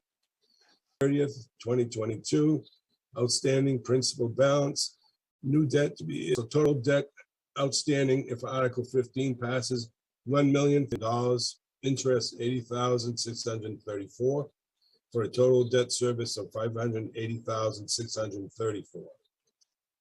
The validity disclaimer. The validity and voters' ratification of the new debt may not be affected by any errors by the voters is nevertheless I move recommend. Accounts in the capital improvement program accounts, the healthcare reimbursement accounts, and the employee compensation account. Bob, questions? Yes. Bob, Yes. Dennis, Yes. Abigail, Yes. thank you. $317,347 for the county tax. Second. Thank you, Bob. Any questions? Agencies and regional transportation. The budget figures will be assigned as follows. Provider agencies, $2,000. Regional transportation, $1,000. Select board recommends Article 19. I move recommend. Yes. Abigail, Yes. thank you. Bob, can I interrupt you just for a second? I just saw Bruce's note. Did you guys see Bruce's note? Under the chat? It said, hello, I can't raise my hand, but the truck went up 50,000 on May 1st, so it will go up, FYI. It means that the cost of the vehicle is likely to increase by that amount. I think that's probably also variance. Okay, as long as it allows for it, but I think Joe asked the question with respect to interest rates. It's also true with respect to the price of some of these capital items. We're going to do the best we can. He's just letting you know that trucks are going up large.